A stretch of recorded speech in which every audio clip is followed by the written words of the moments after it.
I'm so glad you're telling us. What's up, gamers? Oh my god. We're gonna learn about Andrei Tarkovsky's a wonderful series, The Witcher, and also some other stuff. Here's your first lesson about The Witcher. Geralt, he doesn't actually carry two swords. He only carries one. For real? Yes. Where did the two swords thing come from? Is that a video game thing?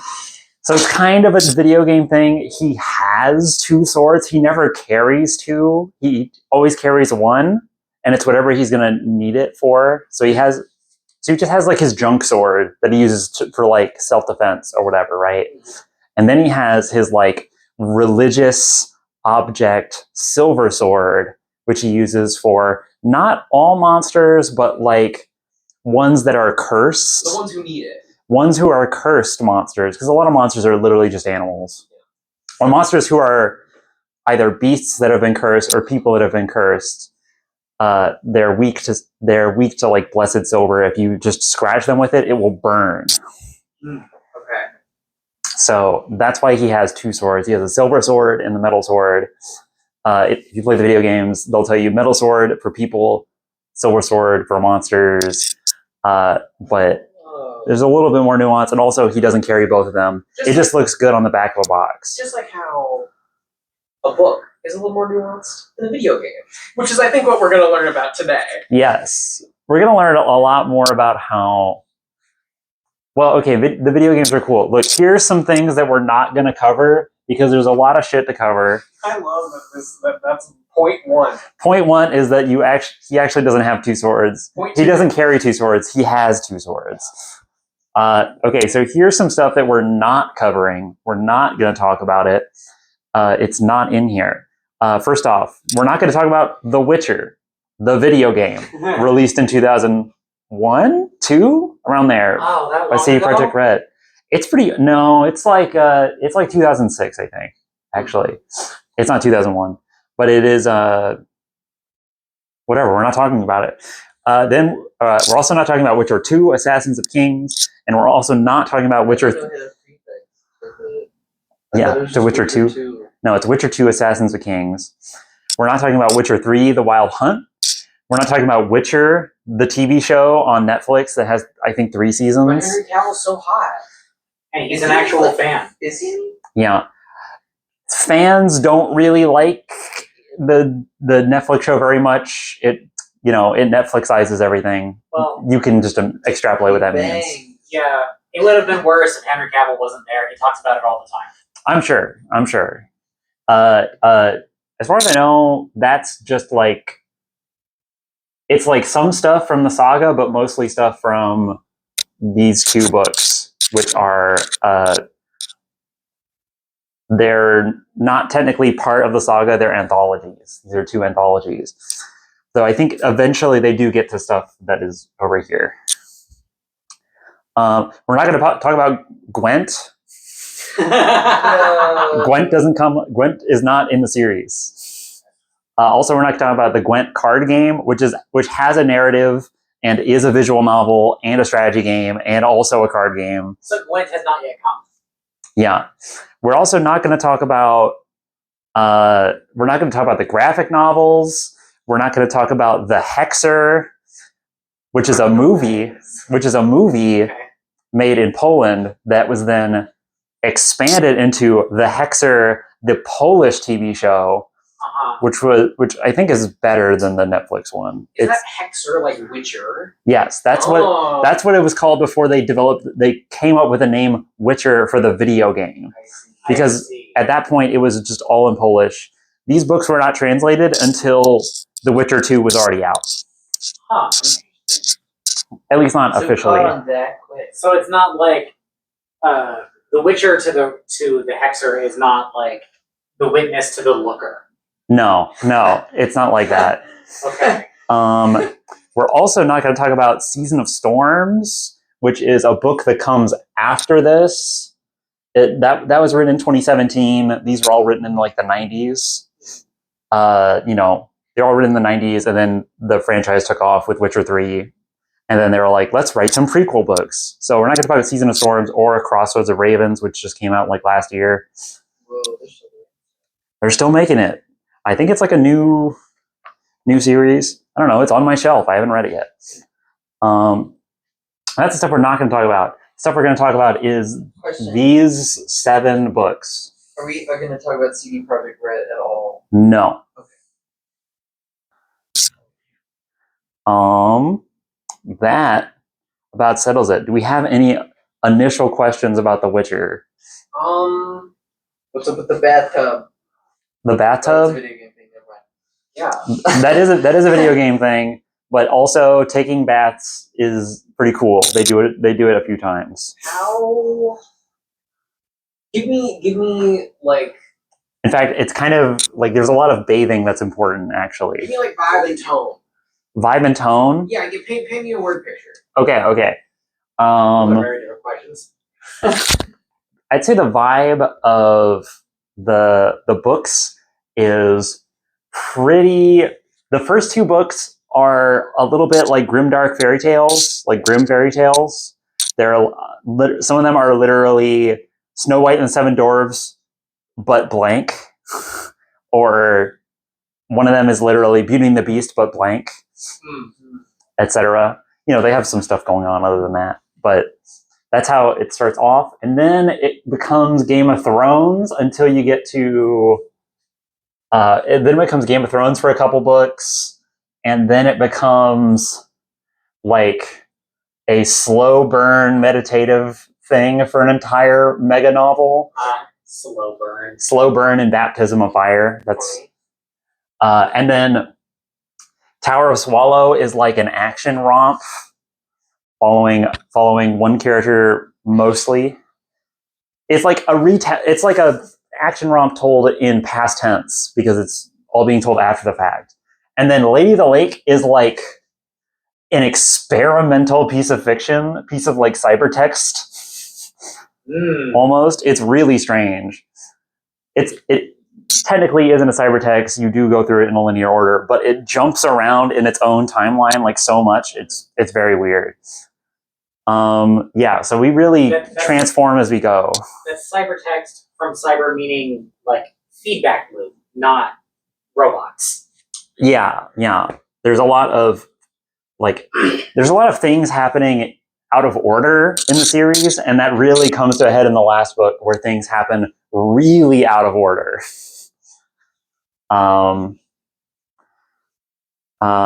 Let's see. I like how they're all like 2-word titles.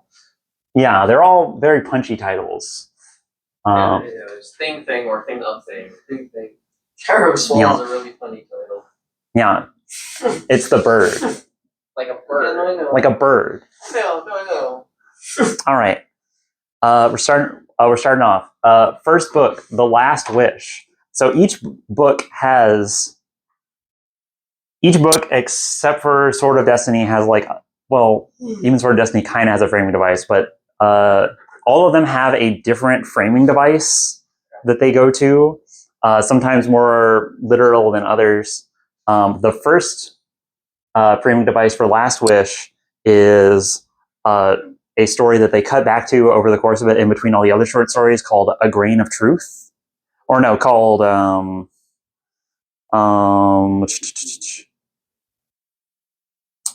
called The Voice of Reason, sorry. But we start off with the short story The Witcher, which is written for a like sci-fi magazine, which is just Geralt goes into a town, goes into a tavern, he beats a guy up, and they're like, dude, what are you doing here, bub? And then he's like, I'm a witcher, I'm here to hunt the Striga, which is haunting a nearby castle. And then like a vampire, probably. It's like a vampire bear. Yeah. It's like a vampire troll bear thing. It's a princess got cursed before she was born and then that curse turned her into a Striga. Lives in a crypt at night, comes out, eats people at night. This has been going on for like 15 years. and no one's been able to fix it. Gerald fixes it, but in fixing it, he like fixes the curse on the girl, and but she's like kind of feral. Like she turns back into a human, but she's still like feral, and then she takes a bite out of his neck. She's like never at the been end. a person. She's never been a person. She takes a bite out of his neck, and then he takes a bite out of her neck in response, but he doesn't kill her. He gets fucked up real bad, and he goes to see, Geralt of Rivia, we'll get to that. He goes to see Mother Ninike.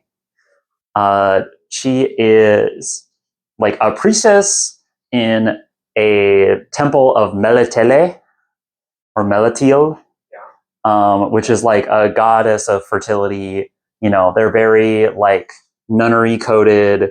You know, they have vows of silence, etc. So we're in a fantastical world, and immediately we're extremely Catholic. Yes. Okay, great. Just we're covering our bases. Great. Yeah. This explains the baptism of fire. Yeah, we'll get to that. Oh We get there's a lot of Catholics bad going on. But Melitele is explicitly a pagan goddess who gets incorporated into the Order of Flaming Rose. Yeah, Catholicism. Anyways, that's those two. The next short story is called A Grain of Truth. It's Beauty and the Beast, and the but is that the beauty is a vampire. But it's Beauty and the Beast. Geralt shows up and is like, the first one is to tell you like, here's what a witcher is. The second one is to tell you like, hey, sometimes monsters are people, just like real life. Yeah. So Geralt has he has like a code of ethics. He will often bring up like that's against the Witcher's codex. A thing that we learn kind of as we go on is that Witchers will often deny jobs based on the Witcher's codex, and the Witcher's codex is code for whatever they believe. Because Witchers don't actually have a codex. That's amazing. They just make up their own rules. That's the Green Lantern code. It's the same thing. It's whatever I feel like it is. Yeah. So it's whatever I think is right. So one of the things that Geralt will do a lot is like, okay, Geralt doesn't kill things that aren't monsters. He also doesn't hunt things that are intelligent. So like if something can talk or reason, he won't hunt it. Even if it can't talk, if it's just like, if it's like a ghost who's really sad, he'll just be like, hey, I'm going to calm you down and make it okay or let you pass on. But he's not just going to like kill a problem to get rid of it, because Witchers are also kind of monks. They come from like a monastic tradition where they're all about like tradition. Oh, monastic as a monastery. Yeah. They have rituals that they do. They imbibe a lot of drugs. They have superpowers.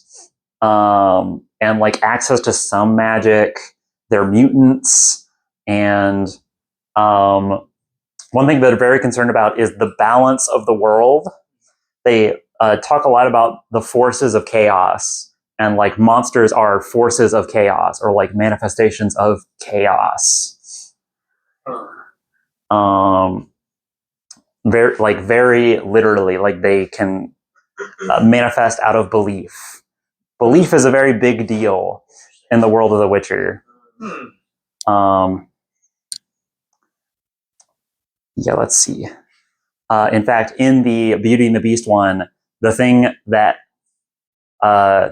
cures the Beast in the end is that he believes that like if he has a woman truly love him, he'll like turn human again, and then he pays for a bunch of wives in sequence and spends his fortune doing that, and it doesn't work. But then he falls in love with a vampire who can like see past that, and then once she sees past that, he turns back into a person, etc. Is he devoured? Is he devoured?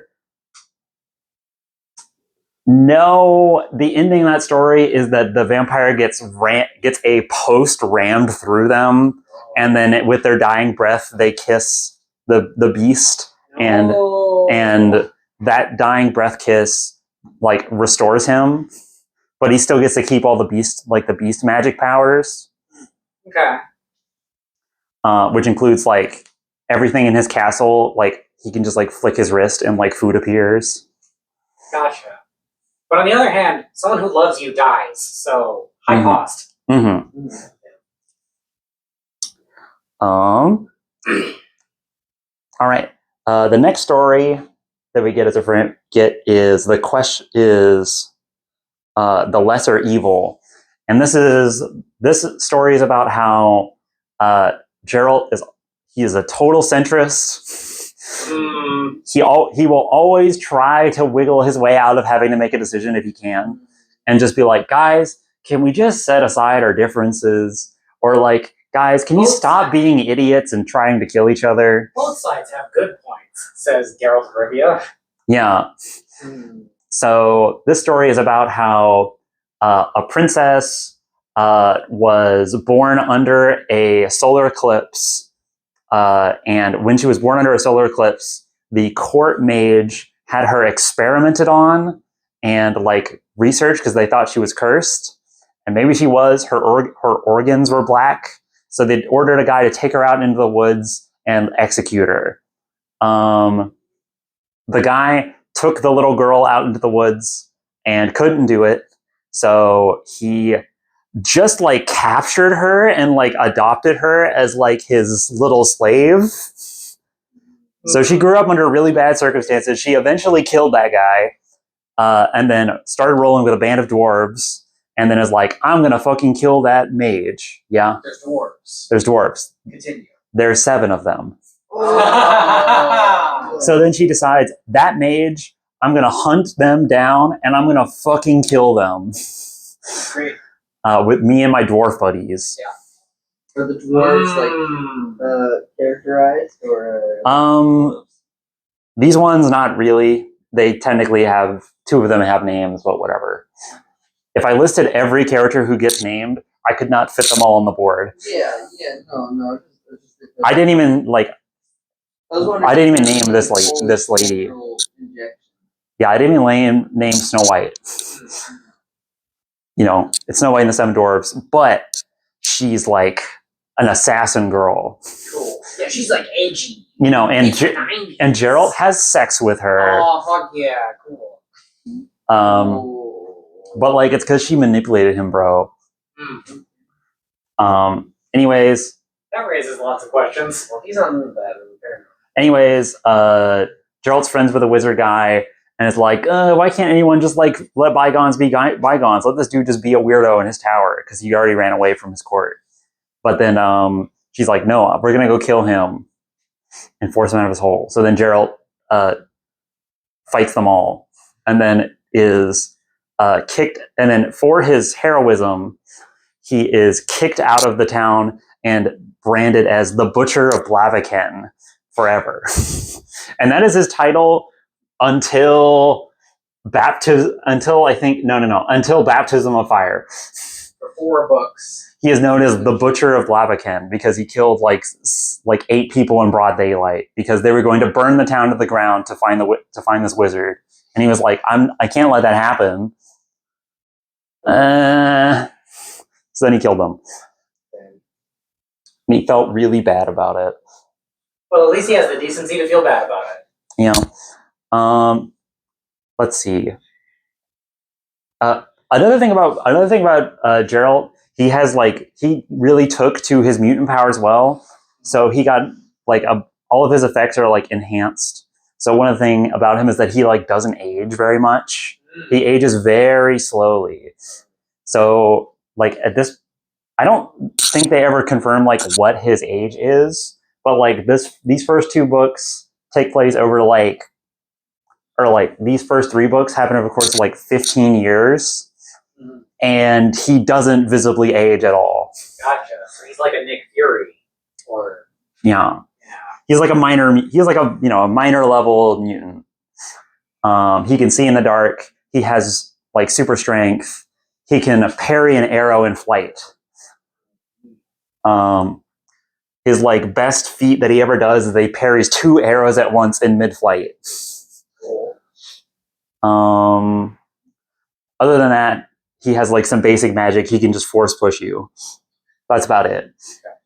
There are guys who are like crazy, who are like pretty crazy, like, but they're mages who have been alive for like, hundreds of years, or like magical beasts or whatever. Okay. The next short story is called A Question of Price. This one introduces us to how like this one plays more on like fate. That's what this one is about. Geralt is in a court.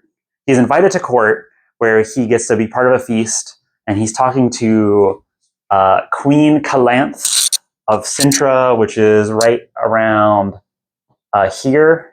It's kind of the border region between the Northern Kingdoms and Nilfgaard, which is down here. But yeah, Queen Calanth is the Queen of Sintra. She is like really cool and righteous.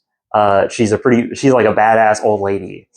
And righteous like sick, or righteous like noble and honorable? Righteous like very cool. Like she marries a Viking. Okay, so she's like totally gnarly. She marries a Viking out of love, not out of strategy. Just like, yeah, we're tough and rumble, you're tough and rumble. That's really cool. We're not going to let, the bigger kingdoms bosses around, etc. She talks to Geralt very straight. After like testing him for a bit. And they will eventually become friends, but this is her introduction. But he's invited to court. This is when they first meet. And Queen Calanth is like, hey, a problem will pop up during this feast. I need you to solve it when it happens. And she gives him no further details. He's like, okay, well, this is fishy as fuck. And also, I don't kill people. He tries really hard to tell her, like, I don't kill people for money. That's against my code. I won't do it. So a feast is going on, and then a bunch of guys show up, and they're from Skellige, and they're from Redania and Temeria, and like all around, because they all want her pretty, pretty daughter's hand in marriage, because she's like a beautiful daughter. And they're all arranging a feast, and people are like chatting it up, and then like waiting for her to come out and be like, and like grace them with her presence. And then she will decide who she will marry. She's like 15 or something. But then there is a disruption in the courthouse, in the court, and a guy comes in, and he's dressed head to toe in armor. He has a mask on, and his armor is covered in spikes. Whoa. And he's like, it's like brown bronze armor. And his name is, he is Dunny, the Urchin of Erlenwald. Okay. Dunny. Yeah, Dunny. He is... Wait, what's urchin? Urchin, as in his armor looks like an urchin. Okay, just making sure, like the sea urchin. Yeah. Sea urchins are sea urchins. Urchin is also an archaic word for porcupine. Yeah, it's also, he's also called a porcupine sometimes. There's a few other people in this court who are animal themed. There's a druid in there who's like, dressed up like a druid. There's a guy who's doing a chicken impression the entire time. His name's like Cuckoo Wald or something, and he just keeps making cuckoo noises. I was gonna guess Pojo. This is sounding increasingly more like a One Piece arc to me. You're not far off for this short story. Yeah. Okay, so Dunny shows up, and Dunny is like, hey, Queen Calanth, I'm here to claim my surprise. And what they mean by that is they are invoking the law of surprise. I know what this is. I was just watching something about this. Yes. They're in the Witcher universe. They have a thing called the law of surprise, where like if you do a great thing for somebody, like save their life or whatever, you can claim law of surprise, which is where you escort them home, and whatever they don't expect to find there, you get.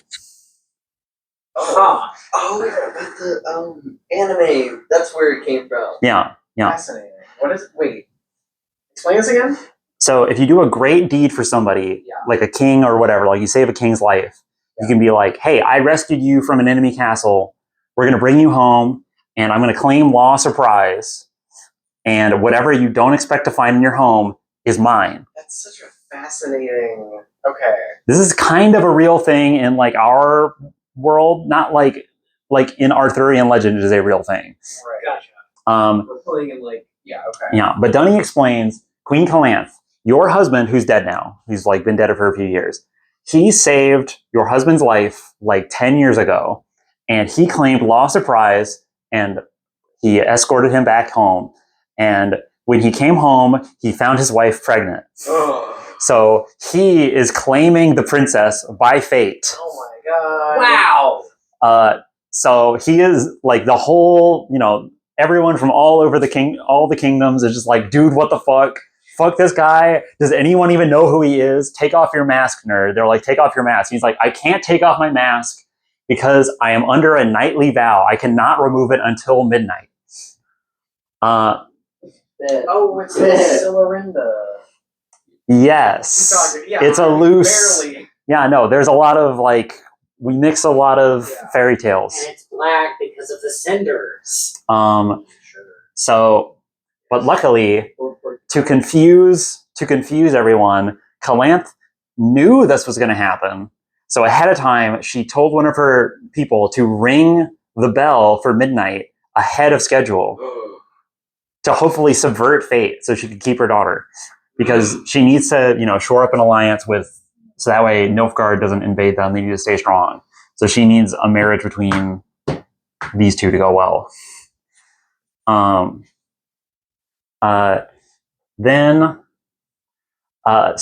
the bells chime. They're like, it's midnight. Take off your helmet.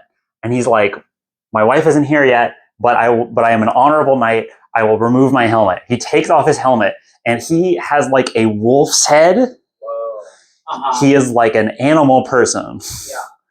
Yeah. A furry, if you will. Yeah, he was cursed as a child by like a court mage, and then he was banished from his home, and he has wound up. And during his initial travels, he was traveling as a squire, and he saved the king's life, and now he's here. Many years later, he still hasn't lifted his curse, but he was told that true love's kiss will lift his curse. So he took a law of surprise so that hopefully he can have true love's kiss by a law of surprise, because whenever something is bound to you by fate, that makes it much more magically powerful. Sure. So when they see he's a monster, they're like, fucking kill him. Then they're like, Geralt, you're a witcher, kill him. He's a monster. And Geralt's like, no, I don't roll like that. And then Queen Calanth is like, fuck this guy. I don't give a shit about him. He's a beast. He's lying. Execute him. So then a bunch of knights swarm in, and Geralt and the druid who are there are like, this is shady. No. And they jump over the table, and they like team up with Urchin, and they're like fending guys off.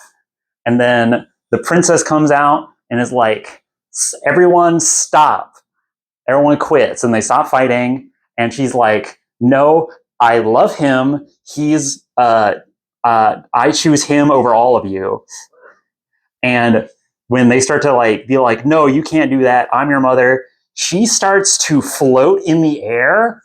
Whoa. And like a hurricane starts in the room, and like a storm is brews outside and is like striking the building, and like the princess. The princess. Everybody wants to date her. And this is not because she's like latently magical or like she has a curse or something or anything like that. It's just she was claimed by law of surprise, and people are trying to prevent that. And a combination of law of surprise and true love makes it to where if you're going to do that, you need to be like a super mage to diffuse the situation. So eventually they get Calanth. In order to stop it, Geralt and what's he called? Geralt and the court druid convince Calanth to be like, stop, I'll allow the marriage, everything's cool. They allow the marriage, everything's cool, all the magic goes away, and everyone's like, you know what? You can get married for real. And then midnight hits for real, and then the guy's curse is lifted and he becomes like a person. Wow. Yeah. And then everyone's like, "Oh man, but we wanted to marry her. She's so beautiful." And then Queen Calanth is like, "Yeah, dude, dad of the guy who was gonna marry Ciri, or not Ciri, my daughter, who was named I don't remember. The dad of that guy, yeah, I'll just marry you because my husband's dead, and I think you're cool. And this is really just a way to make our families the same." So everything works out, and the Dunny becomes the son of Calanth. It's like Mamma Mia. It's like Mamma Mia. And then Queen Calanth says like, okay, Gerald, I said I'd pay you any price. What price do you want? And Gerald, of course, goes, I ask for the law of surprise because the law of surprise is how the Witchers recruit people. Oh.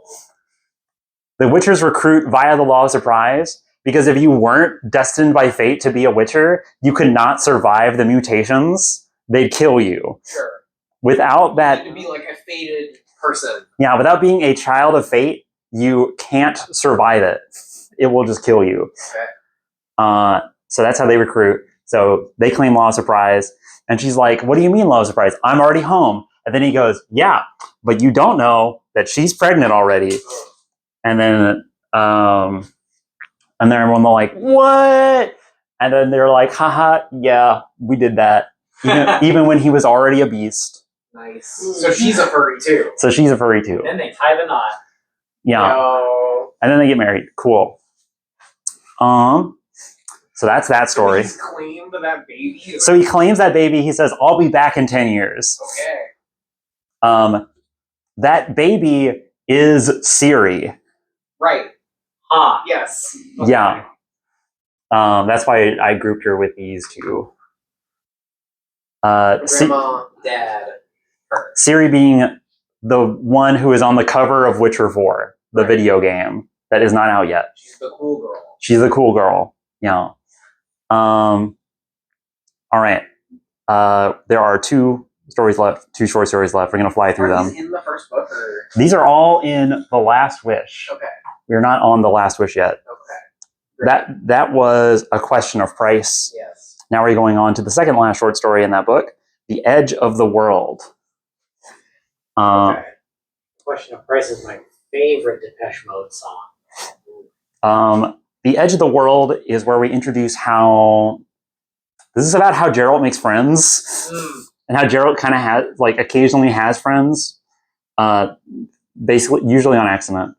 So Geralt was wandering around with his best friend in the world, Dandelion, who is like a super famous bard who just follows him around and writes stories about him. And they're going to the edge of the world, aka they're actually in Rivia, and they're like headed towards these mountains up near Dol Blofana. Actually, no, I think they're north of Dol Blofana, heading south into it. But like people don't go out this way towards pirouettes. Because it's just like a mega desert. Yeah, it's like uncharted territory that's like just Monster Zone. But they're going out there just to because Geralt is hard up for work because Geralt is eternally poor. Yeah. Relatable. That's why you need to toss him a coin. Yeah.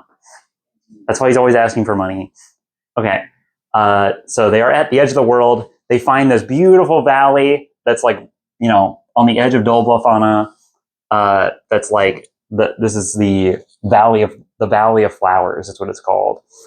This is the elves' like last vestige of homeland, and there's a colony of humans here, and they're chilling. And they're like, "Yeah, dude, we have such great food here. It's awesome." But there's a problem. There's a devil who keeps running around and causing a ruckus. Can you deal with it? You can just scare him off. And it's like a big satyr. They go. The satyr, big devil, challenges Gerald to a bunch of games. Gerald tries to challenge him to various like mind games, like riddles and stuff, and he keeps going, "No, let's wrestle," or like something else, or like let's do a sprint. He's like, "You're gonna win. You're 2 feet taller than I am." And he's like, "Yeah, that's why I keep saying it." He's like, "We should do a mental game." And Dandelion is like shooting the shit the whole time because he thinks this is funny. Then it turns out that like a bunch of elves show up and are like, "What the fuck? There's humans here," and then they know the satyr by name. They're like buddies with him, and they're like, "Hey, these guys are witnesses to us being friends. We got to kill them." So they're like gonna kill them, and then the goddess of the valley like descends and is basically like, "Nah, dude, these two are cool. You gotta let them go." Turns out the elves are stealing food from the humans because elves never learned how to grow food, and the climate is getting worse all over the planet. So they don't have enough to forage anymore. The world is in a fallen state. It used to just be like food is everywhere, and now it's just like our world. Yeah, I was gonna say so wait, what's the plot of the book? The book? You mean the Bible? No. Whatever. Keep going. Okay. Yeah. One of the elves breaks Dandelion's loot, but then as an apology gives him their loot. So he has this cool, awesome ancient elf loot that's even better than his, and he's like, "This was totally worth it," even though they almost died. To cap it off, we go back to the framing device, voice of reason. Gerald is feeling better now. He is going to leave town and be like, he's going to leave town, but then some people come to harass him because he's a dirty mutant.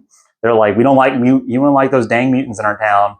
You get out of here." Some order guys show up and they're like, "Okay, Gerald, this kid wants to challenge you to a duel. You have to let him win, aka kill you.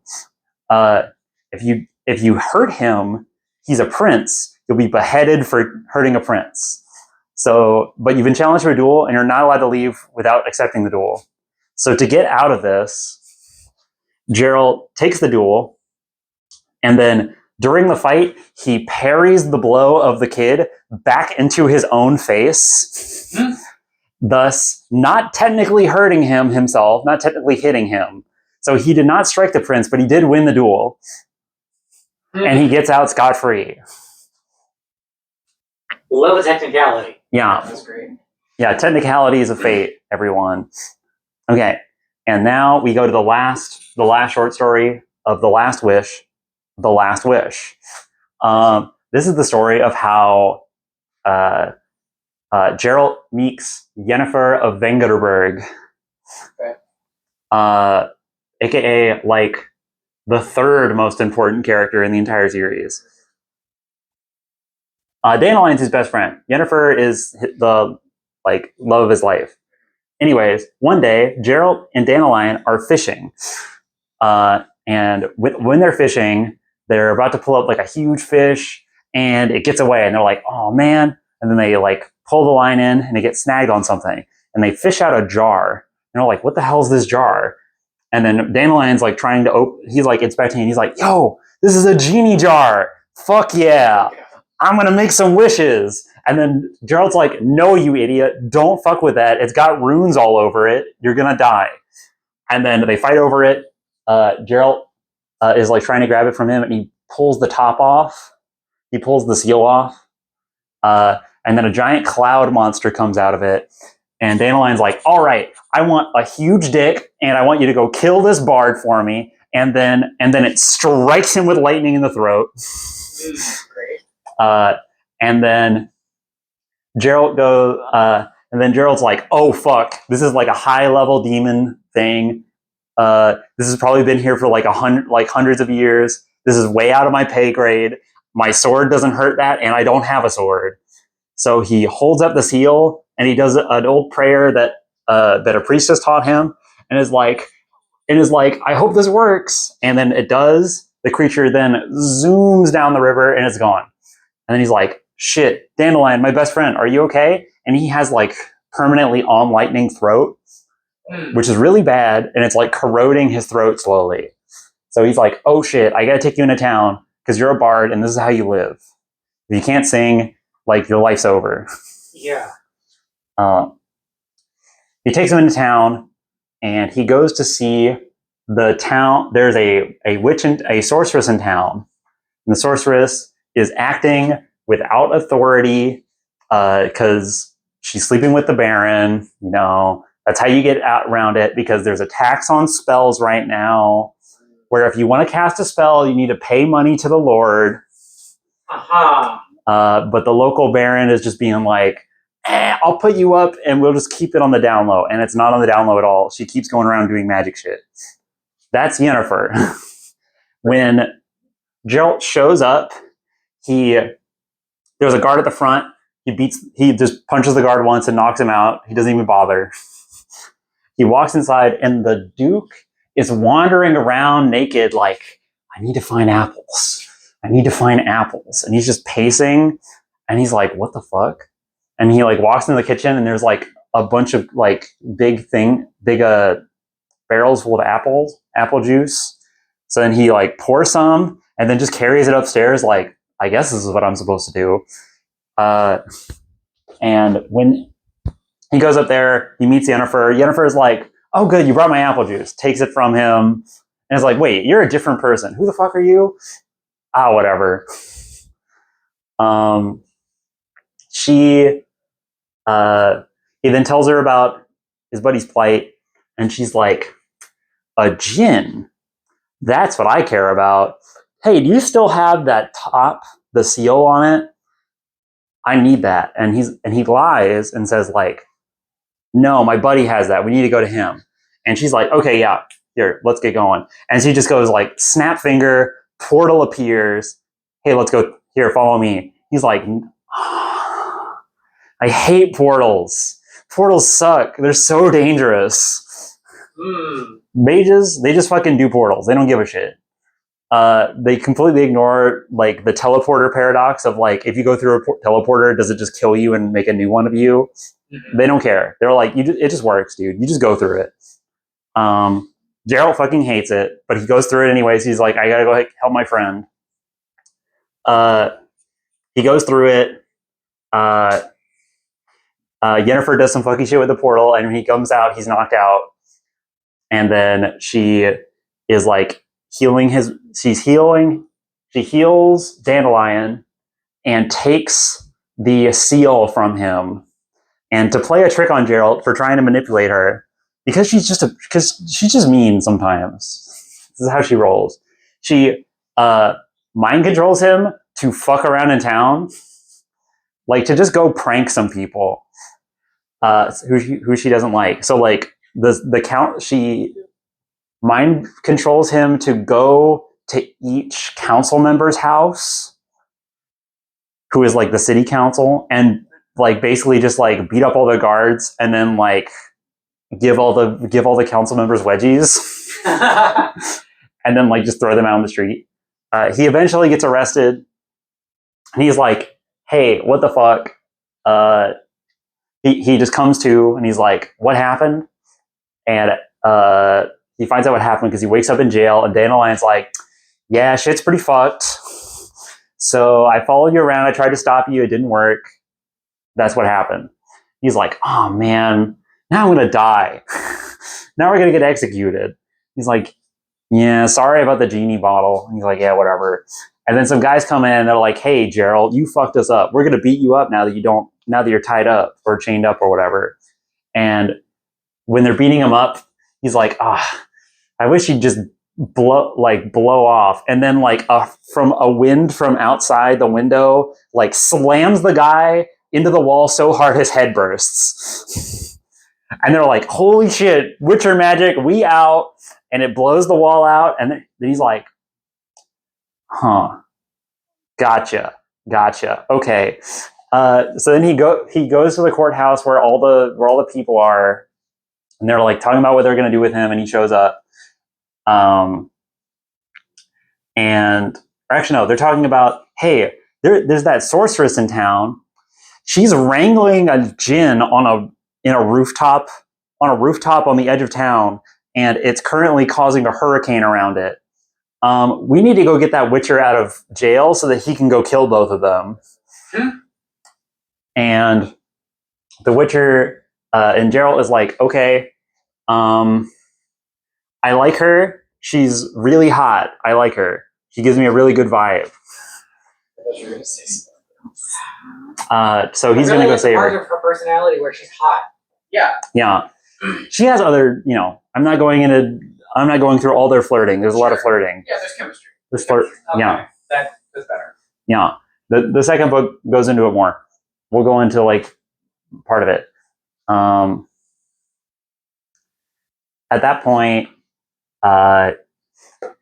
he is like about to go off, and he's like, okay, I gotta go fight a genie. Hey, Dandelion, I gotta go fight a genie and a witch, and hopefully come out alive. Wish me luck. And he turns to like one of the priests on the council, and he goes like, hey, out of curiosity, I used this spell on it earlier when I like held up its thing. Can you tell me what it means? Because I don't know what it means. And then he says it to him, and he says, oh, fuck you. Get out of here. You suck. And he goes, yeah, but what does it mean? And he basically says, yeah, in whatever their equivalent of Latin is, it means, oh, fuck off, asshole. Very funny. Great. Love that. Fantastic. So that's the curse. That's the thing that he did in order to get to fuck off. He goes down there. He is like wrestling with her, like, hey. She's like tethered to it, trying to wrangle in this djinn because it'll give her a bunch of power, because she wants a bunch of power for mysterious reasons. We find out what her reasons are. I'll just tell you now. So something that Yennefer is constantly on the search for is that she is sterile, and she's trying to get enough power to where she can craft a potion to cure her, so that way she can have children. Because that's kind of all she wants, even though she won't admit it, like to anyone else. They are wrestling, and they're wrestling to get he's trying to pull her away from it, and she's trying to get this thing under control. It doesn't work. They're about to die. It's like leveled a third of the town, and Geralt uses the last wish to save both of them. Oh, because it's a genie. Because it's a genie. There's 3 wishes. We don't hear him make the wish, but the wish basically is he binds her fate to his. Because the genie can't hurt him. The genie can't hurt him because he's its master or whatever. So it's never tried to hurt him. It's only hit everyone else around him. So in order to protect her, he says, I bind her fate to mine.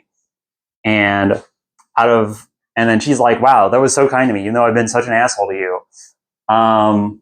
Let's make out. And they do that. Nice. And then that's how the book ends. Pretty cool. Pretty solid. That is the first book. That is the last wish. The titular last wish is, I wish to be with this girl because I like her. Cool. Gotcha. All right. Yeah. Mhm. These titles are written in publication order, not in Yes. chronological order, because Yes. you said there's out of order pieces in them. Yes. So there's a framing story in this first one, and then we jump back various amounts of time. but those nested stories are all kind of in order, but they don't connect at all. Sword of Destiny comes after Last Wish. And there's another collection of short stories. This one doesn't really have a framing device until the last one is kind of retroactively one, because in the last short story of Sword of Destiny, Geralt is like hurt really bad and he's like fading in and out of consciousness, and he gets a bunch of other little short vignettes. So all the other ones are kind of short vignettes.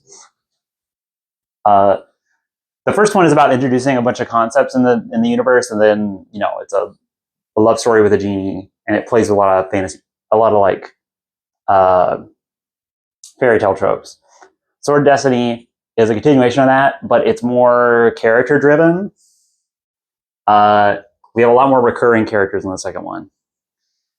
The first story, I'm going to fly through these because since these are character driven, we're just zooming through them. There was a lot of introduction in this one. First one is called The Bounds of Reason, or The Bounds of Possibility is a more literal translation. The Edges of Possibility. It's about how there's a king and he wants to marry a princess, but then she doesn't want to marry him, so she pulls out an ancient thing that's like, hey, there was this prophecy long ago that says, oh, one day our two kingdoms will merge when a king who has slain a dragon comes to like wed you. So she's like, you haven't slain a dragon, so we can't get married. Technical ruling. And he goes, okay, I'll just go slay a dragon. And and she's like, good luck with that, idiot. So then he gets a bunch of guys to go together. He gets Geralt, he gets Dandelion. They run across Yennefer and they bring Yennefer along. At this point, there's been a time gap. Geralt and Yennefer were together for 1 year, and then they became estranged. So they were in a relationship and they broke up. Yeah, they were in a relationship for 1 year, and then Geralt basically got cold feet about commitment. Yeah. Because he's a centrist. Was too aloof and fucked off. He was like, I can't start a family, and he also has, so both of them are sterile. Geralt is sterile because he's a mutant, and Yennefer is sterile because she's a sorceress. Because if you're magic and you have a uterus, the uterus goes sterile. But men who are mages do not go sterile. Ooh. Which if you ask, we'll get to that in Time of Contempt. But there's a faction of mages who are like all dudes, and they're like, yeah, women shouldn't be magic. They should be baby makers, dude. And they suck. They're all bad. And then there's a bunch of sorceresses who are like, women should be taking the reins of society. They shouldn't. We're above children. And it's like, that's not great either, but like, power to you, sister. They're just out here fighting for the lesbian ethno state. Literally, yes. Yeah, no, that's clear. They kind of are that. Yeah. That's kind of what elves are. Okay. Well, that's intriguing. They have men, but they're specifically matriarchal, and they like don't reproduce. They're like, they just have sex for fun. That's all they do. The way it should be. And also, they're basically all infertile, so they're just like fucking around while they're immortal. And they've been like corrupted by the environment that is the entire sphere of reality they live in, being corrupted by what they say is humans. Because they're like, humans suck. They didn't used to be here. That's an interesting detail. Yeah. We'll learn about that in Time of Content. A little bit. And then more later on. We'll get there. Yeah, we'll get there. Okay, Bounds of Reason. King wants to marry a lady, has to go kill a dragon, gets a bunch of cool people to help him out. They're chasing a dragon that a shoemaker tricked into eating a sheep that was stuffed with sulfur, because it's that story where a shoemaker kills a dragon by poisoning it with a stuffed sheep. Right. They're going there. There's also this guy called Borsch who's rolling with them. He's got like two ladies who are from like way across the way. They're like warrior women. Depending on what depiction you get, they're either Africa coded or Aryan coded. Okay. So like like they're either like Far East, aka Russian coded, like Slavic, or they're like Far East in the sense of like Middle Eastern. So they're Numenorians. They're either one of those. Yeah. Modern, like for example, the Netflix show is like they're Middle Eastern. Mm-hmm. They're called Zerrikanians. We never go to Zerrikania, but it's across the desert. How do you spell that? What's the first letter of that? Zed. I would interpret that as Russian then. If it was an X, I would interpret it as Middle Eastern. Yeah. Polish fan said no. They're like blonde Mongols, basically. Sure. Fair enough. Their names are. How we're equivocating on Aryan here. That's fun. Yeah. You know, they're. Again, we're missing a lot of myths. They're called. History, for the history curious, Aryan actually means like India. Mm-hmm. Fascinating. Yeah. That's what I mean. That's what I mean Yes. when I say like they're kind of like North Asian or Mid Asian, like Central Asia. They're somewhere from around there. So of course, in modern depictions, they're just black people from Africa, and they got dreads and beads and all that. Mm-hmm. They're not described very much, and there's only like 4 characters in the entire story saga that are from there because they're really rare. Anyway, so some guy called Borsch is rolling with them too. They go to find a dragon. They chase the dragon to its lair, but on the way there, they are crossing a bridge, and the bridge collapses. Borsch dies. Oh no, Borsch is dead. Is he the king guy? No, he's just a guy who's rolling with them. Okay, sorry. He's the one with the 2 Zerrikanians. Oh, okay. So the 2 cool ladies. He falls into a pit and dies. And then when they get to the other side of the bridge, they're like, there's the dragon. We're going to kill it. And then a big golden dragon appears. It's even more badass. It's like this. It's like a super dragon. And it's like straight up like D&D. It's a golden dragon. It's a mega dude. And it's like, hey, I'm a big dragon. One of you can duel me, and I will let you pass if you can beat me. And Gerald's like, fuck that. I'm not stupid. Are you kidding? So then the king's like coolest, biggest knight is like, I'll do it. And he gets totally chumped. He gets flattened. And then everyone else is like, and then Yennefer's like, okay, I'm going to try and kill it because dragon tissue makes you like eternal if you can make a potion out of it so that she can have babies. Mm-hmm. There's a fight that breaks out, and then it turns out that like the green dragon comes out from around its cave, and it has a baby dragon, and then that makes Yennefer go like, but it's a mom. Oh, okay. And then she flips sides, and Geralt flips sides, and Dandelion's also there, and is like, this is fucking sick. I'm writing all this down. This is a great story. I'm loving it. Yeah. So then the king is like, fuck this noise. We out. You know what? Let's just go invade that princess. I'll make her marry me. So then he just leaves. We don't see the rest of that. But then, Yennefer and Geralt, they befriend the dragon, and then the dragon turns back into Borsch, and he's like, what's up? I'm just a guy. I'm a guy who can turn into a dragon because I'm a dragon. This is my dragon wife and my dragon daughter. What about the 2 ladies? They are part of a dragon cult. Sick. That's the one thing we know about Zerrikania is that they worship dragons. Right. Gotcha. I think we learned that here, and then Zerrikania only comes up like one more time ever. Great.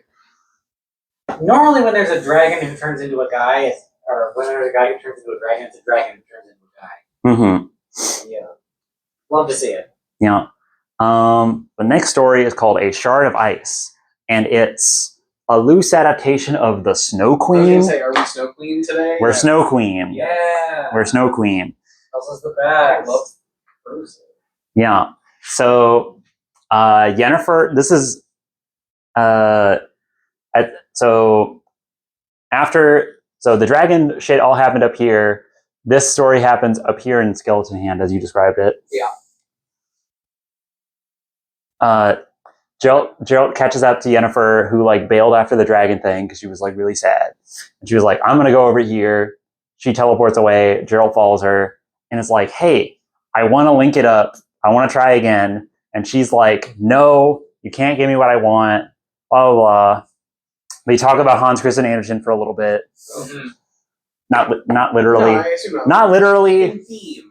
but she retells the story of the Snow Queen like verbatim, and she describes it as an elven story.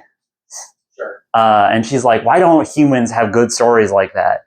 The elves have all the good like fairy tales and myths." And then Gerald's like, "Because humans are practical. They don't believe in fairy tales. They believe whatever makes them comfortable." There it is. But yeah, remember that the Snow Queen is an elf story. Okay. That's important. We'll get to that later. Gotcha. Anyways, so at the end of this story, Yennefer ghosts Geralt like Geralt did her, because you can't give me what I want because you're not ready to commit. Sure.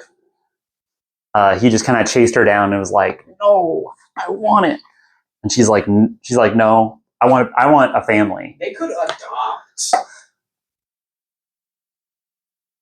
We'll get there. We'll get there. Okay. Yeah. Okay. Next story is called Eternal Flame. This is a pace breaker. It's a comedy beat where Geralt and Dandelion are running around a city around here. This is where Geralt and Dandelion chase around a doppelganger through the funny merchant city. The doppelganger is mysteriously impersonating a noble for some reason, and also going around and buying a bunch of random junk, seemingly like huge amounts of random junk. They're like, "What a little prankster. We got to go find him. What's up?" Does he gang any doppels? He does gang one other doppel because they run into a second doppelganger who's like, "What's up? This doppelganger, I know we look entirely different, but actually we're like brothers or cousins. We're like distant cousins." Meanwhile, Dandelion is also being chased around by a lady who keeps throwing random shit at him because she's a spurned lover. He's like, "No, dude, that wasn't me. I swear that was a doppelganger," even though it was definitely him. Anyways, the guards finally corner the doppelganger who's impersonating a noble, and Geralt is like, "Wait, guys, you don't need to like murder him in broad daylight." They're like, "That's a monster." And then the merchant shows up like, "No, wait, stop. This guy is a genius. He just made me $1 billion. He just cornered the market on red dye, and the kingdom right next to ours just had a coup happen where all of their flags used to be blue and now they're red. So he just made me a ton of money." And like a bunch of, and like other shit like that. He lists off like 4 things. So then he adopts him as a cousin, and he's now officially going under his name, and he just looks exactly the same as him. I think there's a quest in one of the video games that like you talk to 2 guys who look exactly the same, and in the video, and it's a callback to that or something. I think it's in The Witcher 3. I have a loose memory of that from when I half played that game. All right, that's Eternal Flame. Then A Little Sacrifice. This is about modeling a healthier relationship to Geralt, about dedication. So a prince is like, "Hey, Geralt, you can talk to monsters, right? You mediate between people and monsters. I need you to be translator for me because my girlfriend's a mermaid." I am trying, and then I want to. I'm the prince, and I want to convince her to take this potion brewed by my wizard that will cause her to grow legs so she can live on land and be my princess. Right. Classic. Uh, and she can't talk because she speaks fish, aka she speaks elder speak, which is what the elves also speak. Because that's just what, if you're like a creature type. If you're from this world. If you're from this world, this plane, you just speak elder speak. It's like it has like words of power, like things have their true name in elder speak and stuff. Some examples of elder speak is Enid Angliana or Iharaquax. They're a little weird. They're very like kind of flowery, but also harsh. So the wind's long shadow casts over all of fantasy fiction over the last 40 years. Yeah, very Ursula K. Le Guin. Yeah. Anyways, Gerald moderates the kind of toxic relationship that's forming between this prince and this mermaid. The prince is like, look, dude, there's some like, we gotta, ally with the fish people. Because there's also, just by the way, something that like never comes up except for in The Witcher 1 and like that's in its mostly cut content, is that there's like an entire Atlantis continent underneath here where like fish people just live down there. In like cities, they have forges and stuff. Sometimes you find a sword that is from there. I'm fascinated by the prospect of mermaid metalworking. Yeah, that just exists. Sure. Some of them look like people. Some of them look like mermaids. Some of them look like weird, like fish elves. And some of them are just like, I'm a shark with legs and a trident. So like, Great. random fish gambit. They just run the whole gambit of mer people. Anyways, the mermaid gives up her fishtail to be with the prince, and Gerald's like, I am gonna go offer my life to Yennefer. Much like you gave up your life to be with your prince. I'm gonna go renounce being a witcher to be with Yennefer. The final and titular story of the final anthology that we'll be covering. The Sword of Destiny. The Sword of Destiny. We're doing the Sword of Destiny. Okay, this one is like kind of nuts. This one's like kind of nuts that this is in here. Great. This dovetails like directly into the saga, which is crazy because when I read all these, people will tell you, yeah, just start with Blood of Elves. Sure. And like, there's a bunch of fucking setup for all of it in here, and these are not even numbered. Like, if you wait, I didn't even get 1 second. Blah, blah, blah. I was gonna say something bad. I'm sure she has to edit it out. In this, they don't even number it. Like 1. It starts Blood of Elves 1. These are not numbered. That's unfair. They're implied to not really be, because they're not part of the saga, but like they're set up. That's important. Setup's important. Also, yes, I own all the books.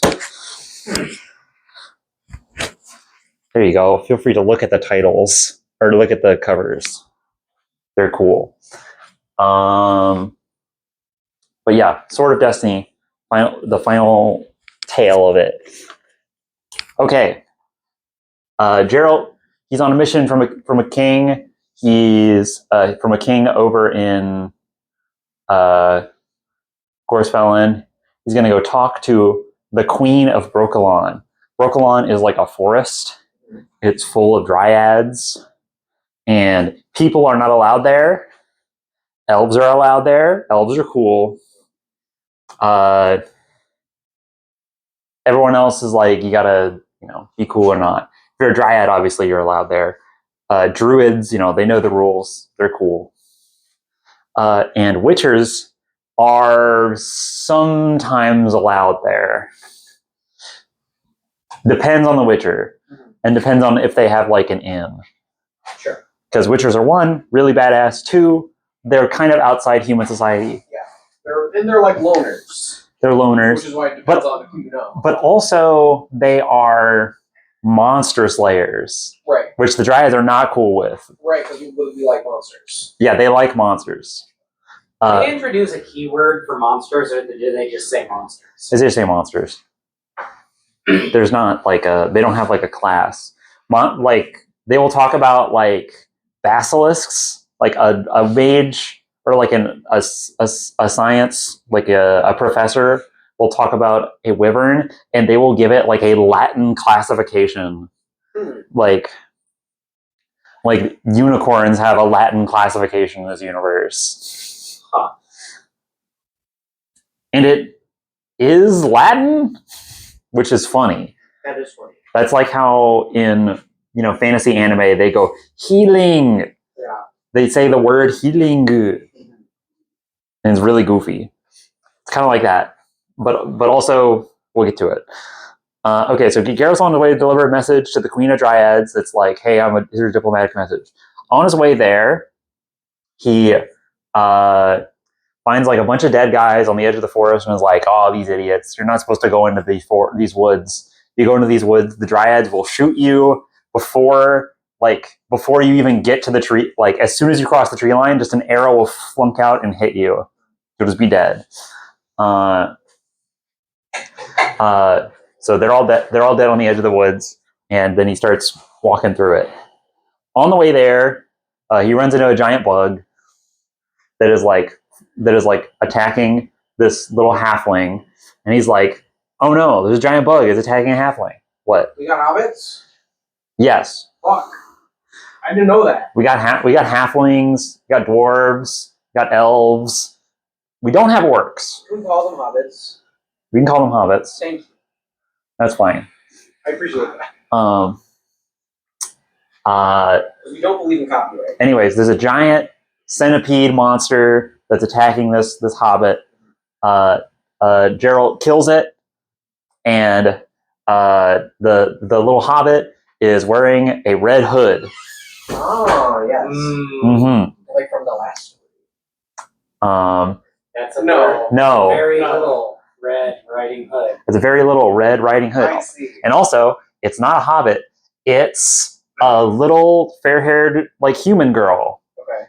She must have been, like, escorted by the people who died at the edge of the woods. And then Gerald's like, huh, that's really weird that you're not dead.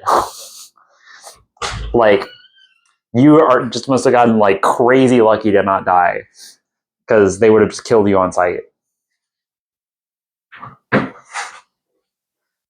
So he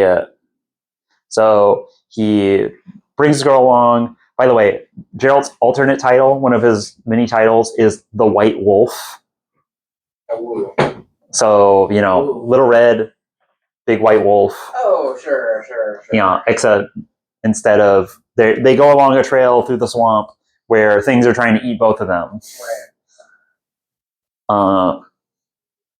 They get to the center of Dryad Town. Dryads are just like people who've lived in like such synchronicity with the woods that like they become part plant. Like they turn green and their hair turns like the color of a flower, whatever flower, just some flowers. So like people have like purple anime hair and like whatever else.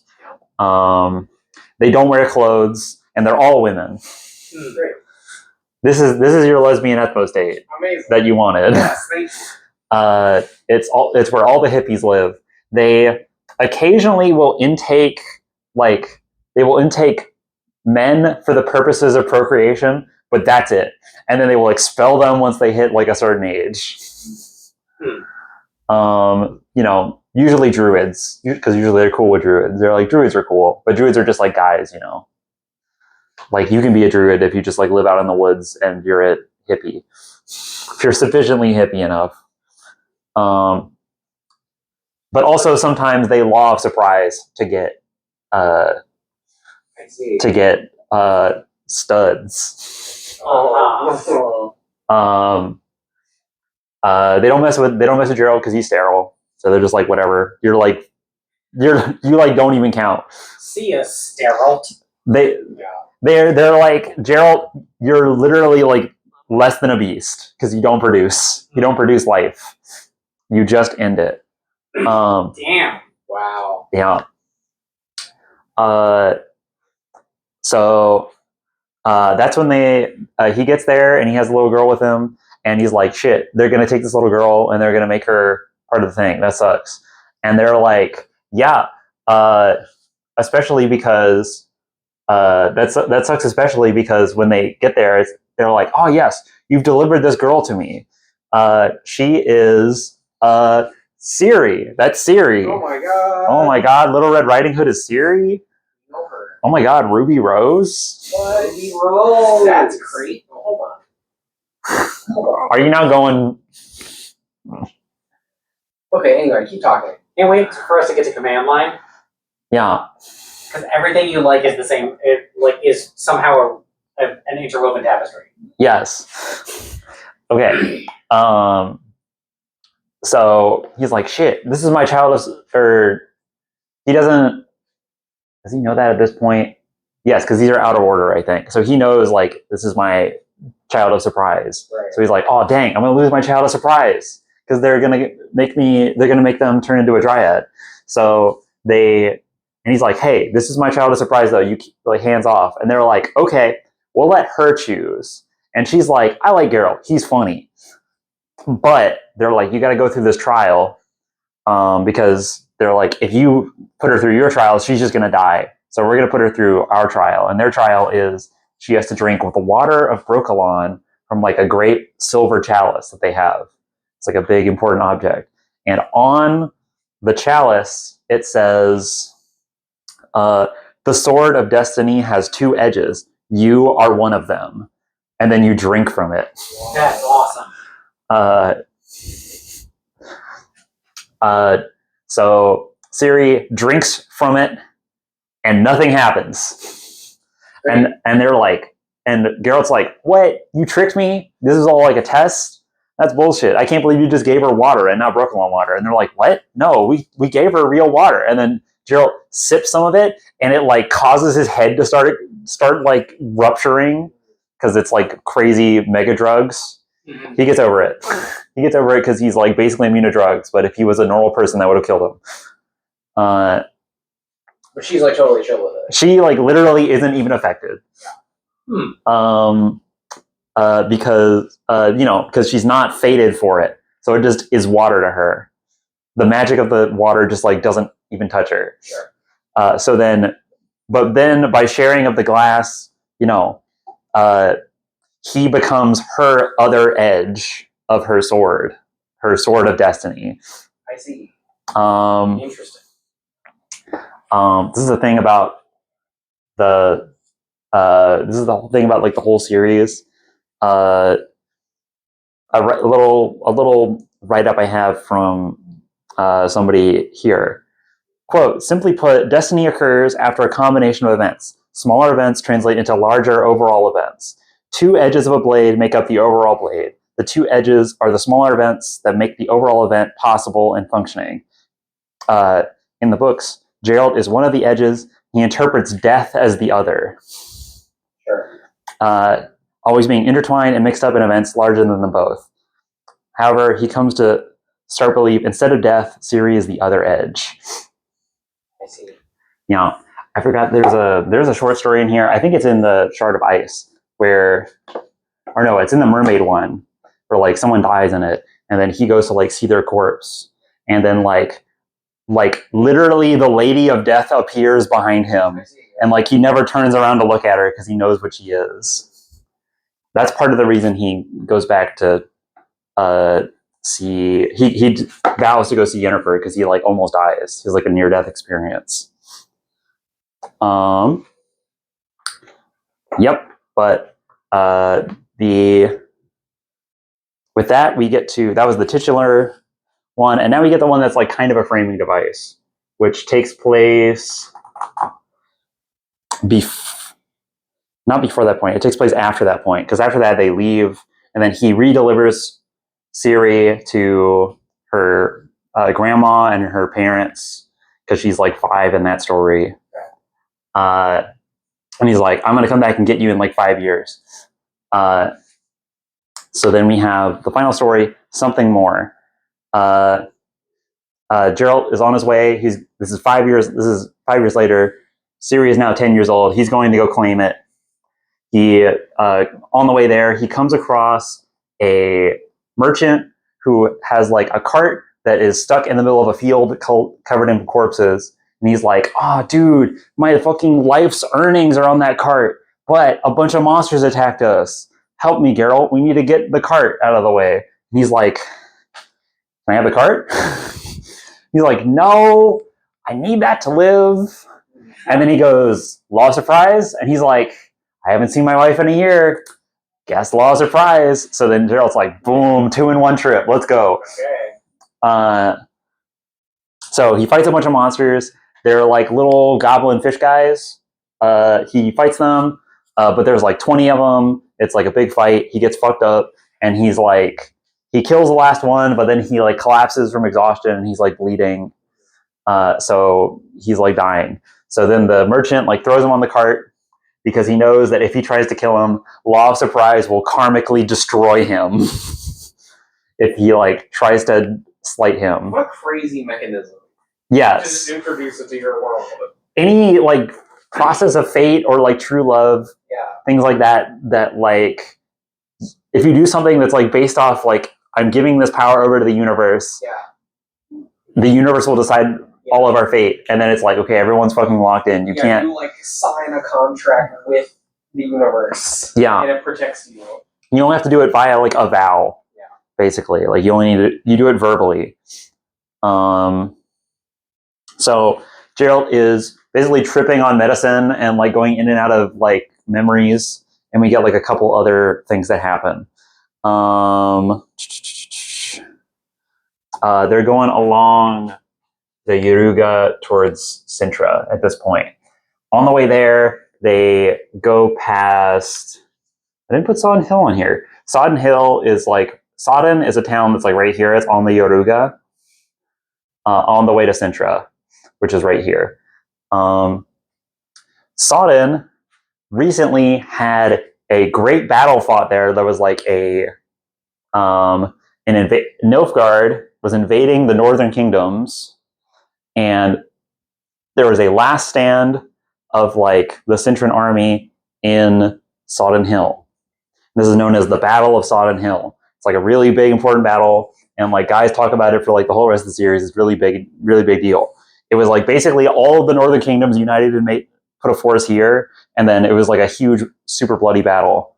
There's some of the many decisive characters died there, and they're like the decisive force in the battle was the North has like a bunch of mages, because in the South they're like industrial and they're like magic is dumb and bad. We execute you for that. So the North had a bunch of mages, but almost all of them died. There was 22 mages at the battle, 14 of them died. So there's a monument there, and Geralt's like, oh fuck. He hears about that on the way. He's like, oh my god, what if Yennefer fucking died, dude? Holy shit. This is like so bad. I'm like so freaked out by this. Because like 22 is like a large amount of the wizards. Yeah. Like there's maybe like 150 wizards. Because like you need an entire kingdom to prop you up basically to do your research, because you are researching stuff for decades, if not hundreds of years. But also you're like, if I need to get a message to a king really quickly, I telepathically communicate with like other mages, or like set up relays or whatever your fucking specialty is. Yeah. Anyways, so they end up in Sodden. Geralt is healed by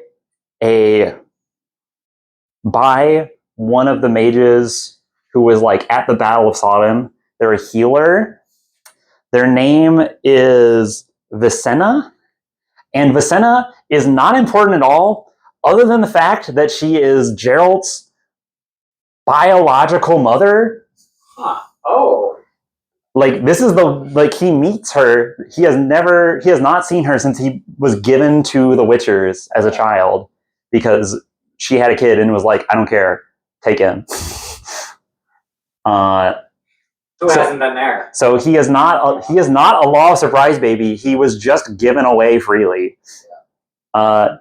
He is like being healed by her, and she recognizes him and is like, yeah, whatever, I literally don't care about you. And he is going through in his mind how like he's been waiting for this day so that he can basically dunk on his mom and be like, fuck you, mom, look at all this cool shit I've done, you suck, I hate you. And he's sitting there like on the edge of death, and he's like, I look at this person and I literally don't feel anything. Who hasn't been there?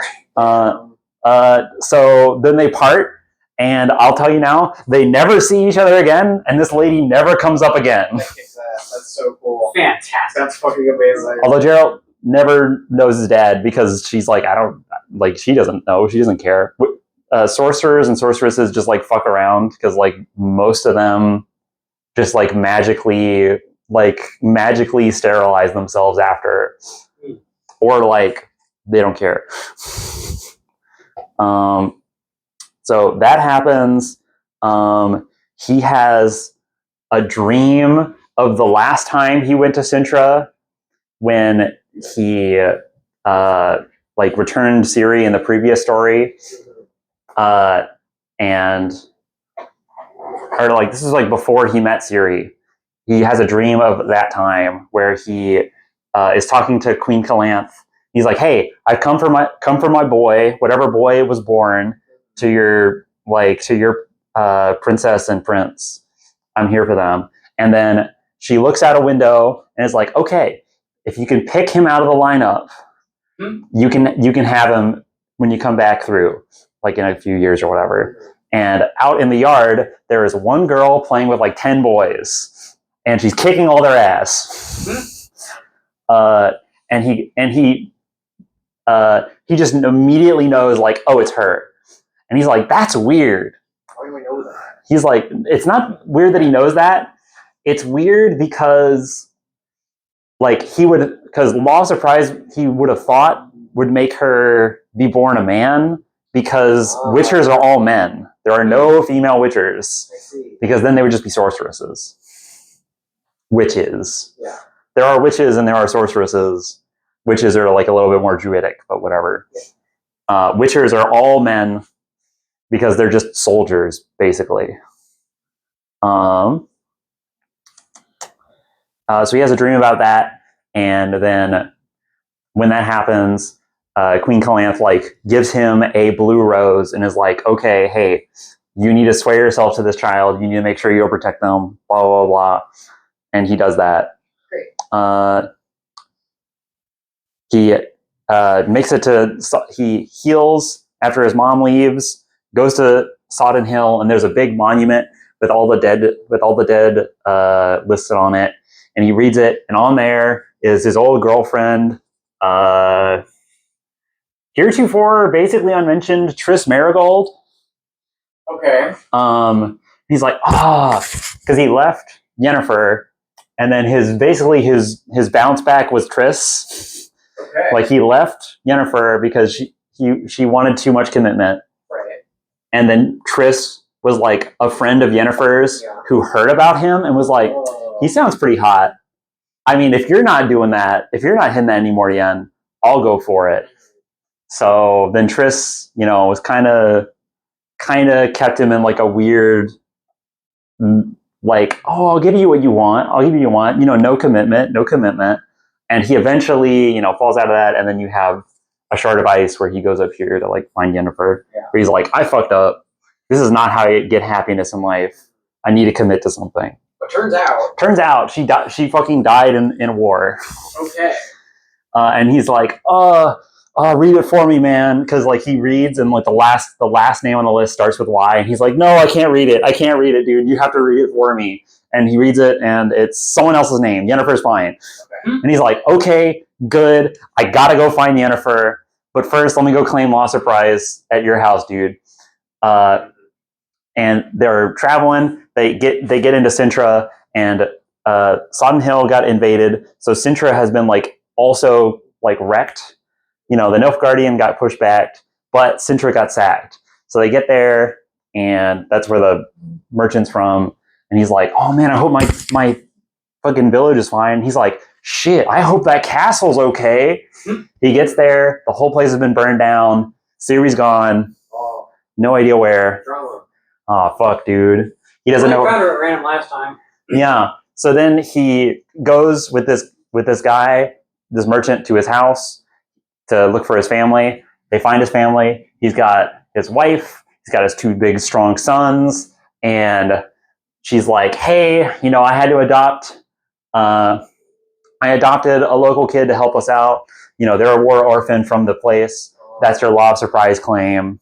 Yeah, The local war orphan is Ciri, who is hiding there. of course. But her mom's fucking dead. No, the cool lady. Cool lady is dead. Apparently, the coin that you toss to your Witcher is a nickel. Yeah. Because now he has 2 nickels. It's weird that this happened twice. Yeah. Yeah. Yeah, indeed. So Ciri is now a double child of surprise. Yeah. That makes her really important. And also Geralt is sworn to her by fealty. And they did the cup. And they did the cup thing. Yeah. So now they're like really twisted up fate-wise. So at this point, Ciri's been like, oh shit, my entire family's dead. Everything sucks for like, several months.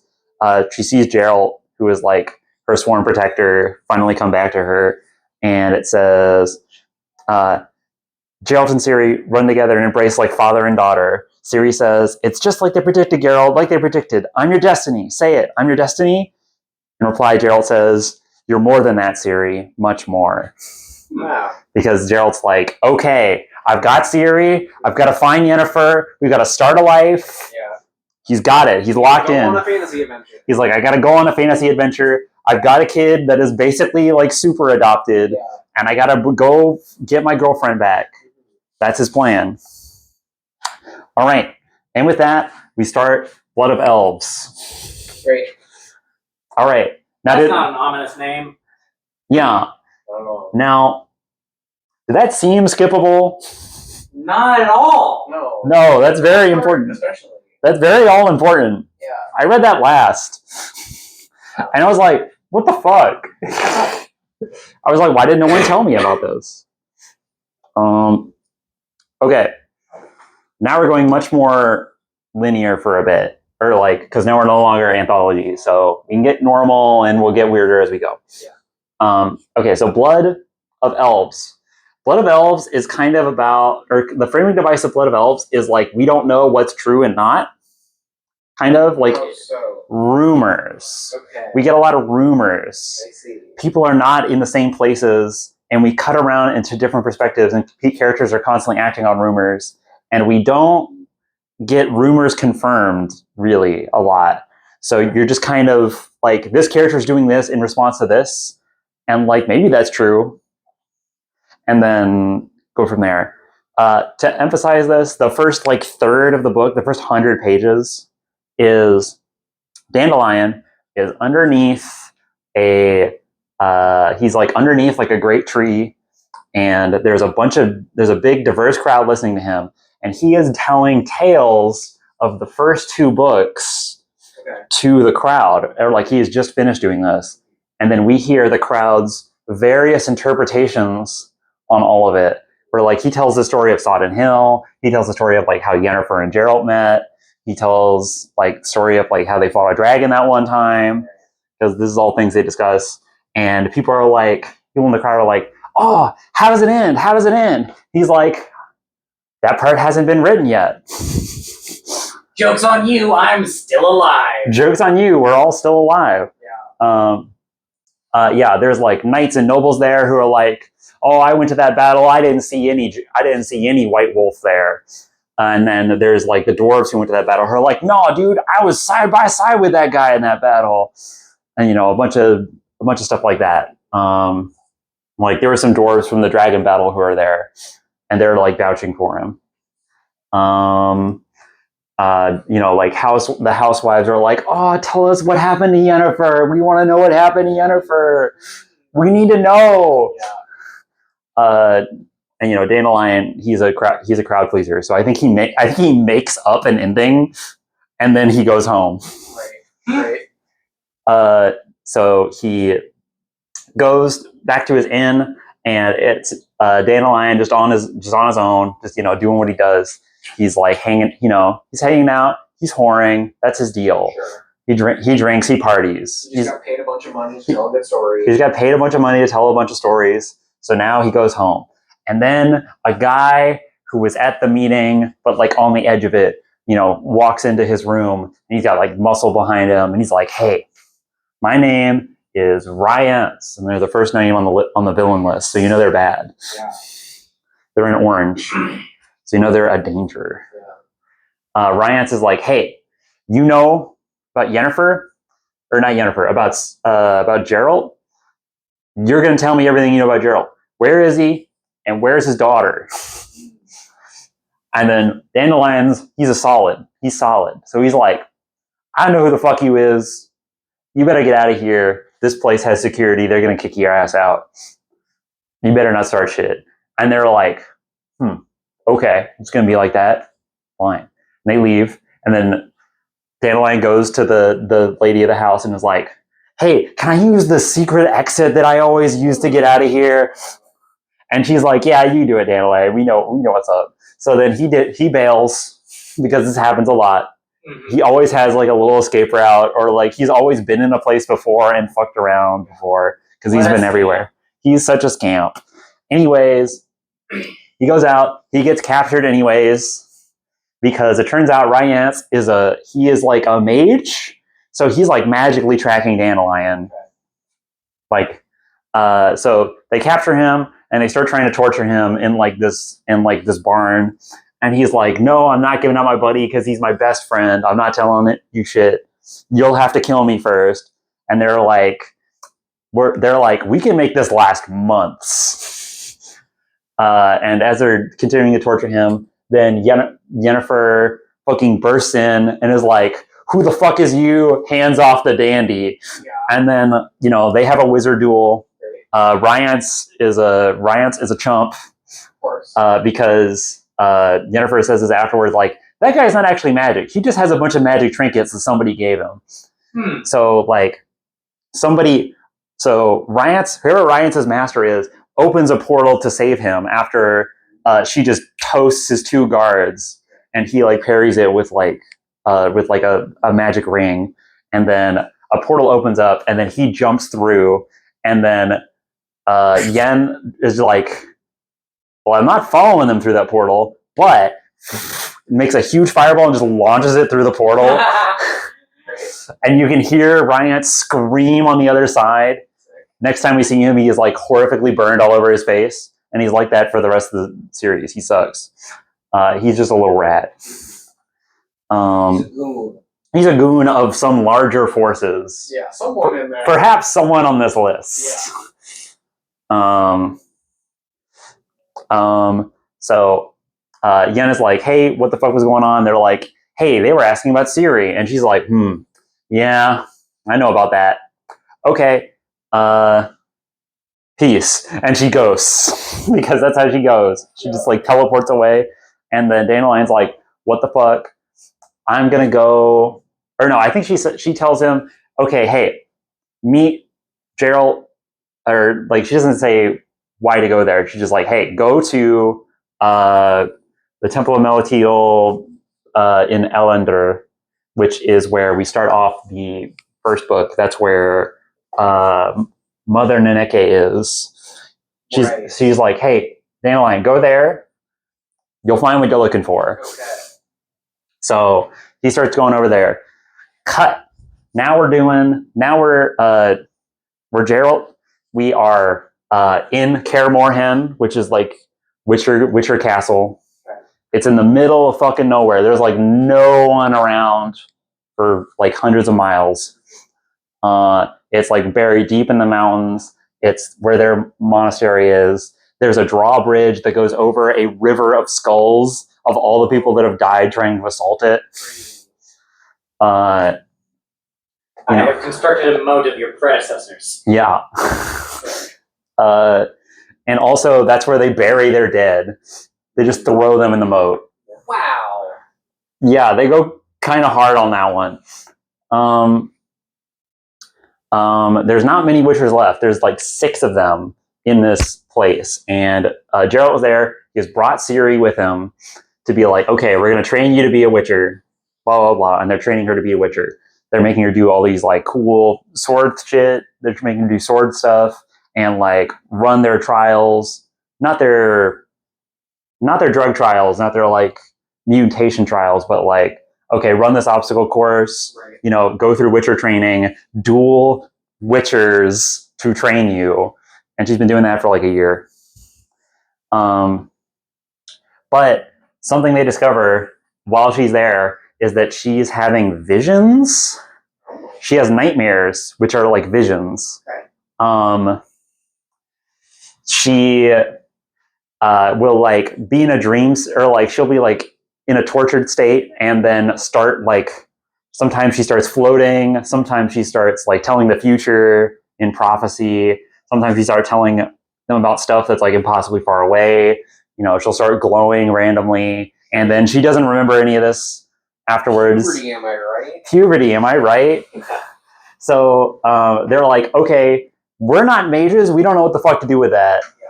We just know that means she's a source. So they send for help.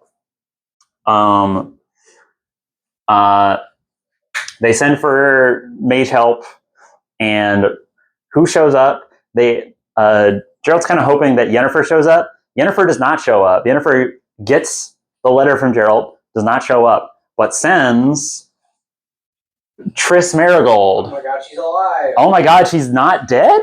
What's up with that? So Geralt's like, what the fuck? I thought you were dead. And she's like, I don't want to talk about the battle. Rumors of my death were greatly exaggerated. Rumors of my death were greatly exaggerated. But also, other mages will talk to her sometimes and be like, no, Triss, you did die there. And like she has like PTSD about it, so she doesn't want to talk about it. She doesn't want to think about it. Yeah, it's like a mental block. It's like how you said, like, do you confront an idea and like make it solid, or do you leave it ephemeral? Like she can't confront whatever happened to her. Gotcha.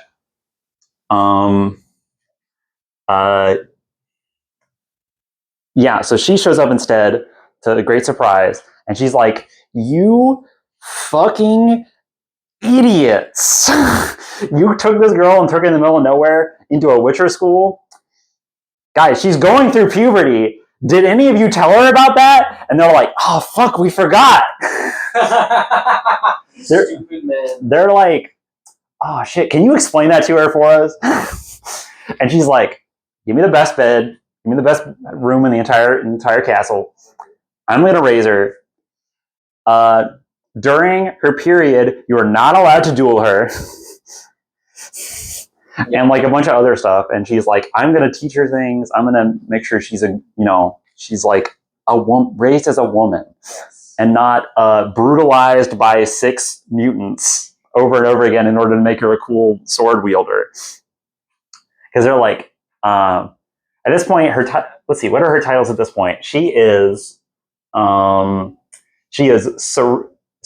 aka Ciri, Lionheart of Sintra, Child of Surprise, the Last Surprise, because she's a double surprise baby. Right. She's Geralt's like last surprise, and she's also a source, which are all okay. She is like a nexus point of like some kind of fate. She is in the nexus of fate permanently. Yeah. So at that point, Triss is like, hey, Yennefer contacted me, told me to come out here, and was like, You need to take her to Ellender. You got to take her to Mother Naneke. She will train her. She will teach her how to like control her shit because Naneke is like a priestess, and she's like, hey, we know how to like keep our peeps safe. If she's out here, she's gonna get worse and worse until she like blows this entire castle off the mountain. Much like how in The Last Wish, there's like the urchin story. Like her mom did that. Her mom blew. That's true. Her mom blew like the ceiling off of a castle. Yeah, just by being like pulled by fate too much. Yes, and she is a child of surprise. Right. So it's real bad. Compounding. She's really compounding for This her. is the plot of Madoka Magica. Oh. Yeah. Yeah, the sort of like destined by fate. Young woman. As fate builds up around you. Yeah. Mm-hmm. Okay. So they start to travel. They're going to Ellender, which is around here, and that's where they're going to meet up with Dandelion. And yeah, on the way there, they are like around here, like north of Dolbothana, and they find an old. They're in like a caravan of like a bunch of dwarves and like and like just normal humans who are like patrolling this area because it's like wild territory, and there's Scoateel that are like roaming in the mountains. Of course, a Scoateel. Scoateel. Everybody's least favorite thing. Scoateel is Elder speak for squirrels. Aha! That is I what- was imagining something much worse. That is what the elven freedom fighters are called because they wear squirrel tails on their outfit, and they wear a squirrel tail for every person they've killed. Gotcha. Okay, we're bringing it back around. Yeah. So they're ramping around here. So they join up with a caravan because, and the dwarves there, this is where we get into that rumor theme where they're like, oh yeah, those elves, they should just join up like us dwarves with these humans. They're just a bunch of idiots. They're idealists. They think that they can, have their own country, but the dwarves know that the best way to control humans is to trade with them. Indeed. Correct. They spout some conspiracies about how Nilfgaard is funding the elves to like destabilize the north. Interesting. Whether or not that's true remains to be seen, I guess. Whether or not that's true remains to be seen. I'll tell you that the answer is kind of, because the answer for all of these rumors is, yeah, kinda, that's true, but also you're like missing some nuance in there that is important when fate really cares about the nuance of things. Yeah. They come across an old like elf ruin that Ciri is like talking to Geralt and is like, hey Geralt, why don't you help people? Why don't you like join this battle? Because they're like, hey, you're a witcher, you can help us protect ourselves from Scoateel are on the way. He's like, nope, I'll do grunt work. We'll owner our keep. I'll cook for the caravan, but I'm not fighting in your war. I'm not doing it.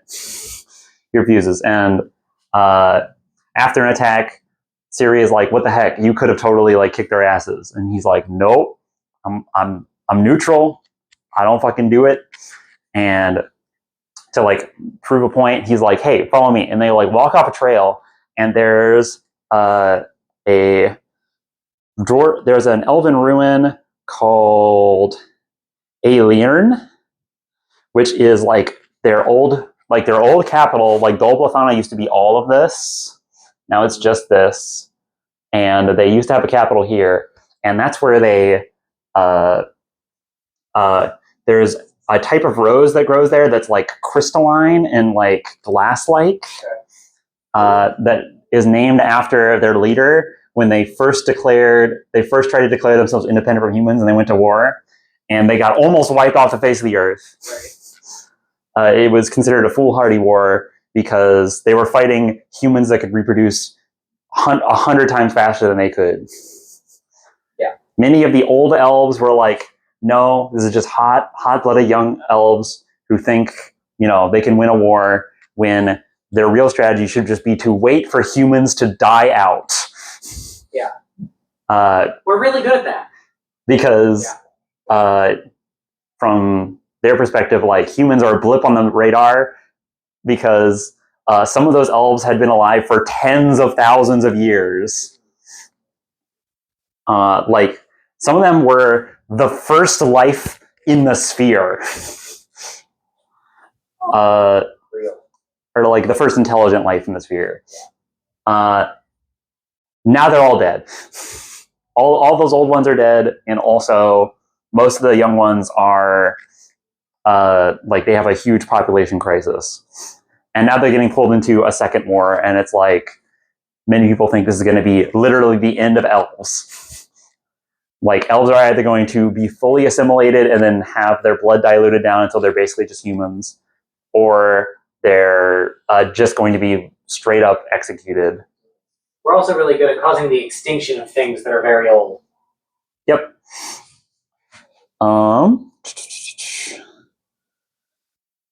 Let's see. Yeah, okay. So they make it to Ellender. They deliver Siri, but Triss is really sick. So she gets healed by Mother Neneke, and before Mother Neneke can really start training Siri, Yennefer shows up and is like, actually, I'm your teacher because I know you're important. And, she's kind of been pulling the strings on all this for now. Yeah. Yennefer is, as we would say, a girl boss. Yes. She wears all black. She has like a black, like orange, like bright orange star. She smells of lilac and gooseberries. She's like the most beautiful woman ever. And only Geralt gets her in a way. Because they spent a year together and like they were mind reading each other the whole time. Is that a thing they can both do, or? That's a thing that she can initiate. Gotcha. But like mages can just read people's minds. They can just go, and it's about as easy as looking at them. At one point, you'll be surrounded by mages, and then you can just constantly feel people poking needles into your brain as they just like root around in you. Not great, not the worst. Not great. But Ryance is still on the loose, and Ryance is like trying to find Ciri, and is like, oh shit, I know they're in Ellender. So Yennefer is training Ciri, and Yennefer at first is like super harsh on her, and is like calls her ugly duckling and like a bunch of other things.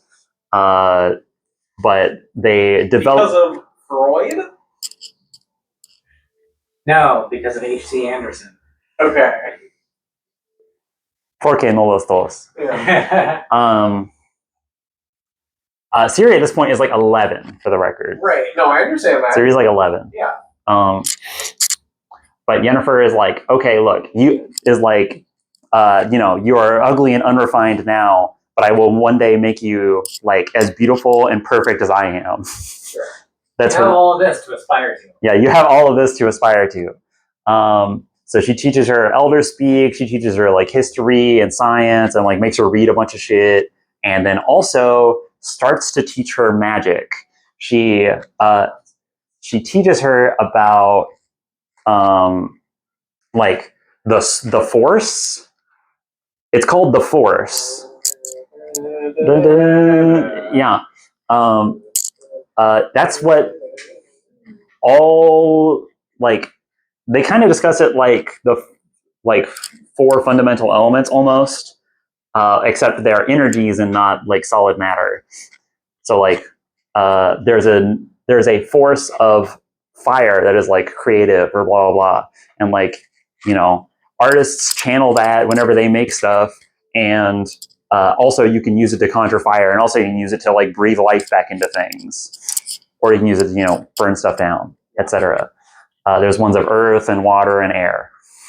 Okay, they're just the 4 elements. They're the 4 elements. Making it sound like it was something different. It's the 4 elements. There's ley lines of all of them, and Yenna's like, okay, they're all really good. Be fucking careful with them. Do not fuck with fire. Fire will fuck you up. Okay. Fire will cause you to like burn out. Sure. If you like aren't really careful with handling it. She's like, okay, Ciri, don't touch that one. and she's teaching her control because she's a source. So she's a source baby. She's still having like weird visions sometimes. I don't know what source means. That means that she can directly tap into force on a like cosmic scale with basically no limit. Got it. Clear. Continue. Yeah, we learned that from Yennefer. Yennefer explains it to her. And that's why she's like, don't touch fire. If you touch fire, you will touch like the cosmic god that is fire, and you will, as if you are standing in the sun, flare up and die instantly. Baptism of fire. Baptism of fire. That is where this comes up again. I think. Look at me. Is that true? Technically it's at the end of this, I think, but whatever. It happens again? Whatever. Right. That makes sense.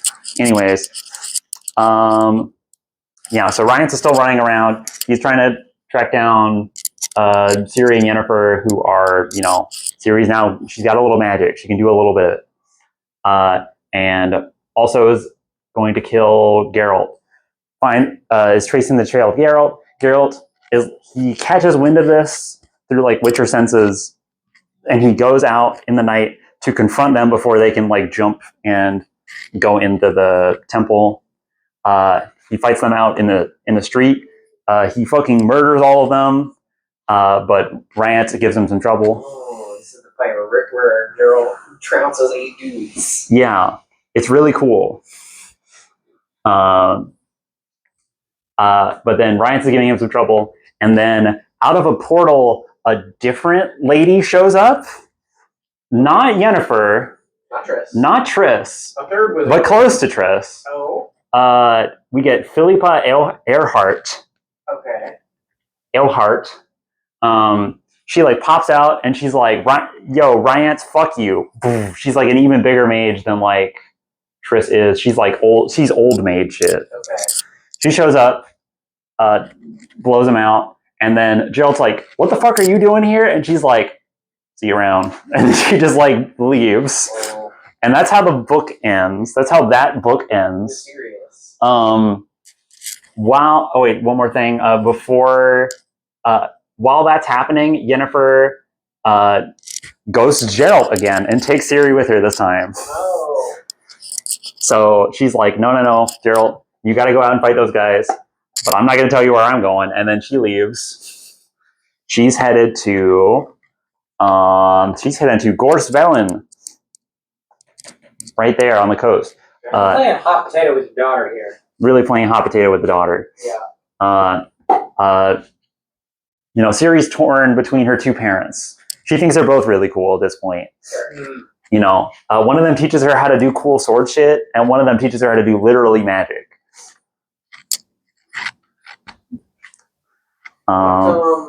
Yeah. What's the time scale of this first book? It's over the course of like a year. Okay. Basically, it's like from the start. Well, we kind of come in towards the end of Ciri getting trained. Sure. But yeah. Third book. Yeah. Yeah, first, aka the third book. Yeah. But yeah, Ciri's like 11-ish by the end. Okay. She's like late 11, early 12. Yeah, travel is generally pretty slow. Right. This is not like a huge stretch. I get the impression that this is like this half is like California, and like this half is roughly the same size. I just put less emphasis on That's maps. quite a lot of land. California is very long. Yeah, but it's not like, this isn't a globe. Mm-hmm. It's not all of Westeros. It's like, this is a small part of a bigger world. You know, somewhere there's a fish continent out there, I'm sure, that's like just as big. Yeah. Yeah, you got an Atlantis, you got a Lemuria, etc. Mm-hmm. Okay, now we are on Time of Contempt. These books get longer as they go. Although, you know, this is wait, does that happen in the first book, or does that happen in this book?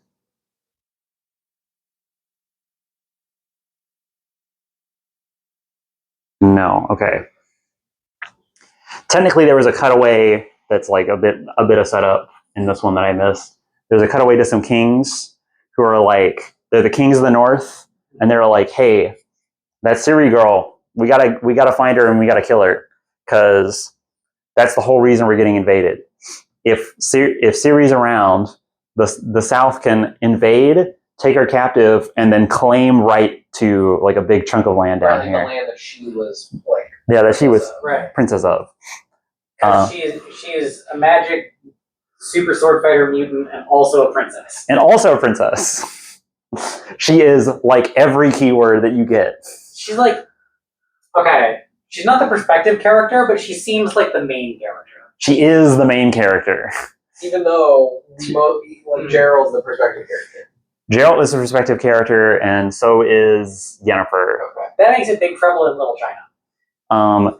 We flip that at the end of Time of Contempt, and then Ciri becomes the perspective character, and we rarely leave her after that. Baptism of Fire is like half Geralt, half her, very cleanly delineated. And then Tower Swallow is like all her, and then Lady of the Lake is like mostly her. So Ciri's really important. She's the main character.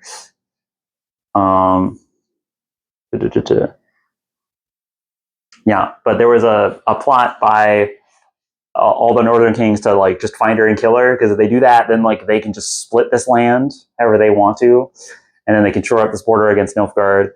Nilfgaard wants her, captured for, hey, we've liberated Sintra. Mm-hmm. That's their claim. We see a scene where the Emperor of Nilfgaard, Emir var Emreis. Sure. Here. That's a name you'll hear a lot. Emir var Emreis he orders a guy to order an assassin. Hey, kill Geralt, but bring Yen and Ciri alive. Mm-hmm. They're important. He's like, they're important. Don't hurt them. The women. He's very clear. Do not fucking hurt Ciri, or he will execute the shit out of you. Sure. And Emir lives in like a mega fortress castle. Nilfgaard is like a smaller place, but they've developed industry. They are in the Industrial Revolution. It was a big spot on the map that I Fascinating. Yeah, like they have ironworking like foundries and stuff. They have metal ships. Metal ships is big. No, that's how they are like. They invaded up to here, and they were going to take all of the Yaruga. That river was important. I'm so glad I drew it. Yeah, no, the Yaruga is highly, highly important. Yeah. There's going to be, like, pretty much all of Baptism of Fire takes place right here. I feel very proud of my ability to look at a map and be able to tell the narrative weight of certain places by how they're placed next to each other. Yeah. A hard-fought skill. Yes. Mm-hmm. Practiced. For one skill. Okay. Yeah, so there's both like coalitions, both federations of countries are after Ciri. So Yennefer is like moving her around a lot, and like leaving no trace on it. Okay, but we don't know why. We can presume that it's called Blood of Elves because there's squirrels. Those are the squirrels. Is that really it? No, we'll get to why it's called Blood of Elves in the next book. Oh, okay. That's weird. It is also given more weight a little later. There's some foreshadowing for it, but we'll get to it in a second. Okay. So weird. The book is named after a thing that we don't know why it's named that yet. Yes. Fascinating. Mm-hmm. Yeah, Yennefer is going from around here and bringing Ciri down here. Gorspellen is like the mage's capital. Basically, this is like Mage City. Yeah. There's an island off the coast called Thaned with Tor Lara on it, which is like a big mage tower. There's a... Mages love towers. Oh, yeah, there's a big... This is like an ancient elf mage tower, so it's like super powerful. It has a warp portal in it that people don't know how to control anymore, and it's just kind of been spinning out of control forever. Great. Safe. It is used as a defense mechanism because warp portals are like lightning rods, where if you try to teleport near another portal, you'll pop out of that portal. Okay. And if you try to teleport to anywhere in like the island of Thaned, you can't, because you'll get sucked into the wild portal, and the wild portal will just rip you down to the atom and kill you. It's like too magical. It's like too magical, and it's just contained in this giant ancient tower that no one's allowed in. Mm-hmm. Interesting. Yeah. That they have an untempered schism on hand. Yeah. So the mage has built, I think, a fortress on it, because then people can't teleport into the fortress, shoot your king, teleport out. Yeah. Sure. That's the whole reason why each king has like their own. They have their own wizard who is just their security guy, Right. and also their spy master usually. When the wizard should start asking why he's not king. Well, they usually are de facto. Yes. But they don't have birthright because, because of the masses, Sure. whatever the masses believe. But, we're about to get into that. I see. Yes. There's about to be some time with contempt in it. Of course. Okay, so, yeah, Yen's taking Siri there. On the way to catch up to them, Dandelion and Gerald are headed this way, and he stops. He knows a couple of informants. They're like, you have a big brother and a little brother. The little brother is in like a magical wheelchair. He's like a little dude. He's like the brains of the operation. The other guy is like, he's the pretty face who is up at the front desk, and he's like a lawyer. Okay. Detail on this magical wheelchair? It's like dwarven shit. It's like, it has like crystals that cause it to like roll around. In this place, they're like bantering with Gerald because they've like worked with him before, and they're like, hey Gerald, he's like, I want to test something. I want to test a rumor about witchers. You don't have to pay for this next piece of information if you can beat my funny challenge. This funny challenge is I'm going to throw a knife at the back of your head, and you need to spin around and catch it with a blindfold on. And he goes like, yeah, sure, I'll do it. And then the guy has a knife, and he like thunks it. He like throws it really hard, and it thunks in the wall in front of Gerald, and he doesn't even move. And he's like, you didn't even flinch. And he's like, yeah, I could hear that you were going to miss. And the guy's like, okay, fine, you get it for free. Yeesh. So that's how he finds out where they're going, because they have spies everywhere. But he also learns that, hey, there's like a conspiracy going on. Guys are after Ciri, like big political guys are after Ciri. And he's like, why are they after Ciri? Her kingdom's literally fucking leveled. That's stupid. And they're like, no. There's like some kind of prophecy around Ciri that makes her important. Can you believe that? So she's also a child of prophecy. She's prophesized as well as faded. And yes. And hypermagic. She is possibly part of the most important prophecy in history. Okay, great. It's debatable. It's a very ancient prophecy. It's like thousands of years old. Right. It's from like when humans first got here. When we first started colonizing the planet. Yeah. It's called the Prophecy of Eithline. It's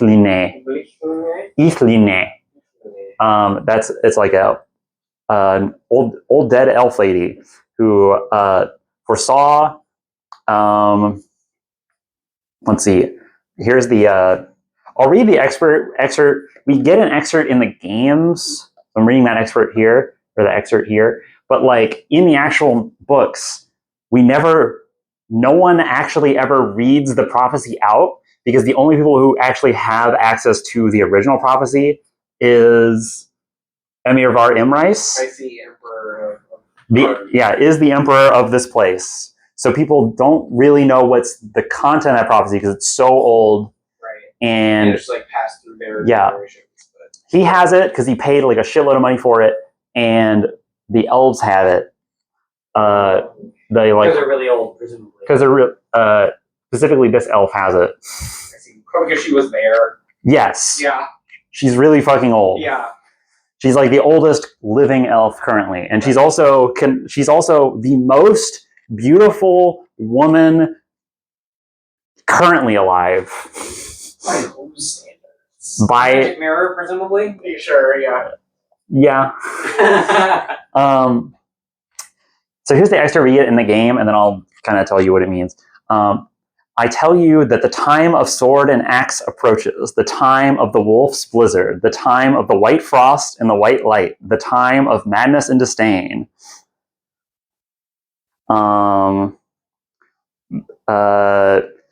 The world will perish amidst ice and be reborn with the new sun, reborn of the elder blood, of Hen Aikair, of a planted seed, a seed that will not sprout but burst into flames.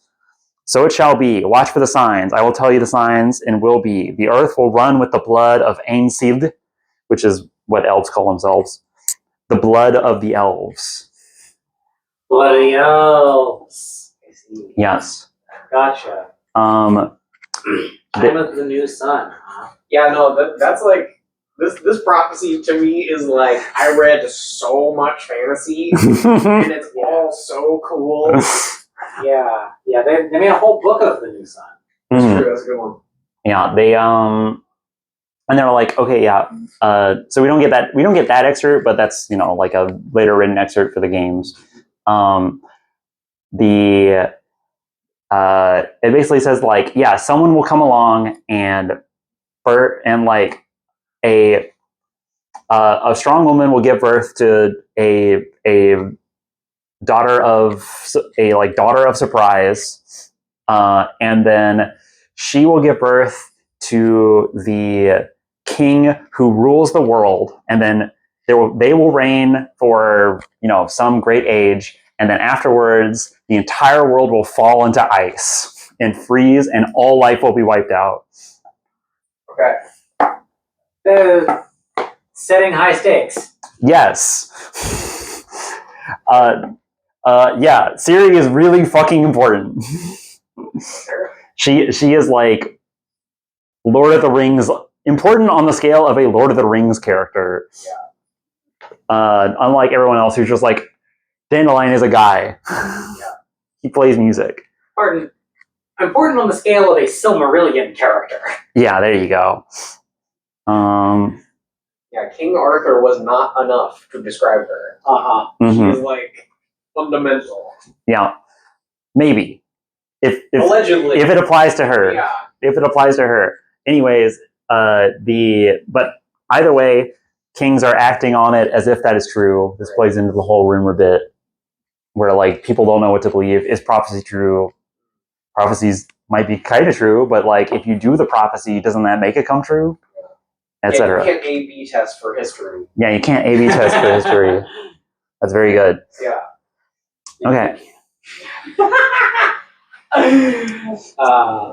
Okay, so they get to so Ciri and Yen get to Gorspellen. Yennefer is like, hey, I gotta do some wheeling and dealing shit. I'm giving you a babysitter. Peace. I'm gonna go talk to some dwarven bakers. She goes talk to some dwarven bakers. She basically has infinite credit because she's like super in the network. Yen is moving and shaking. We don't get to see what she does because we follow Ciri. Ciri wanders around the market. She's like, wow, I've never been in a city. I've never been in a city like this. It's so crazy, so cool. There's so many magic going on. It's so diverse. It's a port town. And she finds a tent where they're like, we have the deadliest fucking drake ever, like ensnared in a trap. Come look at it, everybody.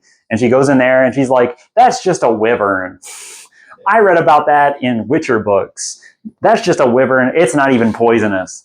And they're like, don't agitate it. It'll kill everybody. If you agitate it, it'll spray a mist that will kill us all. And she goes up and she's like, no, it's nothing. Watch. And she just sticks her hand in the cage and grabs it. She's like 12. She's 12. Yeah.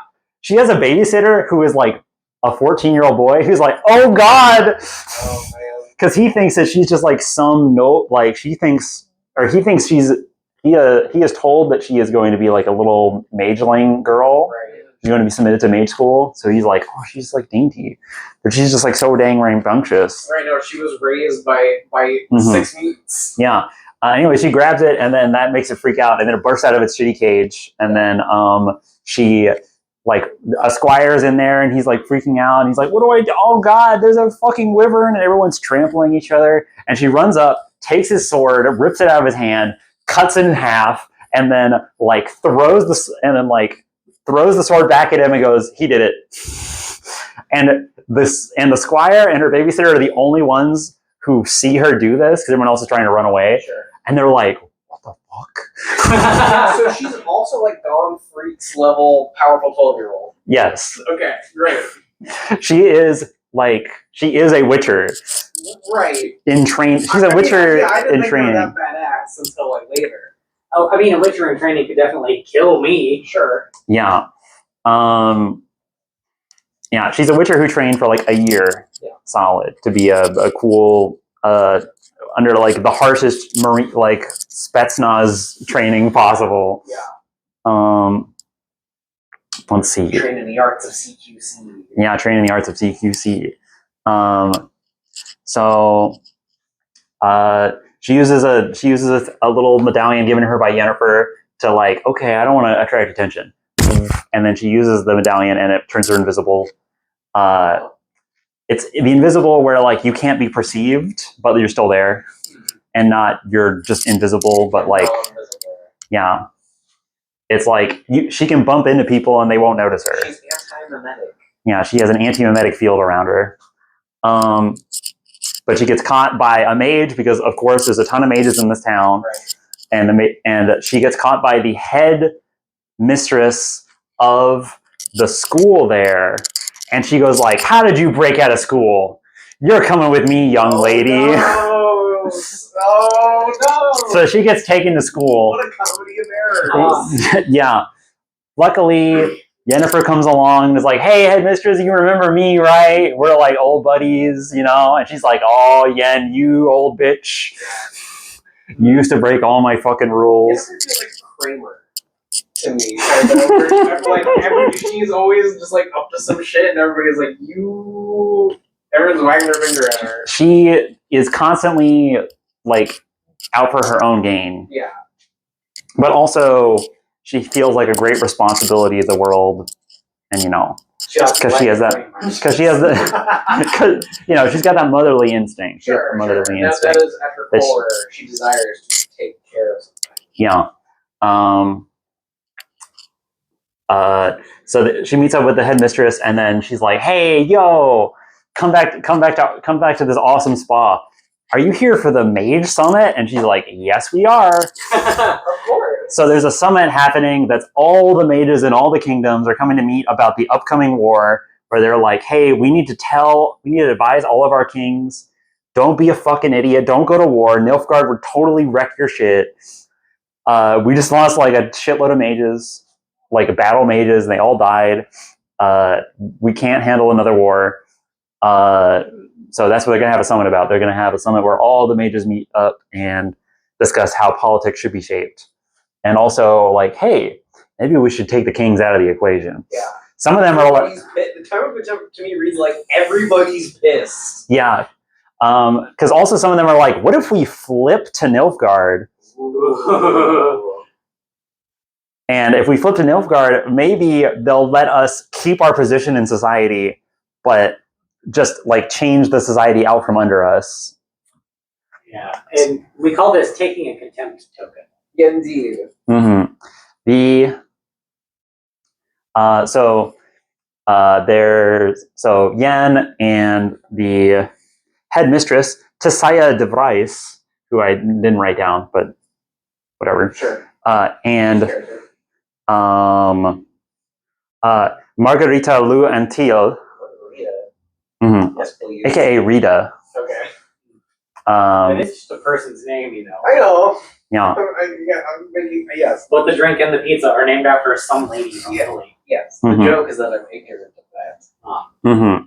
But they're all hanging out in a spa. They're all naked. They're all drinking, and they're like, "Siri, get us more wine. Siri, go get us more wine. Siri, Siri, come join us in the bath. Siri, come on." And Siri's like, "I don't like this. I'm 12. I'm really awkward about my body. He's having some kind of awakening. Everyone here is like magically enhanced beautiful because they're all like fucking old as shit." Sorceresses and sorcerers, they just like stick around forever. They basically don't age, or they do. It's like on the scale of like hundreds of years. So like Yennefer is a young one, and she's probably 85. Gotcha. She's like the youngest one in this crowd. The other ones are probably in like the 300 range. And Well, it's lucky for her that Witcher's also age slow. yeah. Well, she never underwent the trial of the grasses. She's technically a Witcher in training. Right. She only recognizes herself as a Witcher. I mean, between Yennefer and Geralt. Yeah. Oh, yeah. Yeah. No, Geralt ages slow. So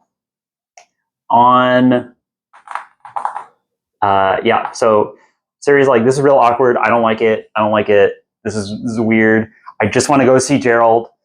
Yeah. Geralt is like my dad, and I haven't seen him, and like we bailed on him, and I feel really bad about that.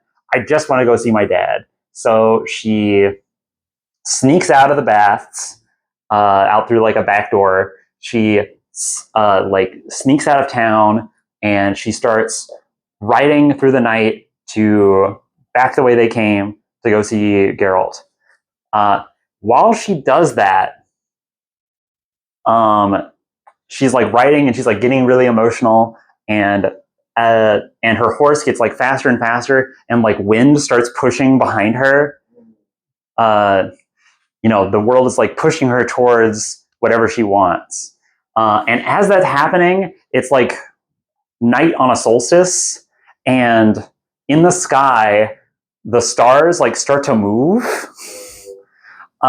Because in the stars, a field of like ghost warriors appears called the Wild Hunt. I was literally about to say out loud, it's the Wild Hunt. Oh shit. Yeah, no, it's the Wild Hunt. They start riding with her. That's bad news. Yes, they start to ride with her, and then she like looks around and is horrified because they're all like a bunch of skeletons. Yeah. And they're like, and as she's riding, it like her horse starts to like float a little bit. Oh. Like it like leaps. This is what the Wild Hunt does. Yeah, it like leaps. It like leaps over.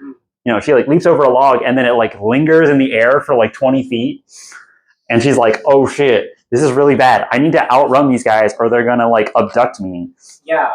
Yeah. For anybody who doesn't know, the thing that the Wild Hunt does is they're out after something, and they follow along with you. And if you're in the crowd for too long, you become part of the Wild Hunt forever. Yeah, you become a skeleton rider who goes on like weird fairy hunting parties or whatever. Yeah. This is there in their König. This is there in Ghost Rider. Yes, that one. Yes. So that's what Ghost Rider is. Yeah. Okay. So she breaks out of the forest line, and who's there? It's Geralt. He's Hank. He was like staying with like a halfling family, and he like ran that like Dandelion knows and is cool with, and they were like 1 day away's travel, but she traveled like that whole like 1 day's travel in like minutes. Mm-hmm. There's like some space warping going on there. She's like so fast. Sure. People like all over the territory like see the Wild Hunt descend that night, and like that's why Geralt like runs out, and he's like, "What the fuck? Oh shit! Let me get my silver sword." Yeah, you better. Time to kill some ghosts. And then in normal circumstances, you don't even look up during the Wild Hunt. And then that's a thing that they say is that like, hey, no one go outside, no one look up. And Geralt like runs out, and he's like, "What the fuck's going on?" And he's like standing there at the edge of like a forest and is waiting for like whatever the fuck to come out. And then Ciri bursts out of the tree line and like leaps over him, and then like nothing follows her out of the trees. And he's like, and he puts the sword away, and then she runs to him, and then they hug, and it's like, oh, that's beautiful. And then Yennefer like they have their moment, and then Yennefer like teleports in and is like, "Ciri, bad girl, don't fucking do that. If I tell you to do something, don't not do it." And this is the first time they're all like in the same place. Right. And Ciri's like, "I just want to see Geralt." Geralt's like, "I'm so happy to see her. I'm really happy to see Yen. Hi, Yen. It's been a minute. How's it going? How long has it been? It's been like 4 years. I mean, they met briefly up in Ellender, but like she refused to talk to him, and he was like too shy and ashamed to go talk to her. Geralt's a coward sometimes. Yeah. He bought her gifts and was like, "Hey, Neneke, can you like give this to Yennefer for me as an apology?" And she's like, his fingers together. and she's like, do it yourself. And he's like, and he does it, and then she just like refuses to talk to him, and then they're both just like cold shouldering. It's a little, they're a little toxic. Yeah. Um, That's what makes it so juicy. mm-hmm. Communication is the silver bullet solution to the world's only problem. Yeah. So Yennefer is like, hey, Geralt, I have a plan. We need to go back to, Gorspellen. We need to get to the island of Thaned. She's in danger. And Geralt's like, I heard about that. I know. Let's take her back. And she's like, what? No, I don't want to go there. I don't want to go be like a mageling on an island forever to protect me. That sucks. I want to like ride free, be a witcher. I want to go be a sorceress on my own. Yeah. She wants to take charge of her fate. The ship is safe in the harbor, but that's not what ships are for. Yeah. She is basically shut down by both of them and is like, no, listen to your mother, Ciri. She feels betrayed by both of them. She's like, this sucks. And Dandelion is like, guys, you got to listen to her. She's a person. Kids are people. Because Dandelion's hanging out with Geralt. So then they all go back. They put her in a dorm. They're like, okay, look, we'll talk to her after the summit. Until then, she gets put in a room with magic runes on it. That mean you can't do magic in here. Like, I think it's got Demetrium, which is like anti-magic metal shit on there. Naturally, you would have. Which they have on the Mage Island in order to capture mages whenever they are unruly. They put her in a mage prison room as like, we'll get you after. Geralt is taken to the summit as Yennefer's date. Okay, like the big wizard summit. Yeah, the peak of a mountain. Yeah, the big wizard summit, where there's like a big dinner on the island of Thaned with where the Tower of Gulls is. We'll get to the Tower of Swallow later. And that's where we meet a bunch of important people. We meet Philippa Earhart here, and Yenna's like, "Oh, Geralt, meet Philippa. She's like really big and important." And then she goes, "Oh, hey, Geralt. Been a minute." And then she's like, "How the fuck do you know her? What have you been doing when I let you loose?" Well, if you were here more often, you'd know. Yeah, they both fuck around, but they're both also kind of weird about it. Sure. Like, he left to go be with Triss for a while as like cope, Right. and in like this one, there's like in Shard of Ice from Sword of Destiny, there's like a different mage who is like trying to propose to Yen, and she cold shoulders both of them. But yeah, they both get around. In this place, they meet. They meet Philippa. They meet Dijkstra. They also meet Vilgefortz. Okay. This seems like a grim important. Yes. After we meet all these Yes, people. we also meet Enida Gliana. Oh, great. So Vilgefortz is like the leader of like a conservative faction of mages who is like. Oh, he's the women should be mages guy. He's the women shouldn't be mages guy. Yeah. And he's also guys, we just joined Nilfgaard. Oh, that's what. Okay, yes. Of course, that would be the same guy. He's the biggest fucker around. Yeah, he's the biggest fucking asshole around. I'll just tell you that Riot's is working for Vilgefortz. Oh my gosh. So they're right next to each other. Yeah. Dijkstra is a spy master for like one of the big kingdoms up here, Temeria, which is like this whole region. he's the spy master, but he is also just de facto the ruler. The king there is totally ineffectual. And he is lovers with Philippa Earhart. Remind me who that is? She's like the big wizard. She is a big mage lady. She saved Geralt from Rience the first time they fought at the end of the first threw book. The fireball through the wall. Right. Yes, got it. Yes. She's also like the main. She's the main mage for a kingdom down here. So like these two kingdoms are de facto ruled by the same two people, but they both have like their own king and counts and blah blah blah. Yeah. But the kings there listen to their spy master and their court mage respectively. She's the leader of a progressive faction. Progressive, but only relatively, still very reactionary. Yeah, a liberal faction. Yeah. She's about to start a coup right now. Yes, liberal behavior.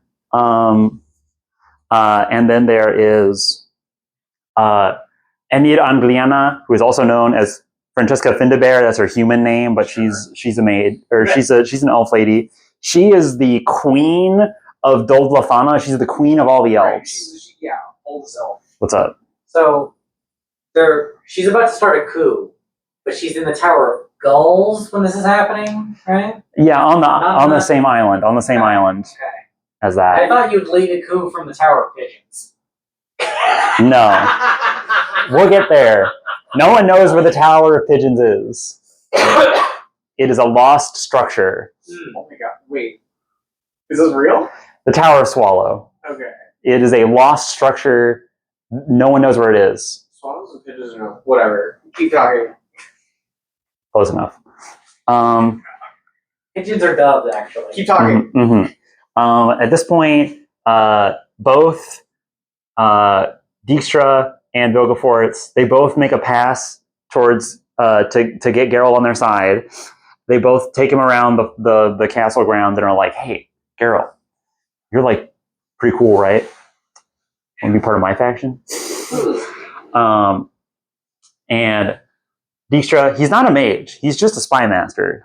He doesn't know how to do any magic, actually. He's just a really good spy master. He basically runs the CIA in the universe. He has a spy in like every single setting that we ever go to.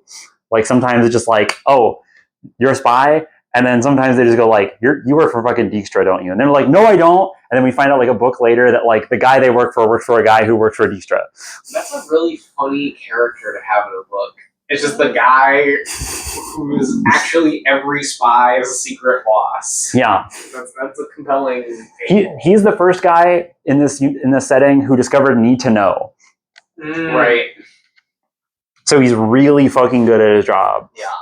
Especially relative to everyone else. So anyways, he takes them around. He's like, "Look at all these mages, dude. They all think they're better than us. They all just want power for themselves. They don't care about the people." Dijkstra makes an appeal to him like, "Hey, we need to have space for humans to live, blah, blah, blah. Like, we need to end this war, with the stupid fake war with the elves that no one cares about. Like, people are just like butchering each other in the mountains nonstop and like literally for nothing. We need to shore up against Nilfgaard and then like broker trade with them, blah, blah, blah. But there's a way that you can help me with that." And then in all ways but saying it out loud, do they say, "Hey, we need you to marry Ciri someone off for us." Yeah. And both times Geralt's like, "Fuck you, asshole. Hell no, not doing that." That's good.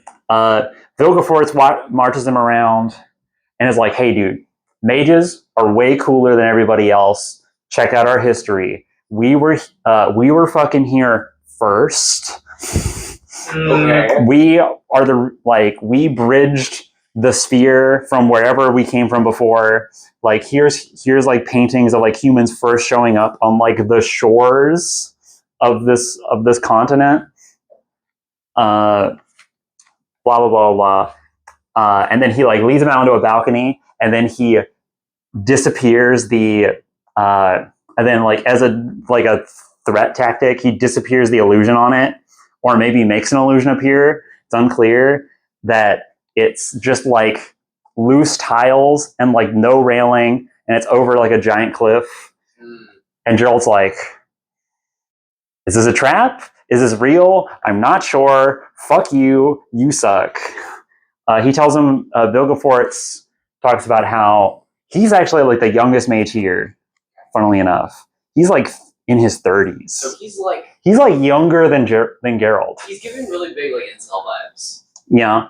He actually was raised in Brokilon. Oh. He was raised by the Dryads. He learned their magic, and then he escaped Brokilon, and then it came here, like incorporated their magic into like, you know, the Mages Guild magic, and he became a really powerful mage really quickly. And presumably because he was bullied by a woman once. Therefore, they're worthless to him. He came out like a TikTok fascist. Yeah.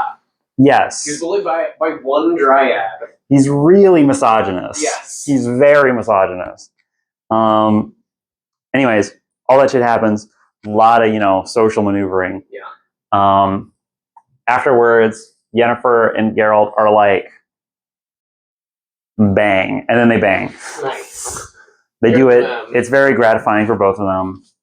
The next morning, Geralt gets up and he's like, man, I gotta piss. I don't want to have to go all the way to the bathroom, but like if Yennefer sees me piss in that pot over there, not like that potted plant on the windowsill, like she's gonna think I'm just like an idiot. So I'm gonna go outside.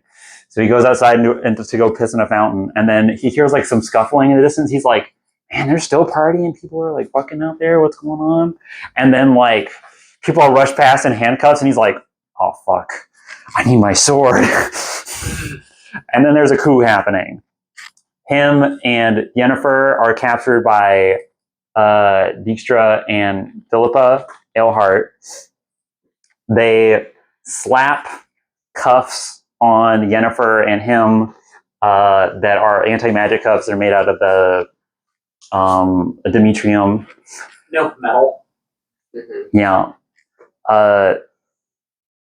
They slap that on them, and then they're like, okay, we're getting you off the island.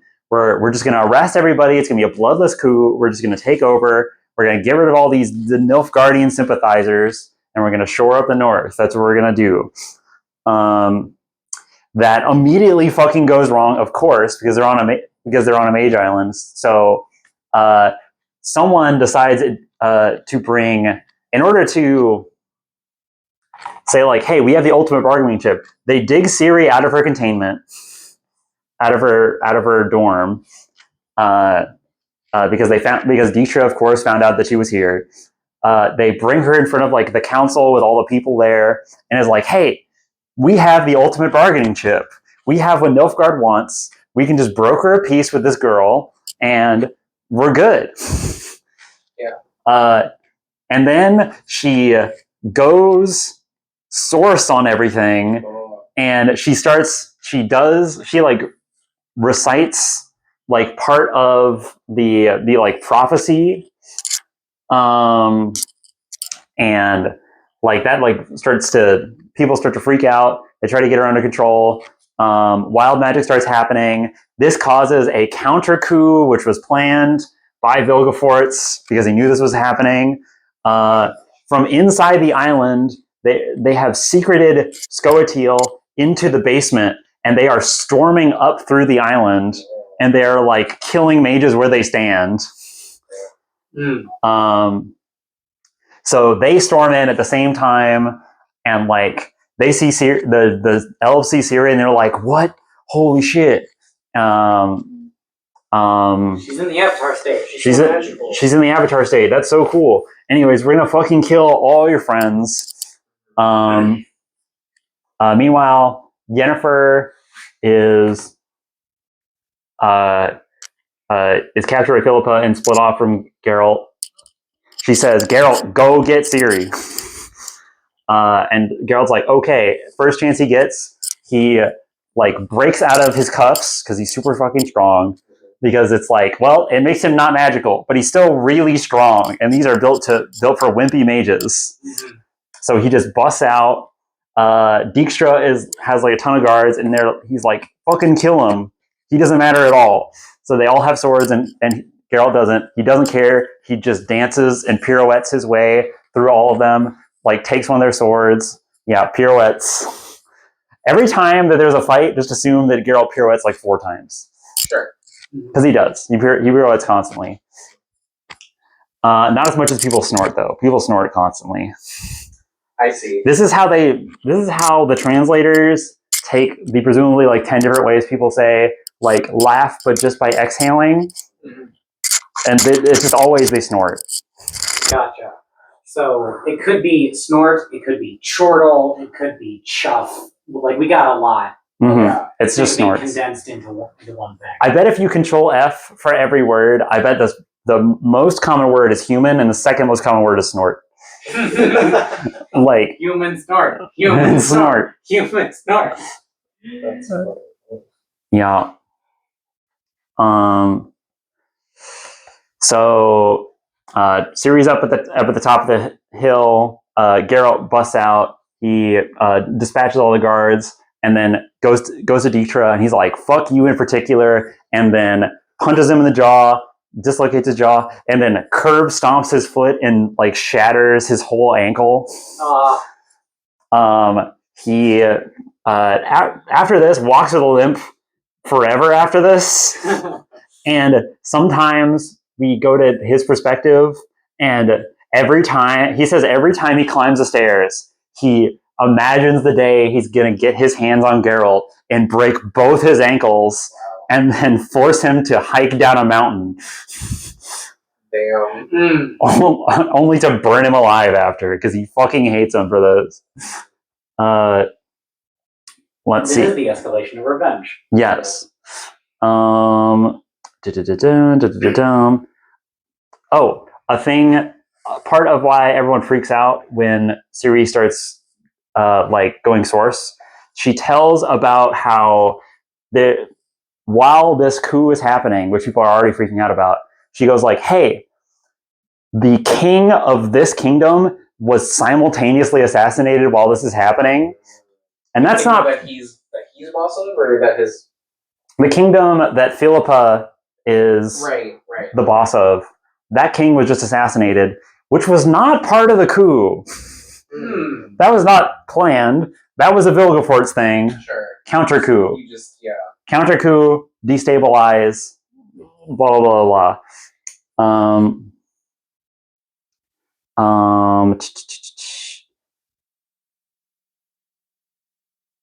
Okay, so at that point, Ciri gets calmed down by Triss, because Triss is like, Triss took care of her for like this whole journey up here, and Famously still alive. and also famously still alive Triss, from Kaer Morhen down to Elender. You know, she was as Yennefer is called. She calls Yennefer mom. She calls her mummy actually. Mummy. I see. Mummy. What a strange thing. She never calls Geralt dad, but like, yeah, clear. She calls Triss sister. Oh. So you know they're tight. Triss is here because she's teamed up with Philippa Earhart because she believes in like the bigger picture, but also she sees like a turmoil that it puts Ciri in, and she's like, I wasn't told about that part. Oh no, I've been manipulated by Philippa, who, by the way, they're lesbians also, just so you know. Oh, sick. So, you know, Philippa do Dijkstra, Philippa do Triss, Philippa so do... the bath scene was actually horny. Yes. Okay. It wasn't just like... Okay. That makes... Yen swings both ways. Sure. Actually, Yen doesn't swing both ways. Yen hates everybody. Oh, okay. Yen swings neither way. Well, to make her hatred. Yen, at one point, says to Ciri, when explaining, like, at one point, Ciri is like, I don't like that boy. I don't like him at all. And Yen's like, look, I tried women once for a while, and like, they all fart under their bed sheets. It's all the same shit. And I don't do anything. I don't like anybody. That's the lesson she teaches her daughter. I did. Admirable. I was curious, and I flipped through the book as you were talking about it, and I happened to flip to the page where it was the funny fan service describing naked ladies and Siri being flustered. I was Yes. like, man, this is a lot schlockier than you are depicting it. It jumps around. It really jumps around. Yeah, For sure. You want variance in tone. that's true. You want variance in tone, and boy, howdy do you get it. Like I said, there's some that are like there's some parts of this that are very gritty and grounded and like dour. Some parts of this that are like straight up comedy. And like this part is like, Time Contempt is very high fantasy. Yeah. Is like, we are high. You're at the wizard school. We're at the wizard school. What you doing? Are you doing Tower Swallows? Yeah, I did think about that, but then I was like, oh, whatever. I intended to do that between cuts, but whatever. That's fine. Let the people see how the sausage is made. So, anyways, Triss sees Siri like tell her source prediction, not source prediction, but like, hey, this guy just got assassinated, and then Philip was like, what? Oh shit, that's bad. I might have just lost my support. Also, Nilfgaard is going to invade. Also, there's a bunch of elves here. Chaos. Triss pulls Siri out of there and is like, Siri, you have to run. Get off the island. I'm gonna offend here to try and like slow people down. She does that. She tries to, and she goes off to be with Philippa and like help her also. Siri runs. One of the things she's been having since her home got destroyed, she mixed in with her future sight nightmares, where she like predicts people's death, including like Geralt's. At one point, she predicts Geralt's death. So Geralt like has a description of his death that we don't hear until like way later.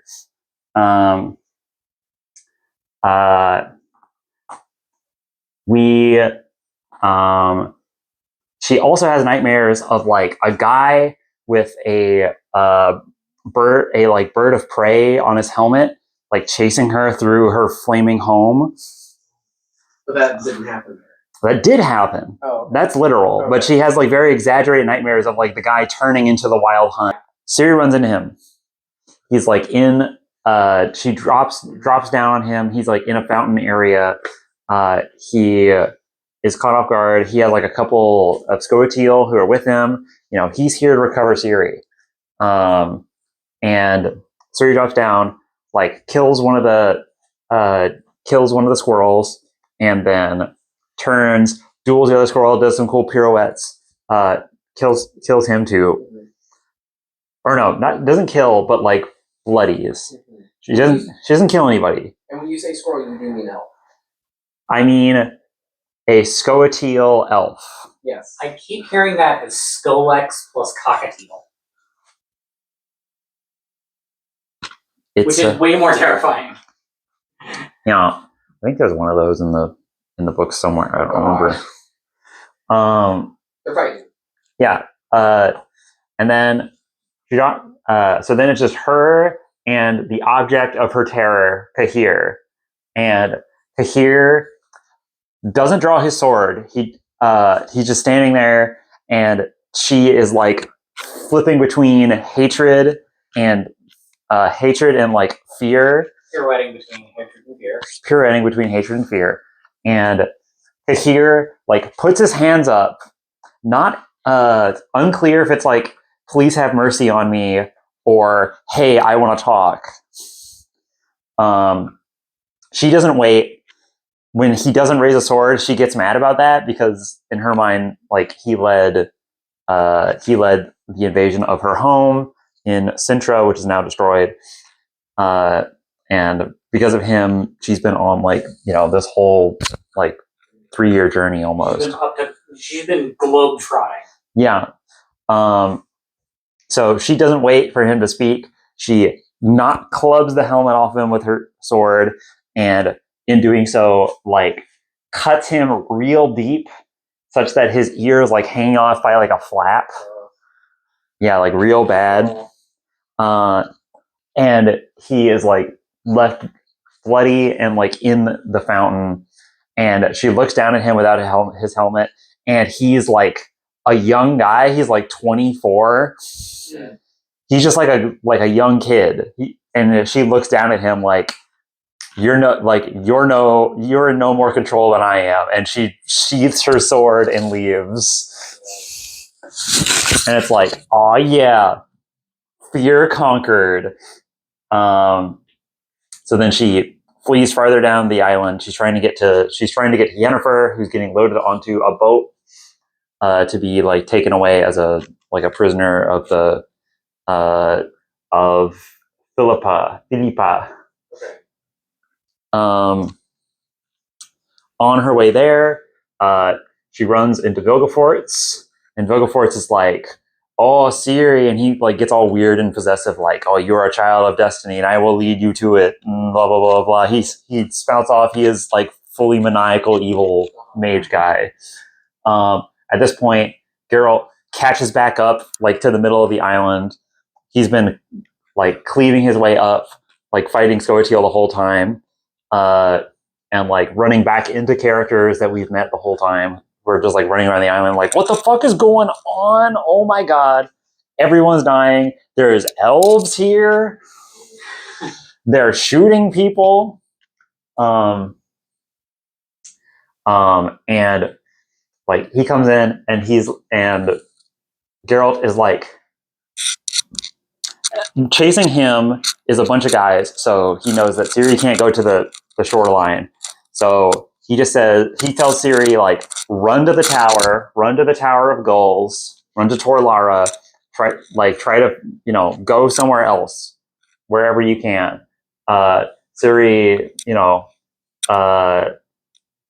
hears him, tells him she loves him, and like runs away. And Vilgefortz is like, Geralt, you should have joined me, you fucking fool. I'm so much cooler than you right now. You told her to go to the Tower of Gulls. She's gonna be stuck there, you idiot. The portal there hasn't been a portal there in decades. I've shut it down. How do you think I get all these guys here? And then Geralt's like, all right, I'm gonna fight this guy. And then Vilgefortz is like, that's fucking hilarious with Witcher. And then he just like telekinetically grabs him, slams him into the ceiling, slams him into the floor, and breaks like half the bones in his body. And he's like, that was real cute guy. He like goes over to his corpse and he's like, that's real cute. Anyways, think about it. Think about my offer. I'll see you around. I'm gonna go capture your daughter now. Peace. You're gonna be a Chad like me and 8 women. Yeah, pretty much. He then chases her the Tower of Gulls. The portal. He closed the portal He had closed the portal like last night, and when she gets there, the whole tower is like dormant, and she's like, "Oh fuck!" So she goes down into the basement of it, and it's like the whole thing is made like outside is made of like solid white marble, but the inside is like slate black glass, and is like when you're walking through it, it is like rhizomatic. Like you're walking through it, and it's like a hall of mirrors, and like descending through it there, and it's like dark, but and she's just being chased by like a mage who is glowing, who is like Vilgefortz is just like spouting like, "Give yourself up, girl. It's time for you to realize your destiny." Blah blah blah, and then evil villain shit. She gets to the bottom of the stairs, and then she like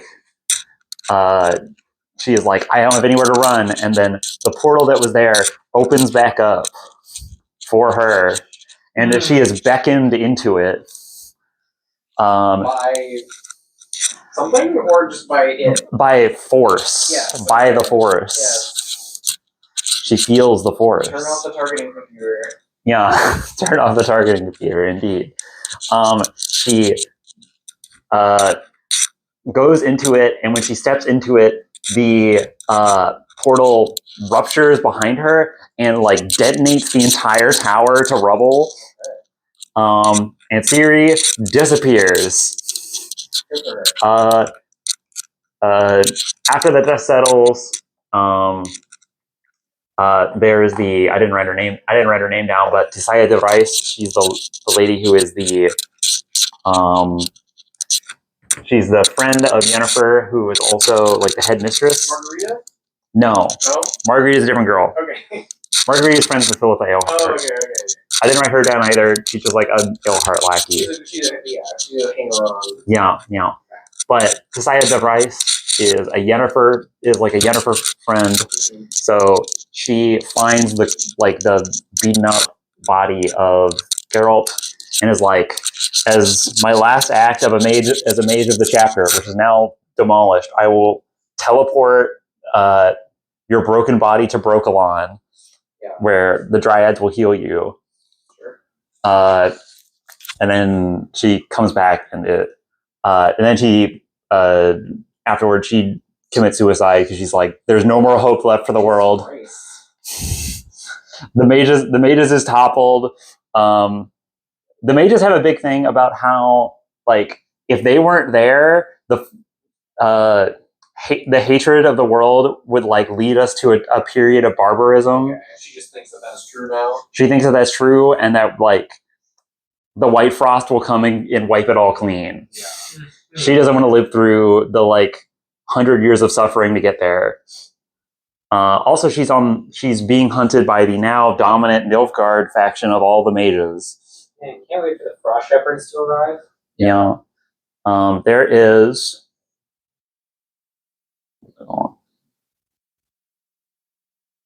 Yep.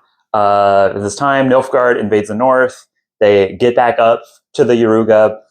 There is no gathered force at Sodden to hold them back, so they cross the Yaruga, and they're now invading this whole zone. The middle belt. Yeah, the middle zone.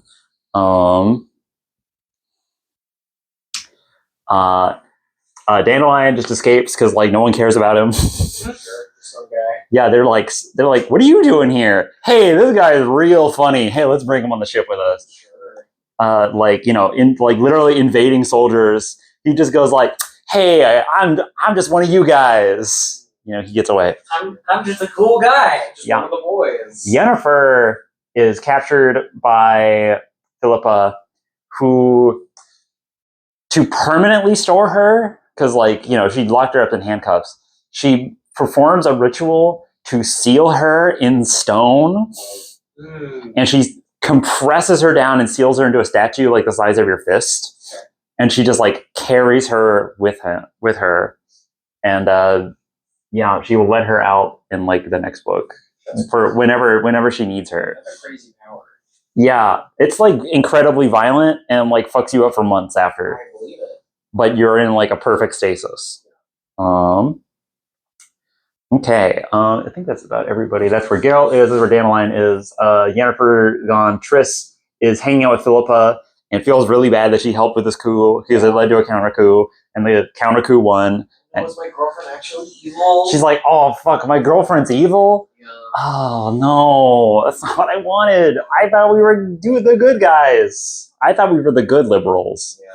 That's what she thought. They always do. They always do. Yeah. Okay. So this is the last 20% of Time of Content. Ciri pops out, and she is somewhere that she's never been before. She, goes through a big wormhole and is tumbling and spiraling out and riding the currents of the forest. She is dumped out. Do you want to take a guess? I am spoiled. Oh, you are spoiled? Ooh. By you. Where do I think? Ooh, this is a really good question. Yeah, hot and cold me. Ooh. I mean, let's go okay. Do I think we're gonna go to Evil House? Or do I think we're gonna go somewhere we haven't been that isn't My impulse. We've been all up here. Yeah. My impulse tells me Evil House. Mm-hmm. But I think it would be fun if she goes to the Viking Islands. Mm-hmm. That's just what I want. Yeah, that's where her godparents are, basically. What does that mean? We're literally. Right, okay, you remember her grandpa. Yeah, her step grandpa is from here. Right. So and her perspective, if she would have had a husband, would have been from here. Right. but then Sintra collapsed. No, blah, blah, blah. that to me feels poetic to put her there. Yeah. But I don't think that happens. Yeah. I think she probably just goes to Evil House. You're close. Okay. She goes here. Oh fuck. She pops out in the desert. She pops out of the fire and into the frying pan. Yeah, as it is literally called the frying pan. because it's just flat and hot. Because it's flat and hot, and it's in a basin that is like surrounded on all sides by like mountains. You can just see mountains in each direction, and you have no idea how far off they are. Right. Because mountains are really big, mountains especially when you're far away. Mountains are really big, and it's just a flat nothing. Yeah. Okay. She is there. She's crying. She's really sad. She feels like her mom betrayed her, and her dad also kind of betrayed her. But then her dad tried to save her, but then he got fucking murdered. Like, basically, she doesn't know if he's dead because he had a fight with Vilgefortz. And the last thing she saw is him get like picked up and like thrown into a ceiling. And then she just turns around and while running, hears the crunch. Yeah. And then like when the guy's chasing her down the tower, he's like talking about how everyone you know is dead. I killed them, blah, blah, blah, blah, a bunch of the shit. She's thinking about, she's just thinking about how she's totally alone in the world and she's in the worst place ever. She has no idea where she is because this place isn't even on a map she's seen before. She didn't know that deserts existed. Oh man, that would fuck you up. And then like she literally wonders like, am I in a hell? Am I not like on the planet anymore? Like, am I in like just hell? Yeah, a place not fit for humans. Yeah, she spends a day like basically crying, and then at nighttime she is like, oh, finally the heat is abated. I can start walking, and she starts walking, and then it gets colder and colder, and she starts shivering, and she's like, what the fuck? Why is it like this? She's like so confused. Yeah, the temperature red lag will kill you. Yeah. At which point she like huddles up under a rock and she's like shivering and like trying not to freeze to death. And she's like licking the dew off of her knife because she's so thirsty. Yeah. That is like as it forms in the night. Real. And she like then the sun starts to come back up and she's like, it's finally warm again. And then she feels the full brunt of an entire day of heat. Yeah. And she like is like, okay, just pick a mountain and walk. You're a sorceress or you're a witcher. You know what to do. You just keep going forward. And she does that and wanders for a while. And then eventually, like later that night, she like collapses from exhaustion. And when she's trying to find some place that's warm enough to huddle, she finds the exact same spot she was at the previous night. So she's just been wandering in a circle over dunes and like completely lost. And she's like, oh my God, this is the worst thing ever. I literally, and like, this is like a harrowing, this is like extended. This is literally like a fifth of the book. Sure. Yeah.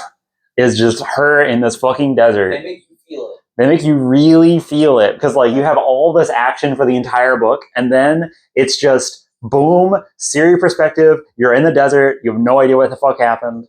Live in it. She is then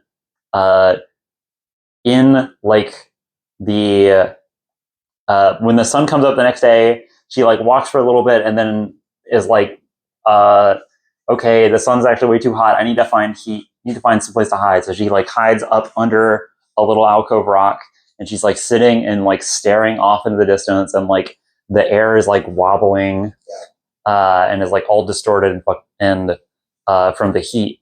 And she's just like delirious because she hasn't eaten, hasn't drank anything. And in the distance, she sees like, is that a horse? Man, I need a horse so bad. If I had a horse, I could fucking leave. I could get out of here. Is that a horse? Oh, I hope that's a horse. And then like, it starts coming towards her. She's like, it's not a horse. It's white. Horses aren't white. That doesn't happen. And it keeps getting closer. And she's like, wait, that's not a horse. It looks different. It's a different creature. And then it gets closer and she realizes, oh, it has a horn. Holy shit, that's a unicorn. And she's like, what? And it comes up to her and it like prances in front of her and like graces her with its presence. She's like, what the fuck are you doing here? What? Unicorns have been extinct for hundreds of years. Yennefer told me. That's how I know it's true. Because the thing that she tells her in like Blood of Elves is she's like, yeah, unicorns are all extinct because humans suck, because they learned that they like virgins, so then they would use virgins to trap them and then kill them after. Damn. And now the world is devoid of both unicorns and virgins because they had no more use for them. That's what she says. I mean, a lot of that is accurate to lore. The trapping of a unicorn is like a classic thing because, well, like unicorns are frequently described as ferocious because they're like really good at violence. They don't harm virgins. They'll just like go up to them and like hang out, so you can use virgins to trap them. Yeah. So she finds this unicorn and she literally is like so delirious. She's like, oh God, thank God I'm a virgin because that boy kissed me one time and like I don't know if that counted or not.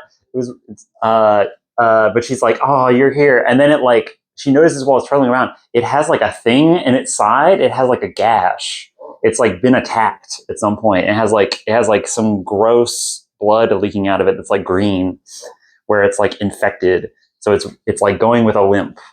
And she like goes up to it and she tries to like treat it the best she can. She like picks out barbs with her knife and like befriends the unicorn. And then the unicorn, it can walk a little bit better after, but like she doesn't have like suture or anything. She just has like whatever, like her knife. So then it says it to thank her.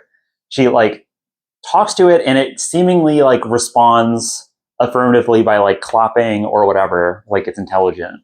And it like leads her to like, hey, here's a lizard den. I dig it, I spear it with my horn and I give it to you.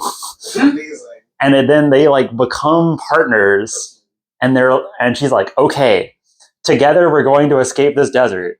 She's like, hell yeah, we got this. And then she, so they start making their way towards a mountain. They pick one and she gets more locked in. She walks alongside her like limping unicorn. She names it Little Horse, by the way, because it's like only about as big as her. So it's like definitely like small. Yeah, that's a pony. Yeah, it's a pony. Well, okay. So traditionally, unicorns are smaller than horses. But, yeah. She walks with it through the desert. After like a couple days of travel, the wound on its hind is getting like more and more like rotten. It's like starting to like stink in a sweet way, and like that's bad news. And like on the third day, it doesn't want to get up anymore. It like can't move, and it's like, oh, and she's like, no, come on. You're like my one hope. You're like I put all my hope onto you. I don't have a mom. I don't have a dad.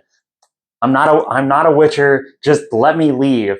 And then like while like standing over it or like kneeling over it, she has a revelation. She goes, wait, I'm not a witcher. I'm a fucking sorceress, dude. I'm a sorceress. I can fix this. Okay. I'm not supposed to do this. Time to tap, and then she like feels the ley line, and like this whole place is fire magic because it's super fucking hot. And she's like, fire can make life. I just need to heal Little Horse, and we can leave, and then I can ride Little Horse out of here. That's all I have to do. This is gonna go very badly. Yeah. So she starts to call upon. Like she starts with like all the elements. She feels like the earth, and like the earth like sifts around her and has her on a platform. She feels like the feels the air, and it's like blowing dramatically and like giving her like a cool breeze. It even starts to rain. She wills it to rain here.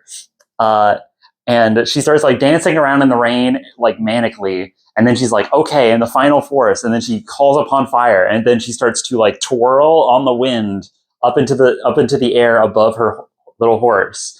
And then she starts to connect with her past lives. Say more. She It really is the Avatar state. It really is the Avatar state. She starts to like feel what it's like to be magic through like all of history. She like imagines herself as like elves in like the far past. She imagines herself as like a great dictator, or like has a vision of it. She sees herself as specifically the final vision, because it starts to spiral and starts to get worse. It starts to become like a vision of flame, and she embodies in like a queen of a previous age. By previous age, I mean like couple hundred years ago. So like a different age of human history, where there was a witch who came to power named Falca, who basically was like Castlevania Dracula level evil, where she was like burn literally everyone at the stake, or like Mad King in Game of Thrones. But she was also a source, and she used her magic to like rule with an iron fist. And she like started like in response to her, the Order of the Flaming Rose like came to power and then like deposed her, and they like burned her at the stake. And when she did that, she cursed the entire world and said, "My blood will rise again, and it will destroy the planet." I'll tell you right now, Siri is also a descendant of this lady. Yeah, of course. So she connects with her via past life and raises like pillars of fire out of the earth, and then like starts to lose control of it, and is like scared that she's going to kill Little Horse. So in a moment of sacrifice, she pleads not to the source, but to gods in general. Please just save Little Horse. Take all of this power away from me. And suddenly all of it like funnels into her, like chest. All the fire, all the wind, and all the rain like funnels and like twirls her and like plummets her to the ground, and then fades away, and then just like leaves her in like an overcast haze. And when she looks down, Little Horse is healed, but she is like completely shot, and she can no longer feel the ley line. She can no longer feel the force. She is no longer a magic baby. She can no longer feel fate guiding her. She's become unmain characterized. But she has healed Little Horse, and Little Horse, like as she's blacking out, Little Horse like stands up and prances and tries to like nudge her awake. And then she like just lies on the floor like, I did at least one good thing with my life. I can die now. Does Little Horse become the protagonist now? Kind of. Ooh, We'll get there. Fun. Then Little Horse prances away from her, and then she passes out. When she wakes up, and to be clear, we're still in Time of Contempt. we're still in this book. It's like the back bit. It's the back bit. It's like the back fifth. It's like just 120 pages of being lost in a fucking. It's like 100 pages. Lost in the wilderness. Lost in the desert. That's crazy that she was in the horny lesbian bath like 2 days ago. Yes, literally 2 days ago. Yeah. She's had a very tumultuous existence. Yeah. And also, she was chased by the Wild Hunt yesterday. Right. Well, at this point, it's been like a week, but because she spends a fucking week in the desert. But anyways, Little Horse. What Little Horse does is it runs off, and it attracts the attention of some people and like brings them to her, and then it disappears. because it's not supposed to reveal itself to people, but it was willing to reveal itself to some people here, and they brought them to Syria to save her. And she wakes up and she's on their horseback, and she's tied up, and she's like, what the fuck? Where am I? She's like now in these foothills. She's made it all the way there. She's in like this zone now, like going towards Nilfgaard. And they're like, have you ever seen that? There was clouds. There was clouds in the frying pan. That never happens. And I could swear that horse is white. And other people were like, no, that was gray, dude. That was just some gray horse. Where'd it go? It like vanished in the desert. And they're like they clearly saw it, but they like can't perceive that it had a horn. Yeah. It had like some sort of, illusion on it. Only true believers can see a unicorn's horn. Yeah. And she at one point tries to tell this to someone who was there, like tell them like, no, that was a unicorn. And they just deny everything she says. They're like, you're just delirious from the sun. And she like kind of starts to doubt it of like, is that real? But then she's like, well, I don't have my source anymore. So like something must have happened out there. Mm-hmm. She can't do magic anymore at all. She's now just a witcher. Only a witcher. She doesn't have any of the juice. She's just like a good fighter. Yeah, she's just a really good fighter. At this point, anyways, so they have captured her because in the wake of this rebellion, they were supposed to capture Syria. That was a very important part of it. There was like the conceit of both, yeah. Yeah. So something that has happened. So they didn't catch Siri. So Nilfgaard has said like, hey, Siri has taken flight. Bring us Siri and we will give you, like, we'll make you unfathomably rich. Just like everyone everywhere, go find them. You will be like a raised to a lord or whatever. And these guys are bounty hunters. And they're like, there's no way this is the right girl. She's in the middle of the fucking desert. That's stupid.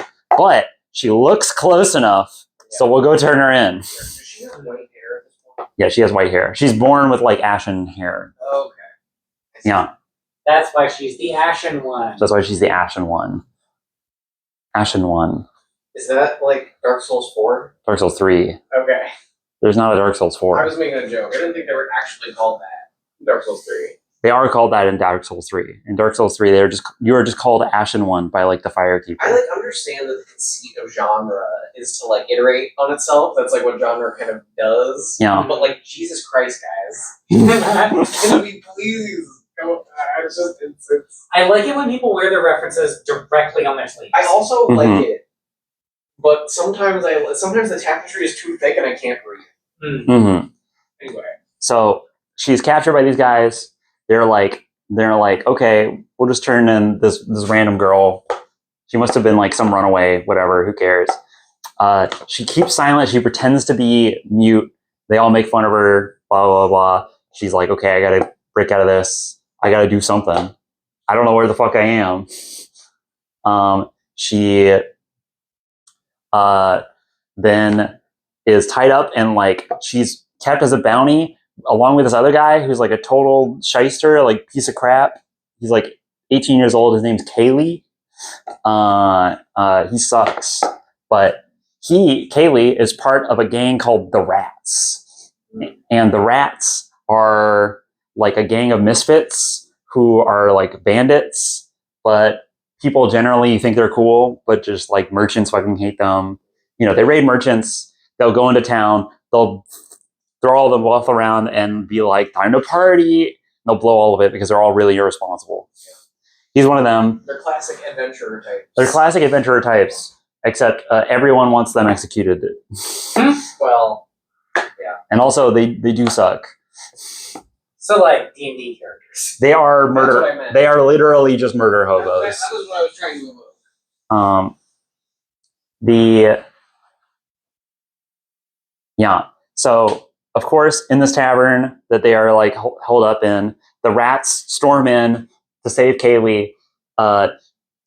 Siri is also there. She was just pretending to be like a mute the whole time, and then she takes a guy's sword and like fights her way out. She doesn't kill anybody. She still like has never hurt, like had never like actually killed somebody. So she's like fearful of that. And the rats, she escapes with them. They make fun of her for that because they see her like do these crazy like flips and pirouettes or whatever, where she just like parries guys, breaks their swords, then like conks them with the flat of her blade like on the head, and then like bails. Pirouette, snort, pirouette. Pirouette, snort, pirouette. And they're like, wow, she's soft, but she's a lost girl. She's like 13-ish. So the leader of them, so she falls in with the rats, and that's where we leave her off, and that's the end of Time of Contempt. So she's hanging out with some real bad dudes. She's hanging out with the rats. Yeah. The rats. I think I read about the rats as I was skimming through that book. Mm-hmm. All right. Well, that's Geralt's dead now. Yeah. Well, he was ferried away to Brokilon. Yeah. His broken body was ferried away to Brokilon. Yeah. Yeah, that feels pointed. Mm-hmm. I'm sure it's different in Polish or whatever. Yeah. But I don't know, Brokilon feels like it could be, I guess it's from break. Break. It's not the same. Yeah. Pick back up in Brokilon. Okay. Gerald's hanging out. He hangs out there for What's a the month. name of this next book? Baptism of Fire. I see. Uh-oh. We kind of just had one of those. Yeah. What you looking at there?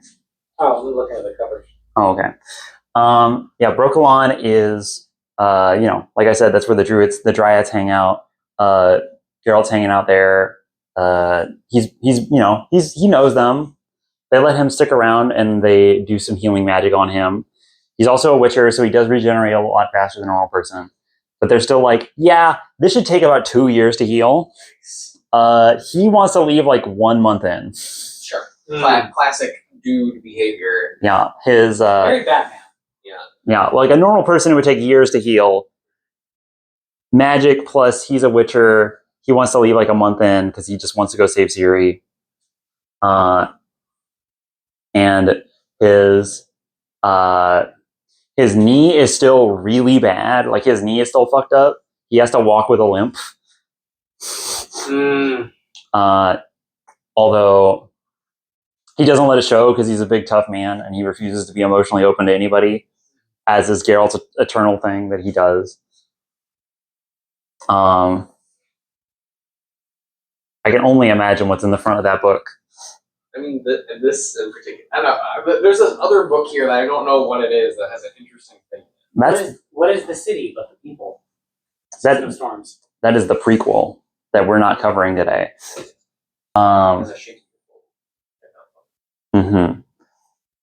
So Geralt's hanging out in Brokilon. Dandelion makes his way from Gorsfellin to Brokilon. On the way there, he runs into like a bunch of soldiers, and they decide to lead in Brokilon because they think, you're funny, we'll roll with you for a bit, but we ain't going in there because that's how you die. He makes his way to Brokilon, and he basically just holds his breath and is like, please don't kill me. I just want to go see my friend Geralt. I'm just a funny little guy.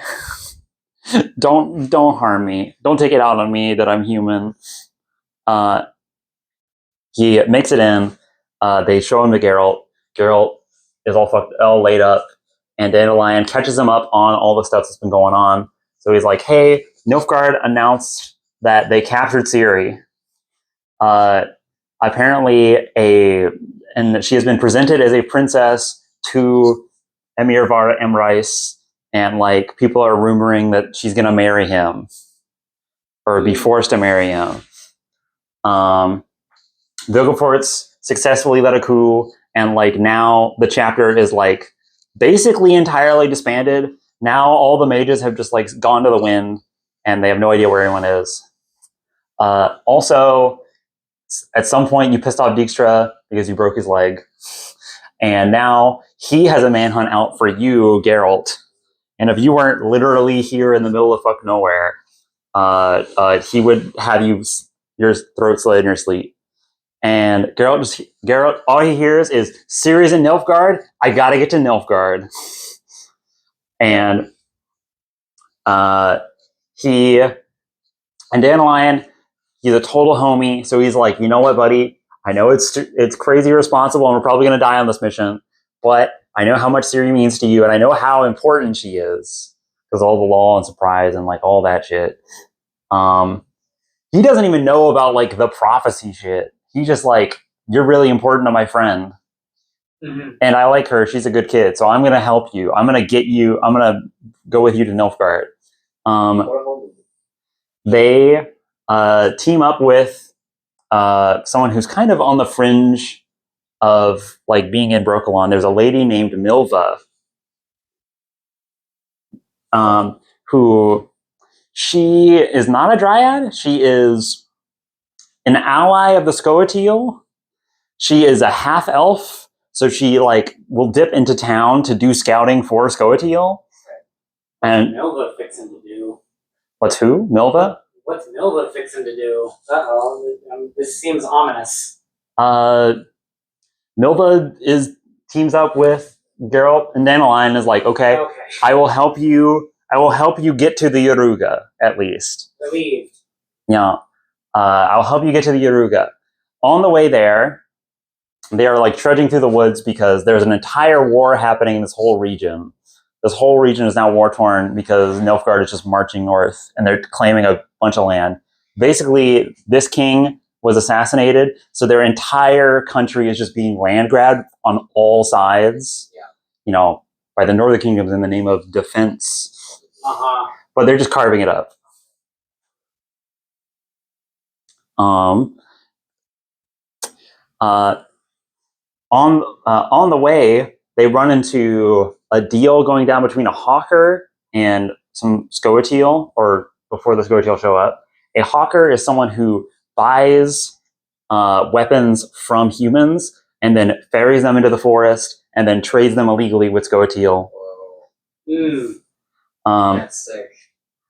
Yeah. They're greedy merchants. They play both sides. No, that's entirely clear. Mm-hmm. I just find that sort of like morally gray, roguish, not morally gray, but morally like they do not consider morals. They're just after cash. I find that fictionally compelling. Compelling, yeah. In this guy's cart, they have a coffin, like in the bottom of it, underneath a bunch of stuff, and inside of it there's a man who is tied up, not dead. He was going to be sold as a prisoner to the Scoia'tael. They dig this out, and they're like, "Dude, what the fuck? You've got a guy in here? That's fucked up." They dig him out, and Geralt recognizes him. It's Cahir. He failed in he tells them, I failed in my mission on Tor Lara to capture Ciri. I am now being shipped back against my will to be executed. And he tries to tell Geralt, like, hey, Geralt, I'm on your side. I want to help. I tried to save Ciri, but she attacked me. I still want to help. Let me help you. And Geralt's like, fuck you. You gave her. I believe you? You gave her nightmares for years. Why the fuck should I believe you? Fuck you, asshole. And then they ditch him in the woods, and they're like, good luck. You're in Brokilon. They're going to shoot you on sight. So then Milva continues to escort them. Cahir starts to shadow them. He's just like following them. Like anytime, sometimes they just like look back on the horizon and they see him in the distance, like trudging after them. Usually they have horses and he doesn't. He's just like fucking marching.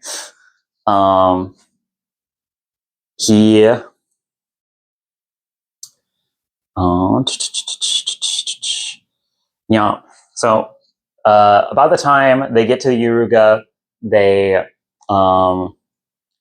meet up with a group of dwarves led by Zoltan Chevet, also some hobbits, as you wanted to call them. Okay, great.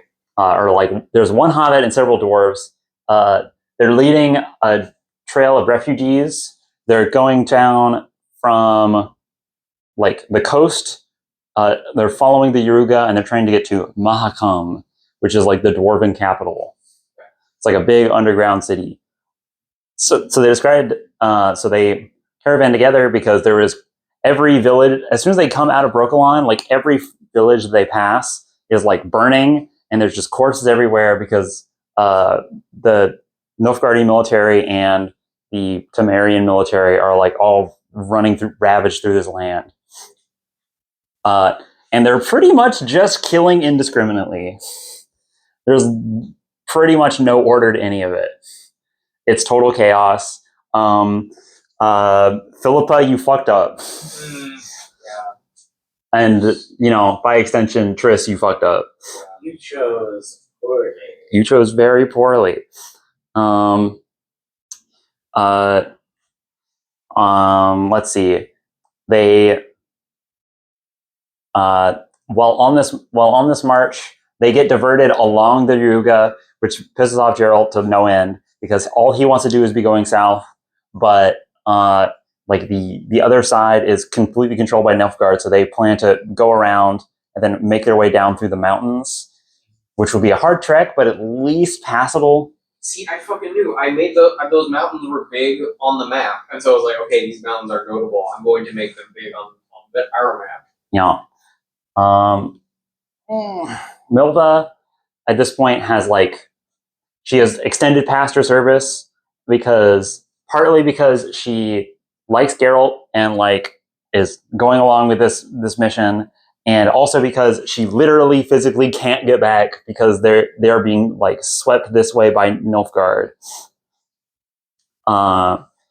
They are marching with these dwarves, and they're all very cool. Dwarves in the entirety of The Witcher are just pretty much they're pretty righteous. Yeah. If you're a dwarf, it's a signal for you're a cool guy.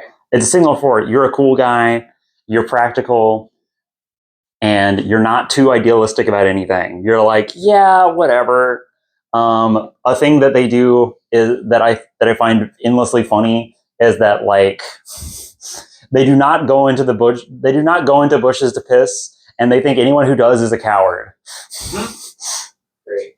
They whip it out right there, and all of the like women who are following them, who are human women by the way, who they're just protecting out of like kindness and like carrying all their shit for them because dwarves are also built like donkeys. They can just carry like 800 pounds like no problem. And they just have the endurance to do that over like a long march through swamps. At some point, they find like a full-size cart, and the full-size cart they just take turns towing one at a time. Wow, they're jacked as fuck. Yeah. Like they're definitely like they could definitely, you know, like they're as strong as Geralt, who is like a huge mutant guy, who's basically like a super mutant person. They are going along, and then they spend a night in a elven graveyard right around here.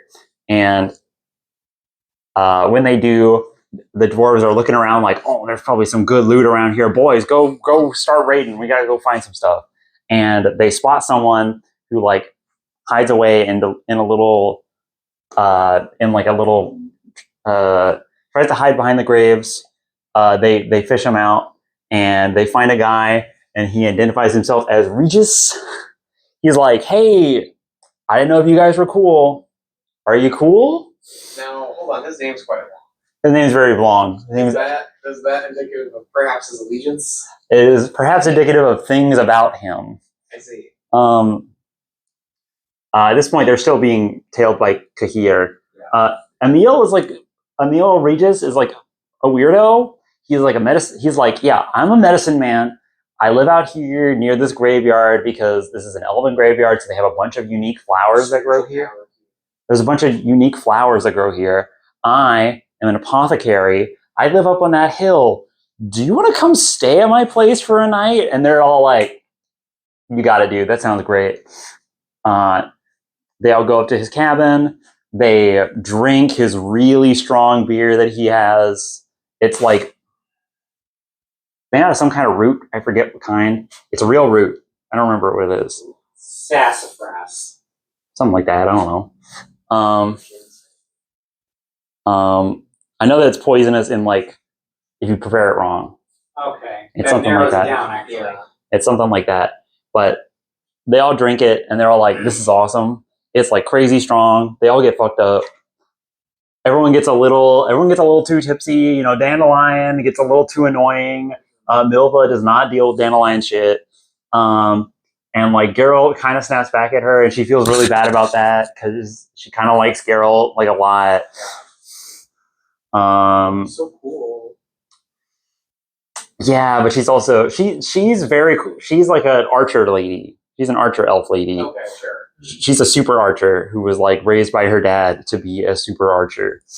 And she didn't join the military, she became a hunter, and then she became friends with Scoia'tael and like elves because she's half elf, so she was alienated from humans. She's a cool character. I like her a lot. But yeah, she's a sad drunk, so she goes outside and she's sad. Zoltan, fucking party animal. Dude's down. And Regis, he can chill. Regis can hang. They all hang out. And Regis leads them to like, oh yeah, there's a camp of refugees nearby. You can go drop off your women and like, you know, join up with them. And then you could split off. The dwarves can go to Mahakam. And then everyone else can go south to Nilfgaard or wherever your mysterious mission is. Because they play a little coy around him. They're like, we're not telling you where we're going, but they're going to Mahakam. There is, in the refugee camp, they have taken to, what's up? The drink is Mandrake Moonshine. Mandrake Moonshine, there you go. That actually. That is what it is. Well, moonshine is a distilled spirit, and mandrake root. Got some stuff going on. Yeah. Mm-hmm. Yeah, that is the thing that Regis has prepared. See. They describe it as coming out of the tap like tar, and that you just like lap it up. Whoa. Yeah, it's real thick. Yeah, they go to a camp of refugees. A priest is there of the Flaming Rose and is like, "There's a witch here. We've put her on trial. She can't answer for herself. We're gonna burn her at the stake." And then Regis walks up and is like, "That lady's not a witch. I'm not gonna let you burn her. I'm not gonna let you burn her at the stake. She just doesn't talk. She's just some lady." Yeah. Mm-hmm. And everyone like feels really bad about it. They would want to step up, but they don't want to like cause shit. And Regis is like, "Look, can we do a trial? We'll do a trial for her. We'll do a trial by fire, and I will stand in her place." Because they're wanting to like burn her, and he's like, "Okay, look, throw a horseshoe in that fire," and they like throw a horseshoe on the fire they're gonna burn her on until like burns red hot. And then he goes, if this lady is not a witch, may my hand not be may I not be hurt by this flame. And he picks it up and holds it and just like shows the whole crowd that he's holding it. And then the priest is like, "That's bullshit. You're a witch too. This is some kind of trick. That thing isn't actually hot." And he goes, "Here, catch." And he throws it to him. He catches it and it like scalds the priest and he drops it to the floor. And everyone's like, "Man, this priest is a hack. The fun's over." The priest isn't even magic. The priest isn't even magic. So then they all leave, and the priest is like, "We're all damned to hell." So that's kind of a baptism of fire. That's a minor one that happens in the book. At this point, Geralt's like, "What's up with this guy?" Geralt's like, "This guy's fucking sus. People can't do that. That's not a thing people can do." Can Geralt do that? No. Okay. And Dandelion's like, "That feels like a thing a magic person could do." And Geralt's like, that is not a thing a magic person could do, Dandelion. You do not know what you're fucking talking about. Dandelion loves to flex that he went to college. That's really funny. It really is. It truly is. let's see. At this point, after like mere hours in this camp, there is a raid that happens on the camp by Nilfgaardians. They like come sweep through the camp, and like everyone gets scattered, and everything's all fucked up. Everyone can't find each other, and like they lose the horses. It's a nightmare. We follow Milva's perspective. She's like run down by some Nilfgaardians. They're like going to capture her, and they're going to string her up. She like fights off a couple of them, and she like shoots them dead with her bow and arrow. And then she is swept in and saved by Kahir, who comes in, like just out of the woodwork and just fucking slaughters two of them, and then is like, "Hey, I'm here to help." And Milva's like, "You know what? I don't know who the fuck you are, but you're solid now. Yeah. You got my back, or I have your back." So then they round up the horses, and then they loop around, and they find Regis, and they find Zoltan and the other dwarves, and the women and all the random women and children were rounded up. Yeah. Does Kahir also pirouette? Kahir does not pirouette. He's a bit more of like he's just really strong. But I'm sure he might snort at one point. He snorts a lot. Yeah. This is the duality of man. Snort to pirouette. Yeah, new gender. New gender binary drops. Oh, there you go. Yeah. I I think I'm more of a pirouette. I agree. Me too. I've done pirouettes. I'm undecided. On stage. I have to think about it. As always. Anyways, they meet up, but they're missing their two boys. They're missing Geralt and they're missing Dandelion. What happened to Geralt and Dandelion? They've successfully got away from the Nilfgaardians, and they ran right into the other army, the Temerian army, who finds them and is like, "Nilfgaardian spies, seize them." So they get caught by these guys, and they get brought to a camp, and they're like, "Okay, we're gonna execute you guys for being Nilfgaardian spies." And then Dandelion's like, "Just let me talk to him. Let me talk to him. I can talk, soldier." So Dandelion is like, "Hey guys, I don't know if you know, but I'm the famous Dandelion, actually." And all the like sergeant he's talking to is like, "Yeah, I have heard of you. I think you played at my cousin's wedding." And he's like, "Oh, are you this person?" And he gets it right. And then he's like, "Oh, you're cool. You're cool. Who the fuck is this guy?" Who the fuck is this guy? Yeah. It's constantly funny to me that like people will recognize one or the other of them, and it's like totally different crowds for which one who recognizes who. Like soldiers don't recognize Geralt at all because he's just like some fucking doofus with a sword. The common man will recognize Dandelion. Weirdos recognize Geralt. Yeah. So he's like, "Oh, that's great. Let me just bring in my supervisor, and and then we'll clear all this up and get you cleared." And then he brings in the supervisor, and the supervisor sees them both, and he sees Geralt, and he sees Dandelion, and he's like, "I don't know who the fuck Geralt is." He sees Dandelion, he's like, "Dandelion, you motherfucker." And he's like, "You got my brother killed because you fucked his wife." And and he's like, "No, my downfall." This is always Dandelion's downfall. He's too horny and too good looking. So I never thought my dick would fuck me. So they get thrown in jail, and it's like, "You're going to be executed as Nilfgaardian spies." Wow. Geralt tries to get a trial by combat because that's how he usually gets out of these things. Yeah. And the guy goes, "Nope, I see that medallion. You're a fucking witcher. Don't try to pull that shit on me. We're just gonna hang you tomorrow." What is the motivation to kill Geralt? Just that he's friends with this other guy? He's friends with this other guy. Oh my god. Yeah. That's how most of human history goes. Sure, but I don't know. To me, it's like, okay, accusation. You are a spy from the foreign country. Counter evidence. I'm wearing a pendant of like the mutant organization that protects our country. That's all the way over here in the opposite direction. I'm from the opposite side of the world. Yeah. You know, Anyway. whatever. Yeah. They don't care. They're gonna execute him. Yeah. By the way, the thing that the medallion does is it senses magic. Oh, okay. Whenever magic happens, okay, it actually has.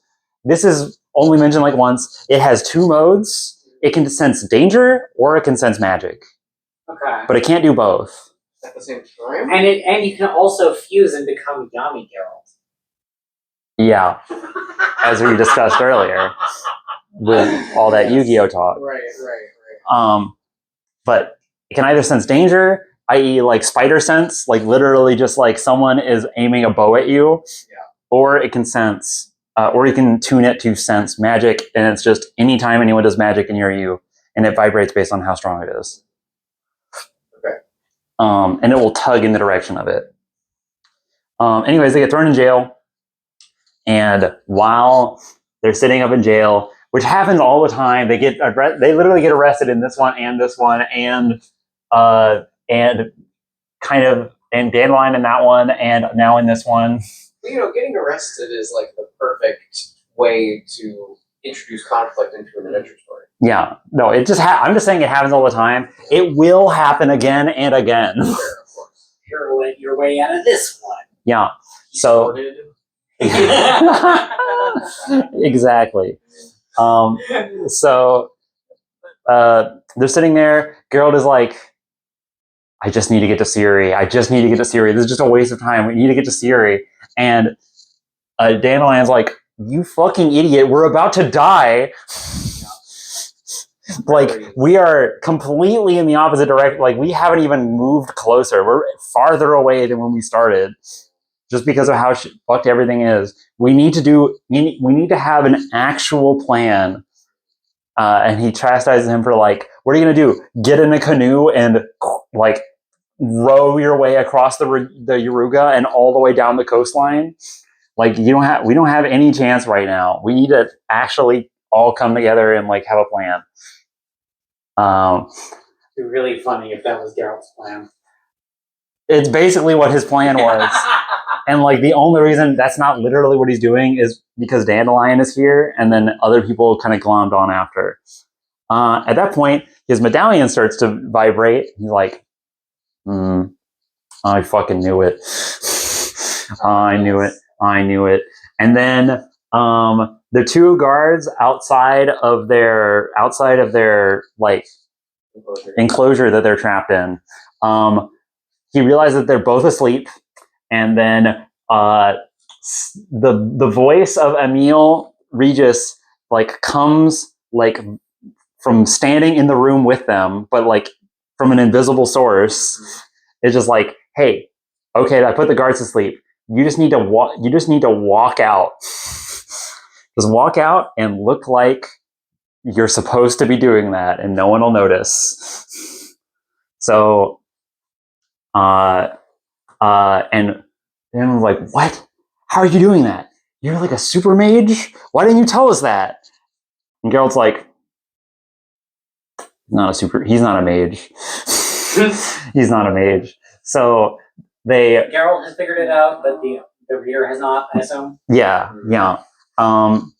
So they go south to the Yaruga. They meet up with everybody else. There's a harrowing escape, but then they all meet up, and Kahir is there, and Milva vouches for Kahir, and Dandelion's like, if Milva vouches for him, and Zoltan's like cool with him, I'm cool with him. Geralt's like, fuck you, asshole. They do a duel. Geralt is still kind of crippled. Like his knee like goes into like level 4 pain anytime he like puts weight on it or has to bend it. Jeez. Yeah, like real bad. Might want to have made it another month, buddy. Yeah, really should have. His daughter. But my daughter. So him and Kahir have a duel, and by a duel I mean he just tackles Kahir and starts beating him up, and then Kahir beats him up back because Kahir is actually like pretty badass. Yeah, Geralt, get over yourself. Milva throws them off each other and is like, Geralt, act like a fucking man. deal with it. You're 40. Deal with it. This guy's cool. He's trying to help you. Stop trying to push everyone away from helping you. We need to come together in solidarity. And then Geralt's like, guys, you don't even know what that guy is. And like points at Regis. And they're like, yeah, he just saved your life. I don't give a shit what he is. Was he a demon? Regis is a vampire. Oh shit! He is like, he is a old vampire. Hence the very long name. Yeah. He's been around. But not like how people down south how long. Yeah, but with like different words. Yeah, different name style. Yeah. Kahir is like an old vampire. Vampires are... Wait. What do you mean? Not Kahir. Regis, sorry. Regis is an old vampire. Vampires are like elves, where they are like an old race. But vampires like specifically came from some other sphere. They are like invaded here at one point, and they're more like doppelgangers than they are like, Vampire the Masquerade.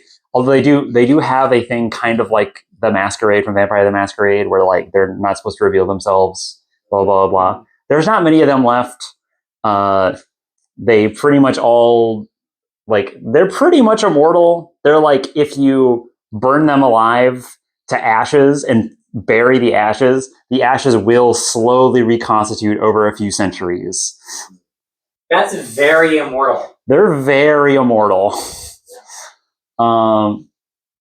Like the only way to kill them is to like completely annihilate them and scatter the dust.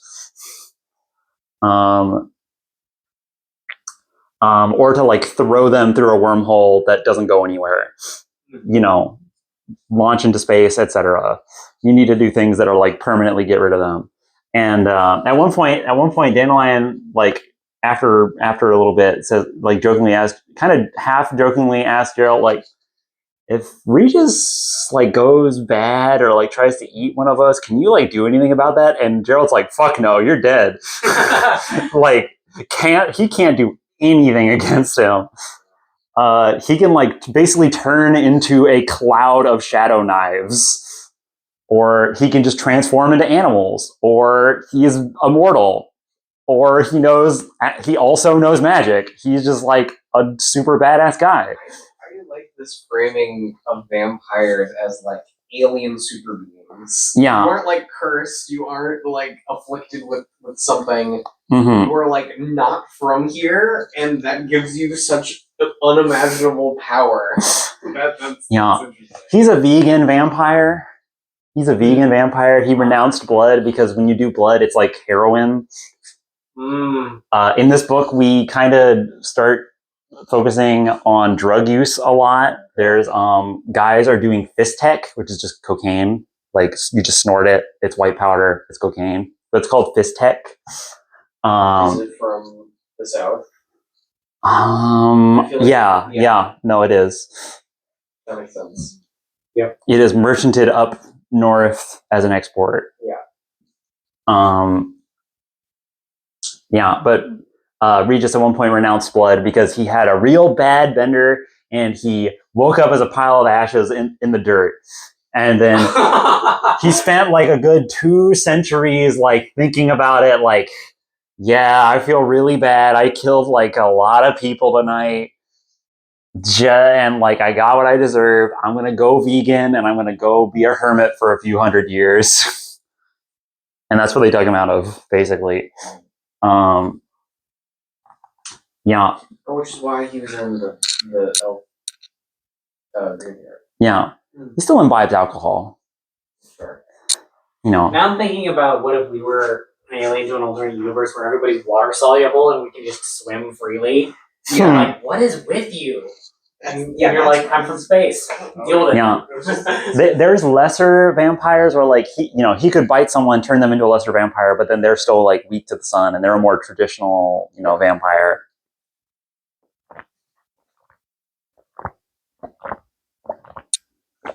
And those do occasionally run around, but they're pretty uncommon. most vampires, according to Regis, like don't want to deal with the drama that comes from that because like they're like kids, but they're kids that you start off with superpowers and also a hunger for murder. Yeah. Not great. It's a whole thing.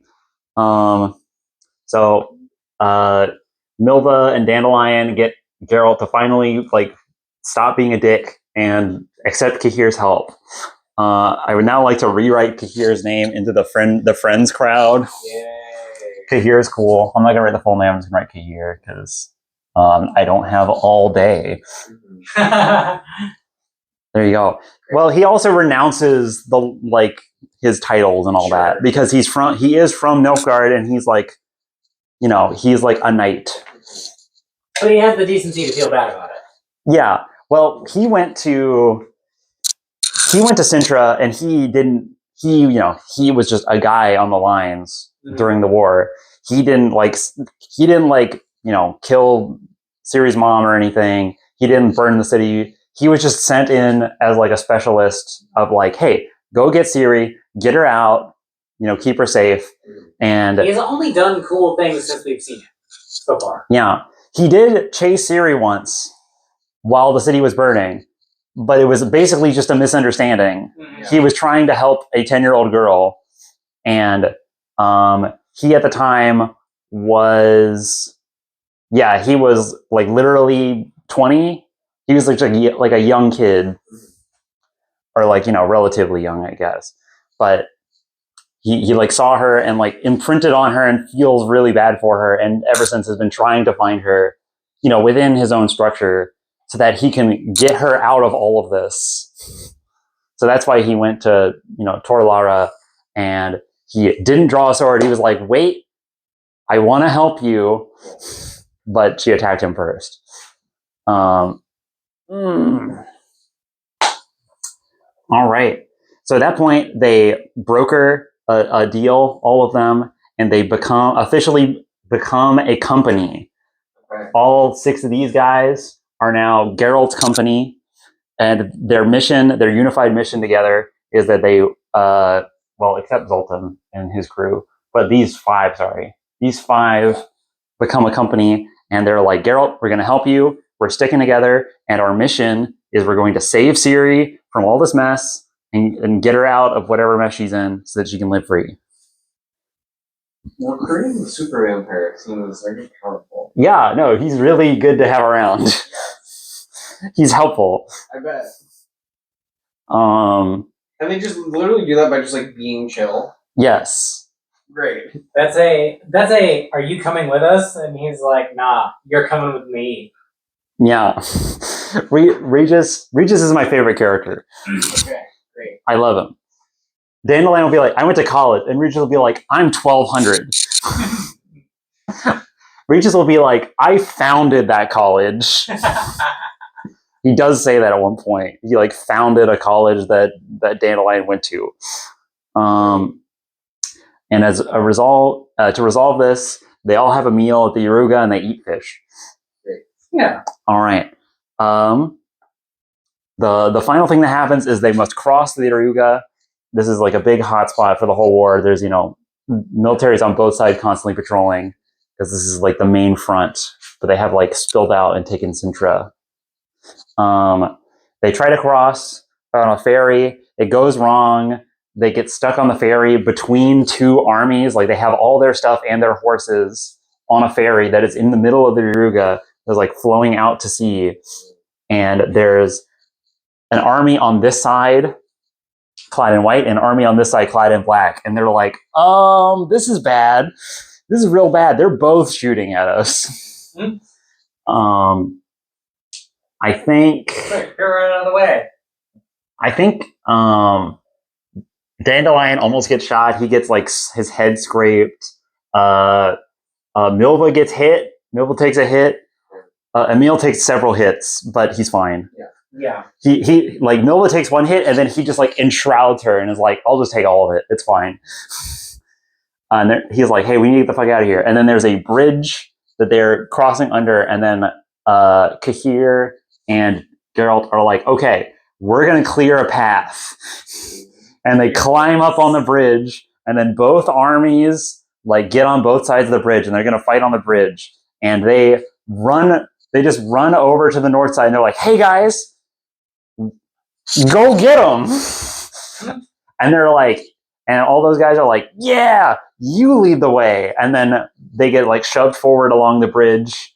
So Geralt and Cahir are like fighting side by side, killing Nilfgaardians with a bunch of guys clad in white, and they're both pretty badass.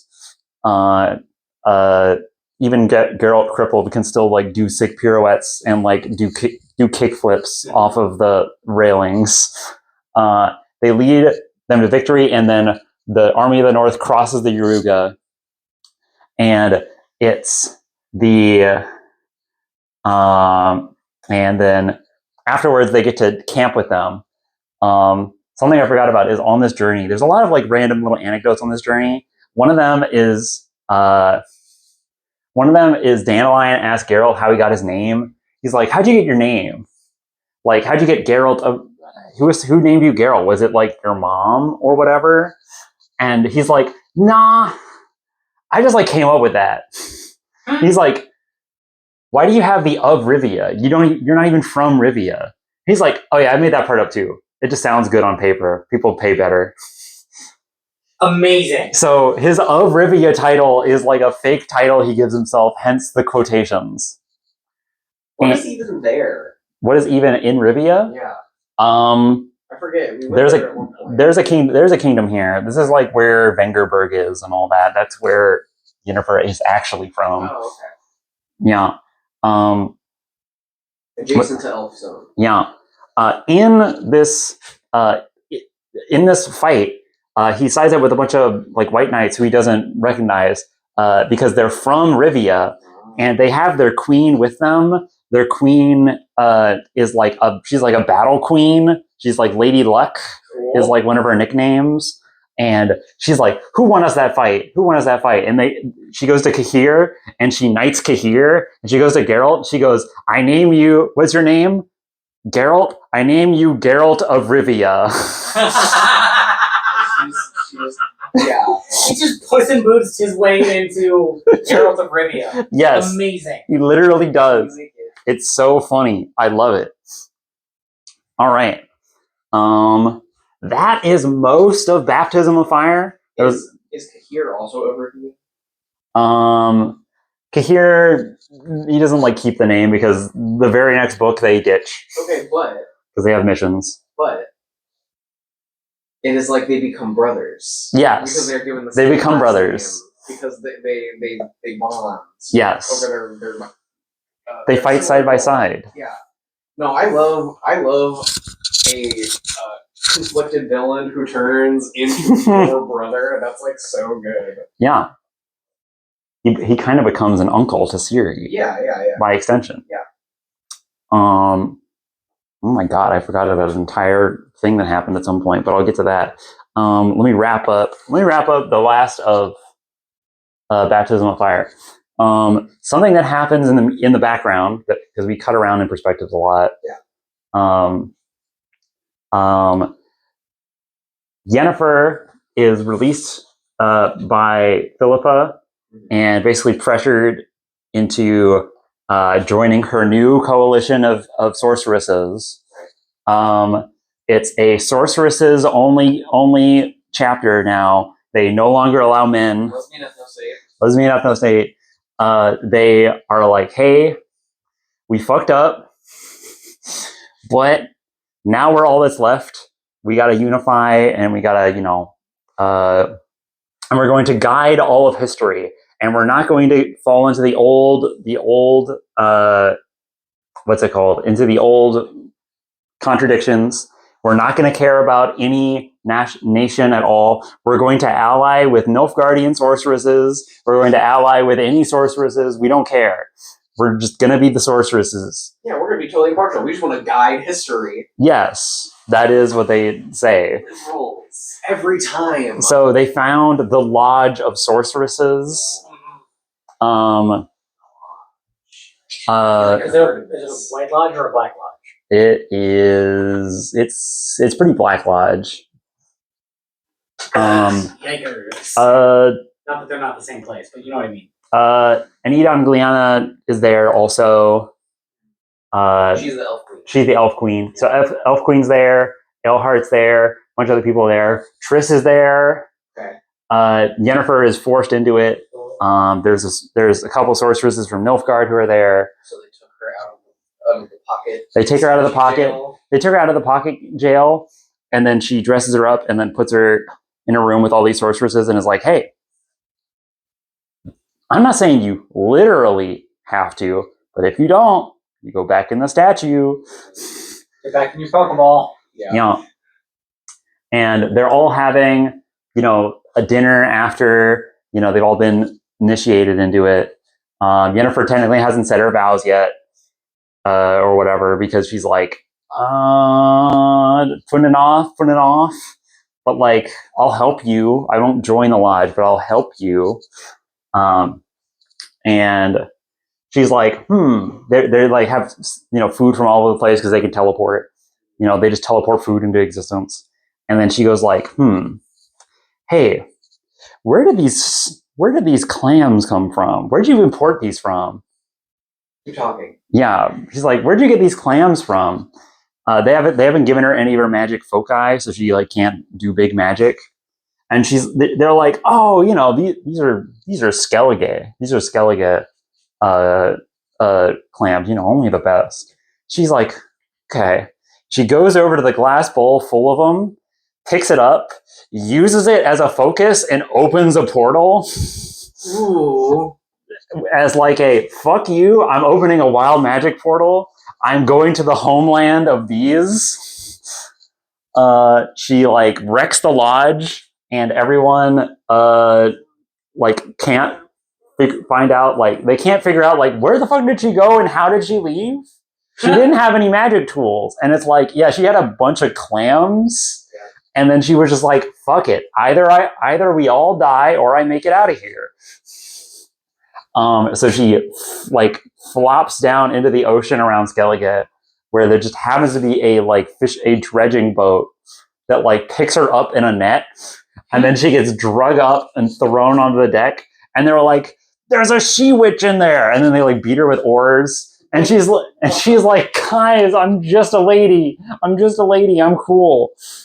And they let her out, and then she's like, take me to your fucking king, I need to talk to them about Sintra.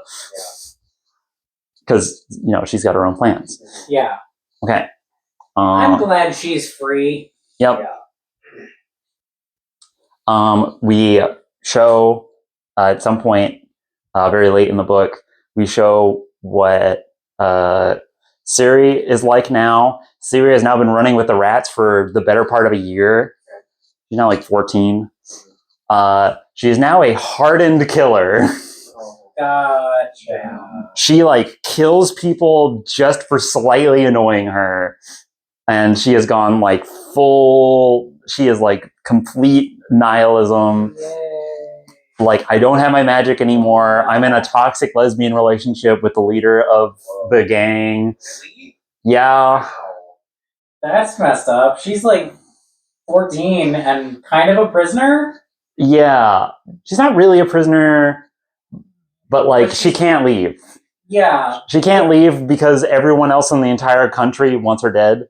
But she's assumed a different name. She didn't tell them what their name is. She didn't tell them, I'm Ciri. She starts to go by the name Falca. The name of her ancestor who burned half the continent. That's ominous. Yeah. Oh, hey, it's me, Satan. Yeah, no. She answers like, my name's Falca. And they're like, all right, sure, you don't want to tell us, whatever. And then she like rolls with it for long enough that they're like, nah, she earned the name.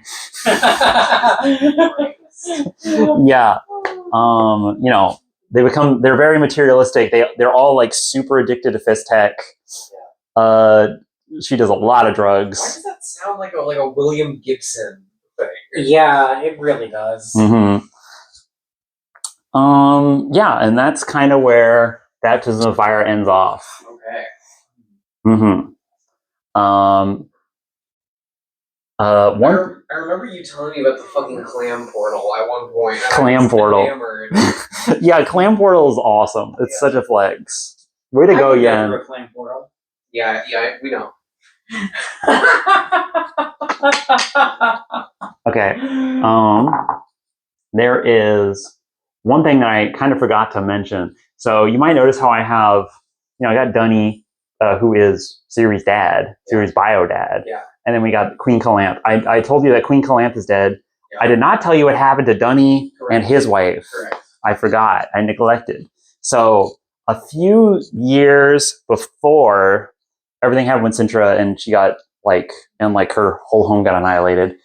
That happened when she was 10. When she was 6, there was a mission where they were going to sail on like a diplomatic mission. They're going to bring the prince and the princess and also their daughter to Skellige because like that's where their grandma is married to. Right. So they're like going there on a mission, and there's some mysterious circumstances around it where originally Siri was supposed to go. Calanth forbade it and managed to have her smuggled off the ship just before it left.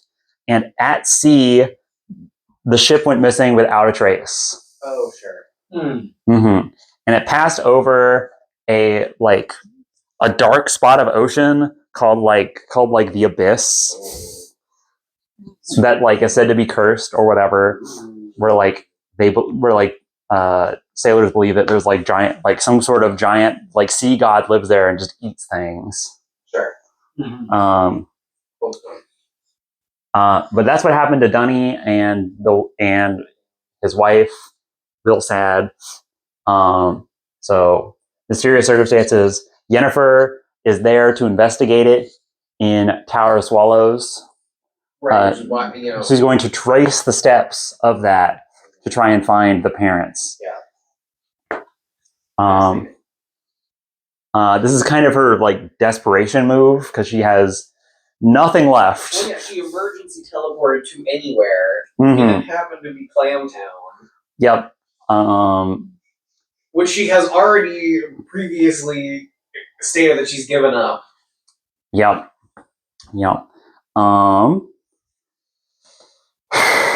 Couldn't be me. So, anyways, that's where she's at in Clamtown. Okay, start of Tower of Swallows.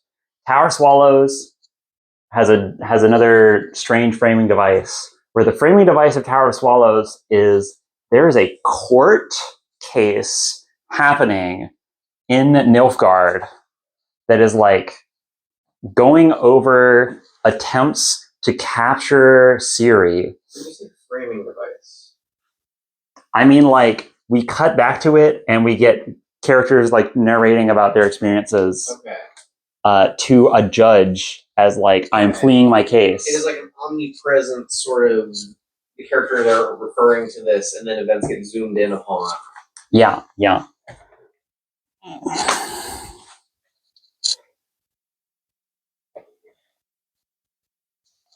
Okay.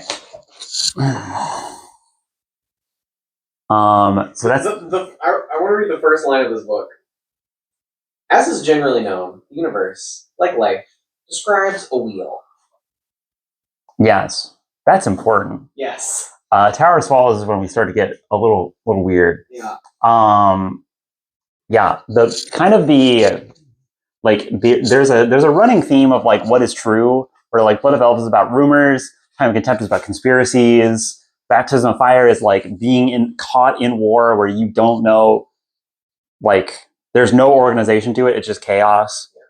Tower of Swallows is it follows a court case that is also telling you the next part of the story of this. A court case, an official, rigorous examination of the truth. Yeah, but is also being interrupted by officials in Nilfgaard who are that's not true, right, because that's not what the state says is true. Things like that. And the people who are talking on the trial need to they need to play the crowd a little bit in order to not get beheaded. So they're all kind of lying. So sometimes they'll be in the middle of an elaborate lie, and then we'll cut to what actually happened, and it's some totally different thing. This book is immediately formatted very interestingly. These pages have there's 5 line breaks. On Yes, this double page line spread. breaks are where we jump perspectives. Yes. No, I picked that up. And very often it will not tell you like it's not like there's not a word at the top of the page is like the name of the person whose perspective it's from. You have to pick it up. You just pick it up, and sometimes you have one paragraph of text to pick it up. Yeah, that's what I'm looking at right now. I'm looking at a few of those. And the whole book is like that. That's very experimental. I like that. No, yeah, Tower of Swallows is where we start getting really weird with the formatting. Like the formatting starts getting extreme, and Lady of the Lake, we just go fully insane, and it's awesome. I love it. You could definitely do you could do, as I said at the start, I don't think this really spoils the experience of reading these books because there's so much shit that I'm just completely not even touching. I'm sure there's multiple characters that are missing from this description. This is not even a quarter of the cast. I am broad sweeping generalizations here. This is just so that way you can have the big motions of it. Yeah. Mostly series story. Yeah. Because there's other tangential stuff and whatever. There's perspective there's perspective sections where Dijkstra is the main character for a while. Huh. And we find out about stuff Dijkstra is doing in zones that are north of here. Yeah, it's crazy. Remember, if you found this video because you want to play The Witcher 4 with context, pirate it. Yeah. Okay. So the initial one thing I wanted to do, or one thing, so that's one of the framing devices. The second framing device, because everything that's being happening or explained to us in Tower of Swallows is told, except for the very end, is told retrospectively, because there's the court case, and that's one half of the framing device, and the other half of the framing device is Ciri is in a hut with a hermit with a scar on her face, and she is nearly comatose and on the edge of death, and she is recounting the story of her and the rats to this old man named Vaisagotha, who is did I write him down? I don't think I did. Vaisagotha is cool. He's a guy. He's a guy for Ciri to talk to and be like, "You're just an old man. You don't get it." And he's like, "No, I'm old, and that means that I get it." Yeah, of course. How do you think I ended up banished out here in the middle of nowhere? Do you think I was born out here? No, I used to be cool. I used to hang. No. So Ciri is discovered by Vaisagotha in the marshes of Ebbing. So they're kind of getting closer to the Geralt party, just by pure chance, basically. And they're two halves of the same sword. yes, they are two halves of the same sword. That's why. Yeah. Destiny is two swords. Not randomly. Yeah, fatedly. Yeah. She is found in the nook of a tree, bleeding to death, cold in the middle of nowhere, and she doesn't know what day it is. Her days are off by 4 days. When she wakes up, she's like, "What day is it?" And he's like, "It's this day." And she's like, "That's not right. I haven't been out. How long have I been out?" And he's like, "I found you yesterday." She's like, "That's impossible." What are you looking at? Found a name that's in the book that you haven't talked about yet. What's the name? Don't worry about it. Tell me what the name is. Tawny Owl. Tawny Owl. Yeah, Tawny Owl's down here. Tawny Owl is in this book. Their name is Stefan Skellen, but they go by Tawny Owl. That's their spy name. Okay. Stefan Skellen. Stefan Skellen.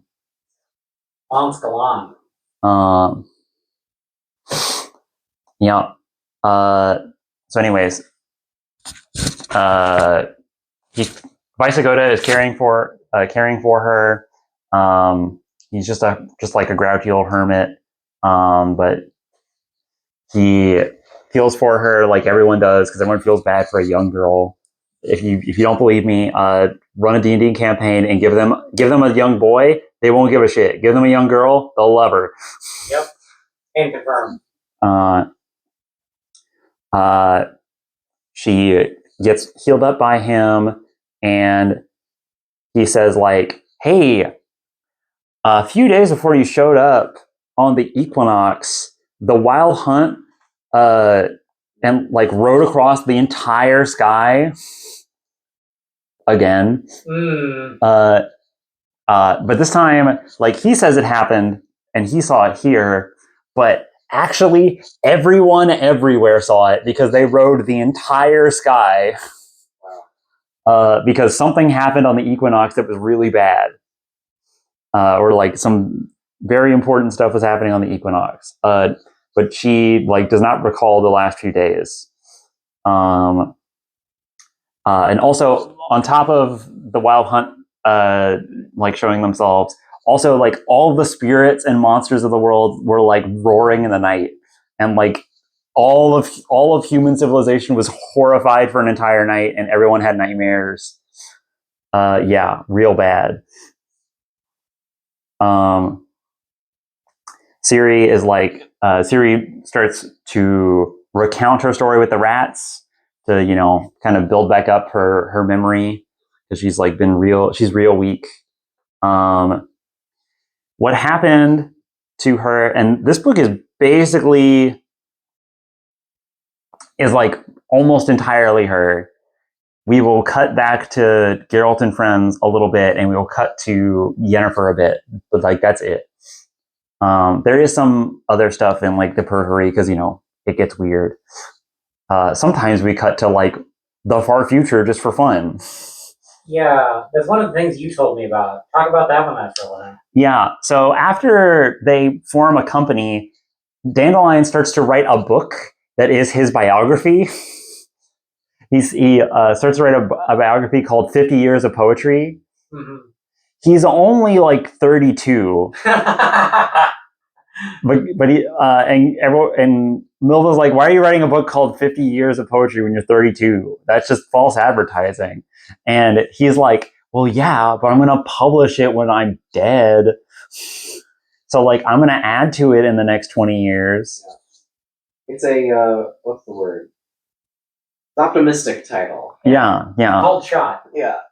And at some point when they're talking about that, it then cuts to a time that we don't know about with people with like normal English names who are raiding like an ancient archaeology site with electronic flashlights, and they dig up a grave and they find like the body of a woman and the body of like a like seemingly well-to-do man, and clinging to the like the manuscript canister, or like the manuscript box that is that he is storing his manuscript in.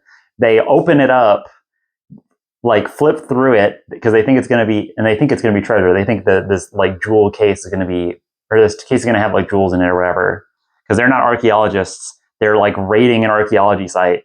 They find the story and they're like, "What's all this writing? I have no idea what the fuck any of this says."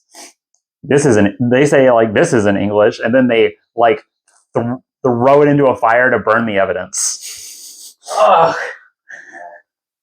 So I guess nobody ever reads that. Technically in the games it's contradicted a little bit because it's an item you can find, but like, you know, who cares? This is where I feel like the games kind of deflate some stuff.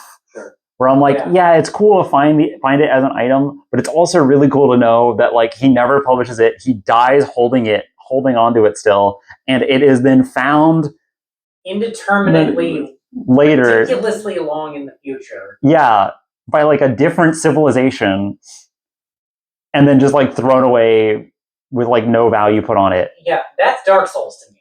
Yeah, that's awesome. Like that just happens, and like it's, you know how you're looking at one of those pages and it just has like a bunch of page breaks. Yeah. It's just like one paragraph on a page somewhere. Yeah. It just does that. It's crazy. That's one of the more wild ones, but there's, plenty of stuff like that. Like if you read that, it's just like you're just rolling the dice on every paragraph. Like, are we going back to Geralt?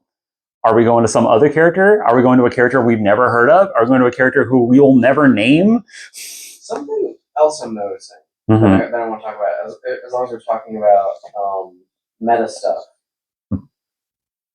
Before every chapter, there is like a quote. Yes. It's in italics. Yes. And they're always credited. Yes. Some of them are Genesis 9:6.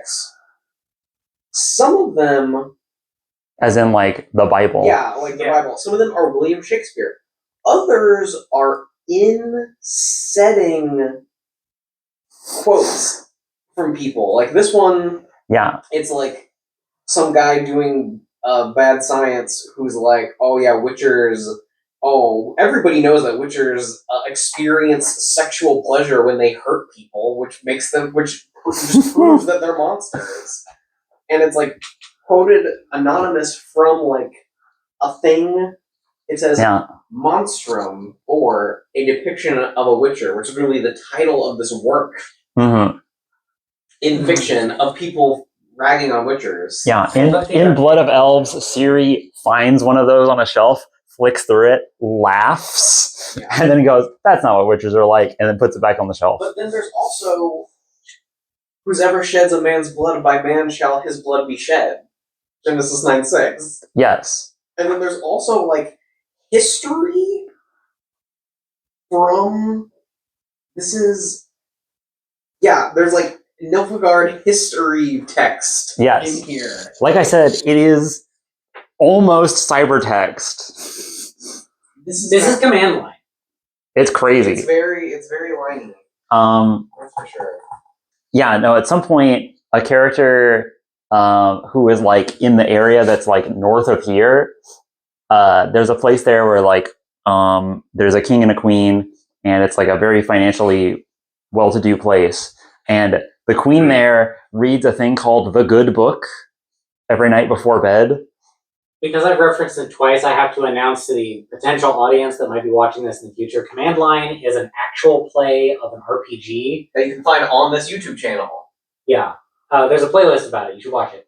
I flipped to a chapter start, and this is quoted from Dandelion from a half century of poetry. Yes. This is crazy. Okay, no. See, you don't even get to the craziest part of that, where like that's from a half century of poetry, because at a different point, there's one that's 50 years of poetry, and then him and Milva have a conversation about it. She goes, 50 years of poetry isn't as good. You should call it half century poetry. And he goes, oh, that's good. And he writes it down. And then a different one later is from it, but it's changed the name to be updated. That's great. This book is like doing some stuff that I was not familiar with your game, Gerald. I'm sorry. Yeah. No, this is like, again, you said like, oh, this seems like it's really campy, or like this is really like kind of schlocky. But also, it's like really. It's like I would call this like a high novel. Like no, this, you're operating on levels that are like not expected. This is top shelf, bottom shelf, which is the thing that I like. Yes. This is for erudite motherfuckers. Yes, it's awesome. Someone was being described as frog-like in here. Anyway, now I'm just distracted by reading a book. Frog-like or batrachian? It said frog-like, but perhaps that was in there next to it. Anyway, I'm gonna be done. I'm gonna close this book. And get back to class. Yes. Instead of my extra credit of reading the funny book and getting like the sprinkles of meta text in there. What's going on with Ciri? Yeah. Okay, so Ciri recounts her story. She was a member of the Rats for a while. They ran around. They did a bunch of cool raiding and stuff, and she learned how to dance. With her girlfriend. She pirouetted a bunch. She killed a bunch of people and merchants. She snorted a bunch. She snorted a bunch of Fistech. And at one point, they end up in the town of Unicorn. In the town of Unicorn, they have a little they have a statue in their church that used to be made used to be made out of steel, and then they melted that down and used it for the military. So they made it out of wood, and then it was too nice, so people would steal it all the time. So now they just make it out of straw. And so there's just a really sad, like derelict stuffed unicorn. And then when the rats like ride past it, they're like, oh, look at that, this town's so stupid. And then she looks at it and like sees the unicorn is like derelict and like sagging, and she just like 1,000-yard stare through it. Like normally Falca is like angry constantly. That's the one time she like goes internal in front of everybody. Anyways, they're there. They've been hunted by the Tawny Owl. Tawny Owl is a spy for Nilfgaard who went around in this region and was like, okay, we got to find the real Ciri. In the meanwhile, we have gotten a fake Ciri to present to the Emperor of Nilfgaard. Great. That was the Ciri that was presented back in Time of Contempt. People vaguely bought it, but they need the real Ciri. That Ciri has been like just shipped off like the corner of the world where no one will care about her, and then they'll just swap the real one in whenever they get them. Somehow the Emperor like immediately picked, like they presented her to the Emperor hoping that he just wouldn't mind, but like he somehow knew immediately and was like, that's not her. Probably because he's also some kind of fate baby. Yeah. That's my He guess. perhaps could be a fate baby. He's an emperor. We will learn about how we may learn, in fact, how much of a fate baby Emir Var Emrys is. We'll get there. There's one more book. But he knows, but he has to keep on the down low, so he ships her off because he feels bad about this random girl who just got pulled into this. And he's like, okay, go, Tawny Owl, go find my daughter. Go find. Oops. There you go. But Tawny Owl, go find Ciri, and sends them off. They have a bunch of money. They got all that Nilfgaard money. They take that and they hire like a who's who of like all the best bounty hunters. You know, we get some recurring characters and also who don't matter. I saw Ryans was talking to Tawny Owl, I think. Yes, Ryant is there. Yeah. Mainly as like a spy for Vilgefortz, but it's also helping because Vilgefortz is like a crazy powerful mage. Right. They were in the Tower of Gulls when it collapsed, but they did manage to survive. They did get blown up real bad. They lost an eye. It has been since replaced with like a mechanical gemstone that like bulges out of their head, and they're all real gross and ugly. What is it called? Tawny Owl hires a bunch of guys, including Leo Boneheart. Okay. Leo Boneheart is like he's the one of them that matters. He is like he's like the best swordsman in the world, not by competition, but by murder. He is a Witcher hunter. Whoa. He has 3 Witcher medallions that he wears from Witchers he's killed. And he is not a mutant. He's just a guy. He doesn't have magic. He doesn't have like a huge crew. He is just a solo guy who is like described as having like no light in his eyes. He described as having fish-like eyes. The fattest dude. And he's like really tall. He's like almost 7 feet tall, but he's really lanky. He's like a Slenderman. Yeah. He gets hired by Tawny Owl, and Tawny Owl is like, okay, go find Ciri. And so he is waiting in Unicorn for the rats because he catches wind of them first. And he like, instead of trying to corner them, he sends them a challenge because he knows like, oh, they will not pass up a duel because they're all like a bunch of upstart kids. And they all roll in the town, and it's like 7-on-1. And he's like, he walks out of the inn and he's like in his underwear and he just like is like leaning on his sword like this. And he's like literally in like pantyhose or like just like barely anything, and then like whatever his undershirt is. And he's like just waiting for them, and they all start hurling insults at him, like, "Oh, I couldn't even get dressed to die. Like, come on, dude." And he's like, "You can come at me all at once." They're like, "Look, we're not gonna do that. That would just be mean." They have a couple guys who like train arrows on him, and then they're like, "We're gonna have you fight. We're gonna have you fight.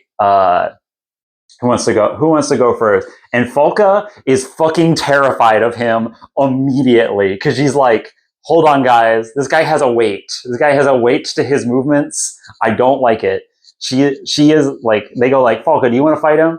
And she like is frozen. She's like, "I'm not doing that. I'm not doing that." So the guy Kaylee, who she was saved with, member of the Rats, is like, "Oh, come on, I'll step up, and then goes to fight him, is immediately trounced, and doesn't even last like 2 sword swings. He gets one out, is parried, and then has his throat gashed open, and then he is roundhouse kicked to the back of the head and slams into the pavement or into the dirt. And everyone's like, "Oh shit." They fire off like 3 bolts at him. He dodges and then parries one, and he's like hasn't even moved from the porch. And then they fly into a fury. They all try to surround him and like go like they try to be a little smarter about it. It doesn't work. He just fucking beats them all. He like takes one of their crossbows and then uses it, shoots to shoot Ciri. She parries it, falls out of her horse. He goes over, drags her, like throws her around, and then like slowly executes each of them one by one in front of her. After like maiming her by hitting her in the face. And then he's hired to bring her to Tawny Owl. He always does his job, but something about Ciri changes something in him. He goes, he doesn't ever externalize like his thoughts, really, like not to Ciri, at least, and he just doesn't bring her back. He's like, "You're mine now."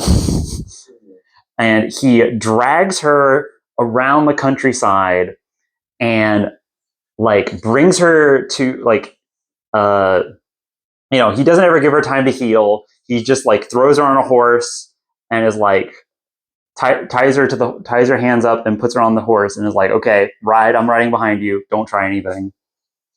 Or like he doesn't have to say don't try anything. Blah blah blah. He's real scary. Takes her to like a smith, gives her like a really high end, like the highest end sword we've seen. She gets like a mega dwarf sword, I think. Or no, I think she gets like a long, thin bladed elven sword that has like a liquid mercury in it for weight balancing. Oh my god. Oh, that's Severian sword. That's Severian sword. That's Terminus Est. Oh my god. Yeah, no, she gets that. And then is like, all right, my pet, duel me with it. And then he picks up like a scrap sword they're still working on. He's like, "Come on." She's out of shape, so she can't really fight him. She like refuses to fight him, and he's like, "Okay," and puts her back on a horse, drives her into a different town. At this point, the Tawny Owl is like, "Okay, Boneheart has like betrayed us, and I don't know what the fuck he's doing."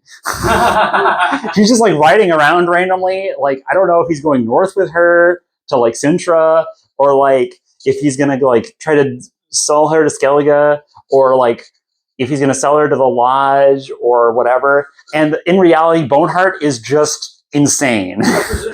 Presumably he's just sort of being unconsciously guided by fate. Just to do weird shit. He like wants to force her. Like, he wants to force her hand and break her, basically, before he kills her. Sure. That's kind of the vibe I get. Yeah. Where, like, okay, the next thing he does is he brings her to, like, an illegal fighting pit. And he throws her in the pit. And he goes, like, okay, fight for your life. And she's like, I'm not fighting anyone. I could, like, totally kick their ass. It wouldn't be fair. And there's, like, some farmers in the crowd who are like, oh, I'll fight her. And then, like, she non-lethally, you know, disarms a guy, like, with a super big flourish. At this point, she's healed up a lot more. And at that point, the crowd is like, okay, we don't want to fight her no matter how much you try to pay us. And then all of the guys for Tawny Owl, like, show up. Like, goons of Tawny Owl show up, the first wave of them. And they're like, what are you doing here, Boneheart? And they're like, she's right there. I got her. Go get her. Oh my god. And these guys are like, okay, that's fucking weird, dude. But sure, I mean, she's right down there. And they're like, why does she have a sword? And it's like, I gave her a sword. Go get her. So then she has guys who, like, really want to capture her.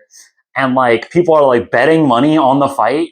And she's like, this is so fucked up. Why don't you just let me go? And they're like, we're bounty hunters, kids. Sorry. Just come quietly. And she's like, I refuse to come quietly. If you step two, I will kill you. So then, basically each of them, like, 3 of them go up one by one, and not one by one, but, like, at first one-on-one, and then she, like, completely embarrasses him, and then when he tries to climb out, Boneheart, like, takes his hand, takes his sword, and just sheathes it in him, and then drops him, and then he falls off his sword. And he's like, all right, who's next? And the whole crowd's like, dude, that was crazy. Yeah. So then he basically forces all of them to go in the pit. Then he starts forcing the last few guys, like, get in the pit, fight her. Do it. I'll kill you if you don't. So he basically forces Siri to kill all of them. And then by the end of it, the guy who's running the place is like, oh, Leo, you've made me rich. She's, like, the best act I've ever had. How much for her? And then he goes, like, fuck you. And he burns the building down. And then he, like, drags her out. The rest of Tawny Owl's crew show up, and they're like, Leo, what the fuck are you doing? Dude, what the fuck is going on? And then they start arguing.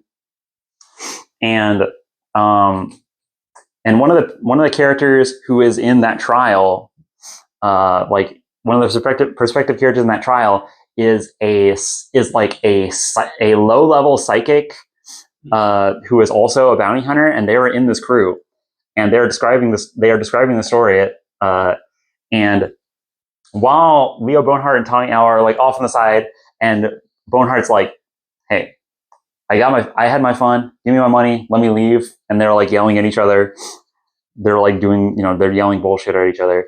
This lady, like, is like, what the fuck happened? So she's curious. So she mind reads Siri, and she, like, starts to prod around in her memories. And when she starts doing that, she hits a wall, and the wall bites back. And she cracks a dam that is her connection to the source.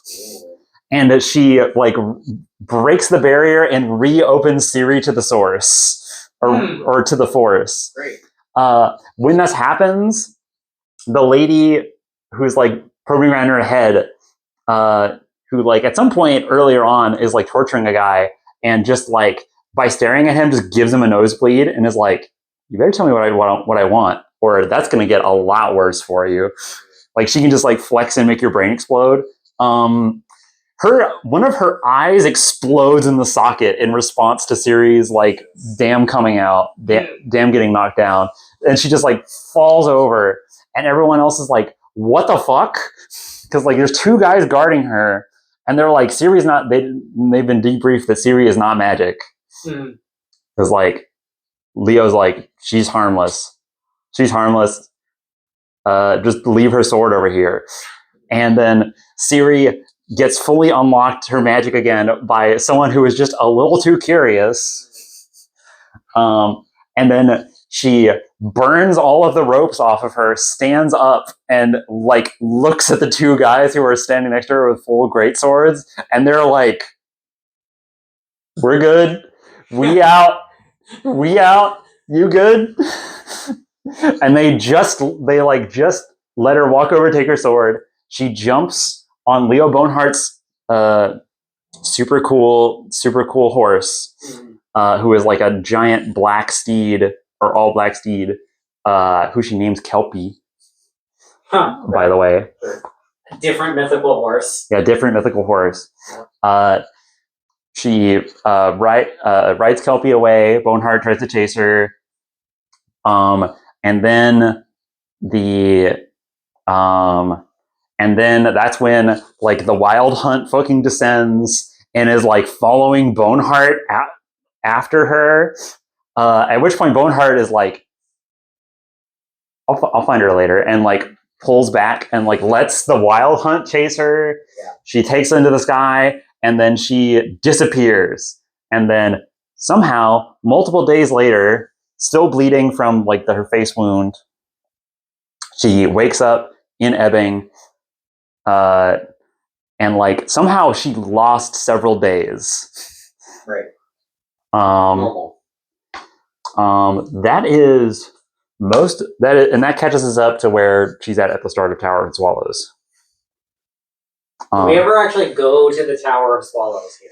That is the very next thing that we're gonna do, because then Ciri is like talking to Bisagoda, and he is like an old scholar, like he's a scholar from like 50 years ago. He used to work with elves. She's heard about this place called Tower of Swallows from I think she's having it in dreams when she is like a place like Torlara but not exploded. And then he's like, there is a place called that. I have like ancient books on it, or I have like a book on it, but it's supposed to be fiction, and it's around here. It's in here, where like there is missing land, because it's in like marshy. It's in like there's valleys where it is said to dwell in like one of many valleys. No, actually, I don't think it's here. I think it's here. I think this is a different thing. She starts to travel there. At this point, it is winter. That was the autumn equinox, and that was like a few weeks ago. Boneheart and crew are still after her. I'm imagining this guy as like a evil like sheriff, like Wild West type character. All sheriffs are evil. Well, no, Yeah. I know, I understand that. I mean, like he has like the air of a gunslinger, like that type of villain. So that's a different lecture. Yes. So someone who is like, aloof and plays close to the chest in a way that fantasy characters often aren't.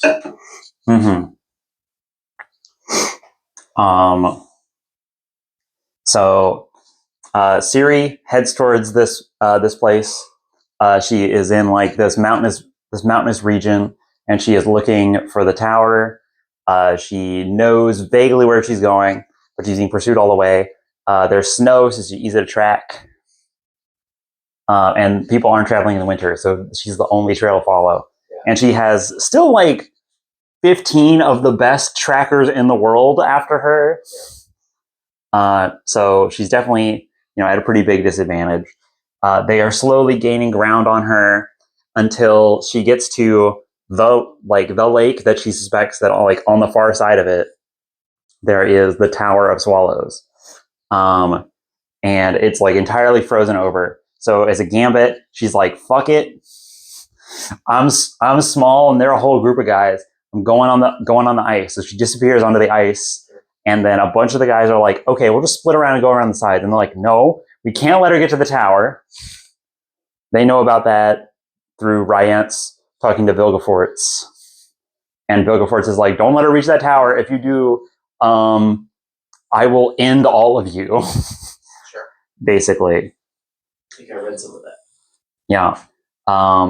So they chase her across the ice, and they're going along at some point, and they're just going along on foot, and they realize at some point that like her tracks end, like they end where she stops, and it looks like she like kneeled down, and then after that, there's like no more like boot scratches, and then they hear a noise like carving, and out from the like misty fog, sailing on top of the ice at like 60 kilometers an hour, Siri flies by on ice skates and cuts the head off a guy. And she like is flying around on ice skates, and they're all like trying to like group up, and then she will die. She will like fly by, but like a few feet out, and then just like carve a chunk out of the ice. And then the ice that they're grouping up on starts to crumble, and they start spreading out more. And then she just picks off the ones on the edges, and she picks them all off like one at a time. I really want some historical ice skates. They look really cool. This scene was so cool, and I'm like, why is there not more ice skating in fantasy? Yeah. She does not even try to hit Boneheart. Like, he stands there, he listens for her, like, the sound of her scraping around, and he just, like, tracks where she is, like, looking, like, just at fog, and from that, she is, like, too intimidated to try hitting him. She does not want to risk it. Tawny Owl, like, barely clambers out of the water, but then is like, this was not worth it. Ryant's also falls into the water, which is like really bad for you. Yeah. Luckily, he has a little bit of magic. He claws his way out. Or no. Yeah, no. He's about to claw his way out, and then across, like, there's a big gap of like water where all the ice is crumbling. Leo's on the other side, Ryant's is on the other side, and he's like begging Tawny Owl to like let him up, and then Tawny Owl runs away, and then Siri like swipes right past where he was standing, and then like just cleaves Ryant's head open, and then he just sinks into the water. Man, Eternal Jobber never did anything. Yeah, Eternal Jobber. At some point, we cut back to Vilgefortz, or like Ryant. He did two things. He burned and sank. Yeah, that's true. We went to at some point we cut back to Ryan's body, and he has like a communicator ring on, and it's just Vilgefortz's voice at the bottom of a lake, where he's like, Ryan's, report in. You haven't reported in, you fucking asshole. You better not have lost my shit. I will be so pissed at you if you lost my shit. You know what? Don't even call me back. Click. Hilarious. Very funny. So then Siri races to the other side. Boneheart chases after her, and they clear the wall of mist. They get to the far side of the lake, and when she breaks out of the fog line, there's she just sees the coastline. It's just solid white. She's like, "What? Where is it? Where is it?" And then Boneheart comes out of the fog and is like, "You idiot! That tower's been gone for centuries. There's no tower there at all. You were chasing a false dream. You were just as lost in the mist as everyone else. Now I'm here. Now I'm going to spill your blood on its old ground." And as she like rides towards it, it starts to reconstruct itself as like an illusion is dispersed. Now, that's what I thought was going to happen. That it was going to be invisible or otherwise undetectable, like the you don't notice me magic. Yeah. And then she just goes to the place where she thinks it's going to be, and there it is. Yes. The illusion. I love being right. Pieces apart. Boneheart tries to chase her into the tower. Yeah. I don't know if you picked up on that. Yes. Okay. Yes, I did pick up on that. Yeah, you go through a freezing cold zone. Yeah, whatever. That's funny. Yeah. Friends at the table. She sails through the entrance just before Boneheart catches her. And this one is like weird. The other one was weird because it was like old and low power, and it was old and low power and still kind of weird, where it was like all, rhizomatic and like constant reflections, like mirror walls.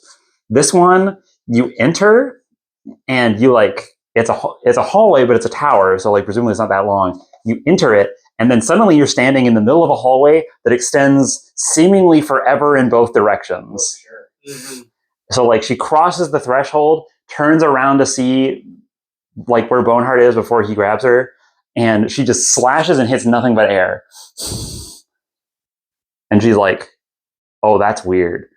Okay. And then on the wall is like paintings that have like various places we've seen and places we've never heard of, where like the paintings are like also like wobbly mirrors where like she can like, as she passes them, she can like look through them like windows.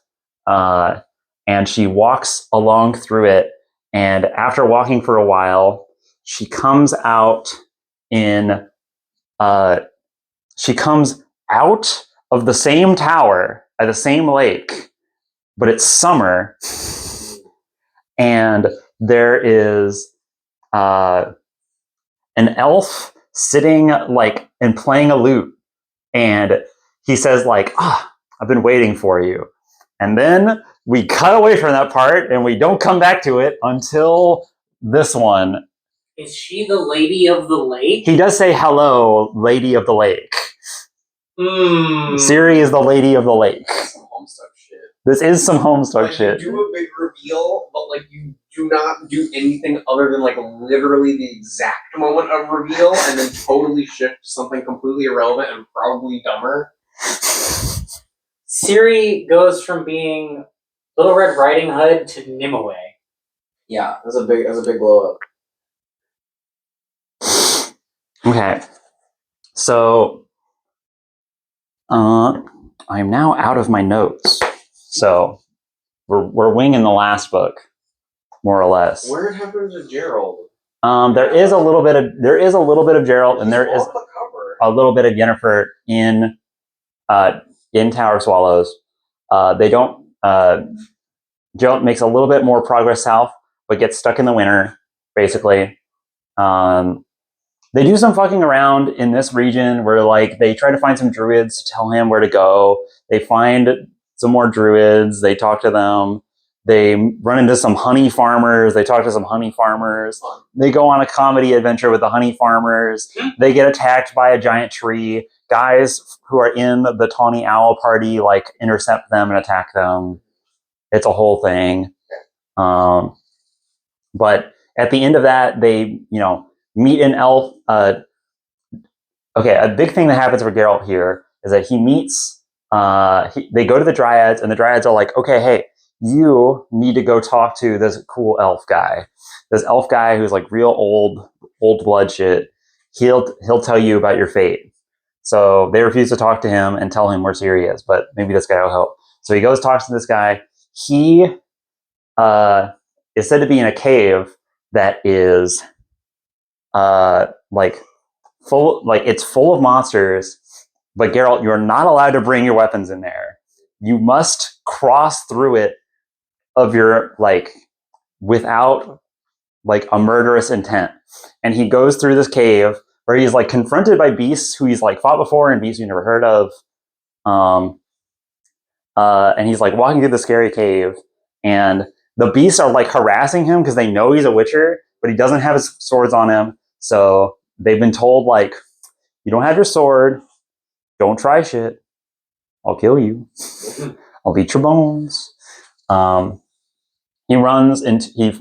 finally runs across this elf who is then, he finds him and he's painting a cave wall.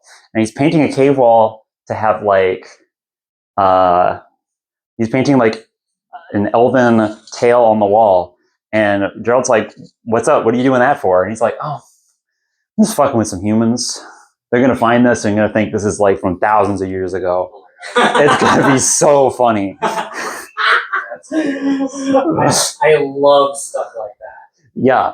And then and he's like putting this on this wall, and Geralt's like, okay, so like, what's the deal?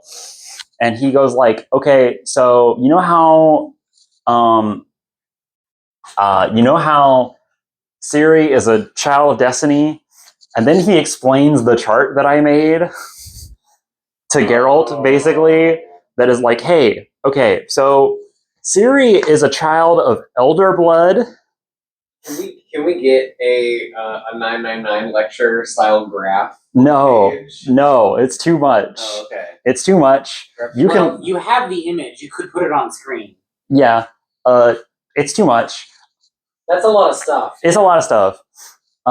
Basically, it tells like how there was once a like star-crossed love between a human and an elf, like hundreds of years ago, and that elf was like a really big important elf. She was like elf royalty, and it was considered like a betrayal to her people to befriend a human.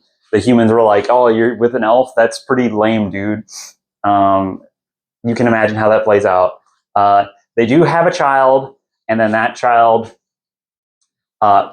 there is a bloodline that happens that's very complicated and convoluted. That sometimes the bloodline like splits and rejoins. This is looking a little too close for comfort. Yeah, We're too close for genetic comfort. yeah.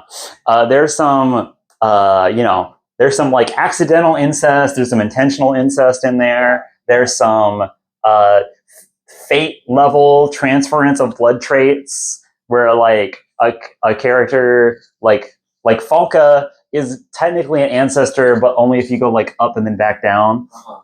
And Falca says is like, I curse you with my bloodline, but she didn't have kids, but she was related to people technically who still shared what they call like the blood of elves, or like the I think it's called the Ensidhe, or no, that's what the elves are called themselves. There's a label on that chart for it. It's color coded. As what color? Red? Blue? All right, I see Rhiannon in here. Yeah, I think that's. lady's name. Mm-hmm. There's this teal color that Yona is. Mm-hmm. Let me see. This is, original source of elder blood. Yeah. Ciri. Point it out to me. Ciri is a child of the elder blood. Okay. Teal. So the red is elder blood babies. Teal is where it goes dormant for a while, and then red it comes back for Queen Calanth and her children. It looks like the worst thing in there is like like you were related by great grandparents. Yeah, which like is fine. And most of that is like on accident, where like someone gets adopted by like a different family. That's not the worst. Some of this looks like if you took the Gaelic word for the Fae and like ported it through another language. Because there's some vocabulary in common there, like Rhiannon. Yeah, that's an important person in the Celtic myth. We'll get to how maybe that's a little weirder than even you think it is in a moment. But yeah, tells Geralt about all this shit, and it's like, hey, she's a child of destiny. She's a child of the elder blood. She's the last surprise. She's a source. She's the first coming of the White Frost. She is the end of the age of the time of content and the time of axe and sword. All of her titles, and then Gerald's just like, look, I don't care. I just want to save her. What do I need to do? And yada yada over all that dumb shit you're saying. I want to save my daughter, though. I want to save my daughter, and he's like, look, you're a human. I get it. You can't look past your own time scale, but you need to understand that the forces that are at work are like huge, are like generations of elves in the making. And like you have forces beset on you from all sides. And then he Gerald's just like, where is she? And he's like, she went somewhere else. She will come back to you when she is ready. Oh no, she's in Elf World. Yeah, she went through the Tower of Swallows. She is no longer on this map. Yeah. She She's is like out in the Sealy Court or something. She is not off the map. She is no longer on the plane. Yeah, there's a different map. Yeah, there is a different map. So Geralt finds that out, gets really depressed. Everyone is still in like these valleys over here, and they're like, it's winter, we can't travel. We're going to hunker down in this cool little nook down here that has like Dandelion knows a duchess here who will put us up, and also they want to bang, so let them. And also it's really nice here. There's no war going on. How's that knee doing? His knee is still shot, like totally fucked. Yeah, you gotta let something like that heal, or you're screwed forever. Yeah. So that's what Geralt's up to. Not a lot, but they're kind of coming around to Ciri's her own person. She is managing to take care of herself better than you ever did. We lost her for long enough that she's figuring her shit out. Yes. Yennefer is in Skellige. She ends up meeting Naneke, who's here on a mission, funnily enough, and then is like, hey, I need a gem in order to like contact a bunch of things. She is told by Naneke, hey, if you pray to Melitele, maybe she'll help you. And she thinks, that's really funny that you would think that. Don't you know I'm a staunch atheist, Yennefer of Engerberg? And she's like, just try it. Yennefer does it. She has the statue of Melitele talk to her and then like hand her the gem on it hand her the gem from its necklace in a vision that like no one else sees. And then when she comes to after waking up, it has fallen off the statue and onto the floor. And they're like, guess it's yours. You can borrow it. And Yennefer's like, still an atheist. Because that's how Yennefer roll. Anyways, Yennefer gets in contact with a bunch of people, does a bunch of shifty things, and then goes, and then Trish shows up and is like, okay, Yennefer, just come back to the lodge. We want your help. We're trying to help Ciri. We're going to get her married off to someone real nice. And she's going to, get to live real comfortably. We're going to train her to be magic. She's going to be real cool. She's going to be a member of the lodge. We're going to steer all of history. It's going to be awesome. And Yennefer is like, fuck you. She's my daughter. You don't get to decide shit about her.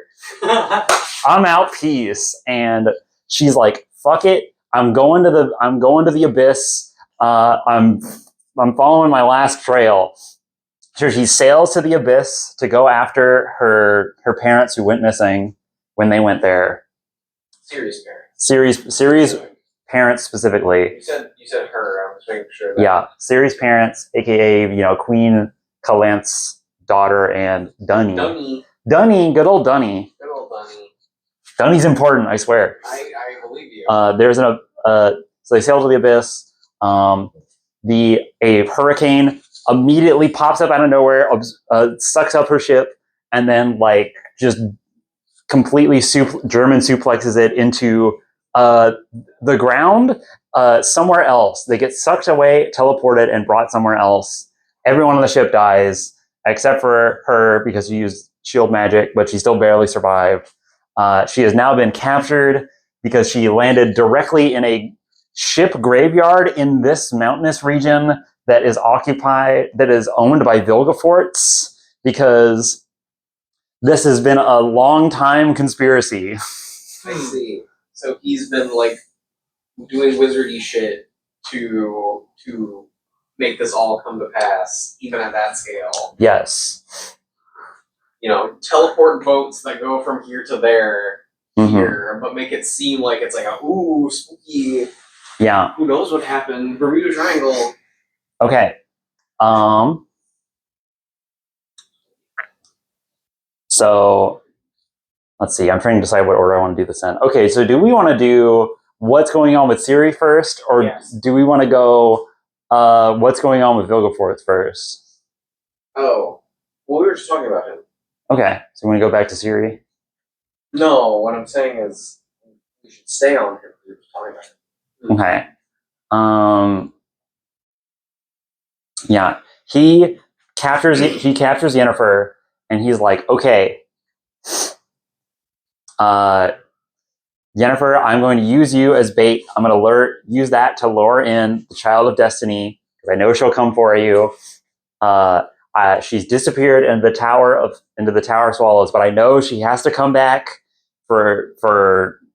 she will come back for you, and maybe even for Geralt. So I'm going to also send a message to Geralt that's like doesn't look like it's from me, of like, hey, Yennefer's here, come get her.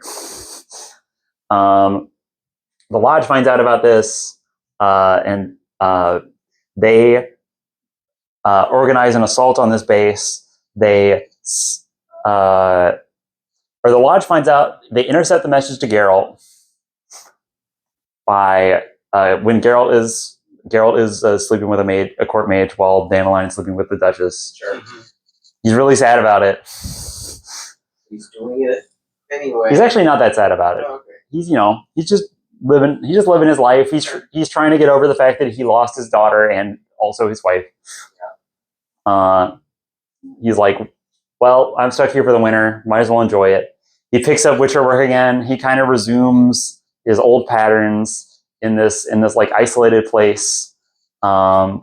It's back into old habits. Yeah, it's like a valley entirely dedicated to wine production, so everyone here is like stupidly rich and parties all the time. Right.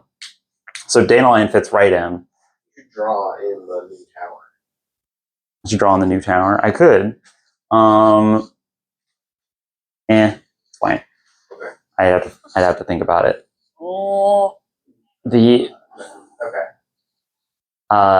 And like its location is no longer important. I understand that. It's just it would be continue.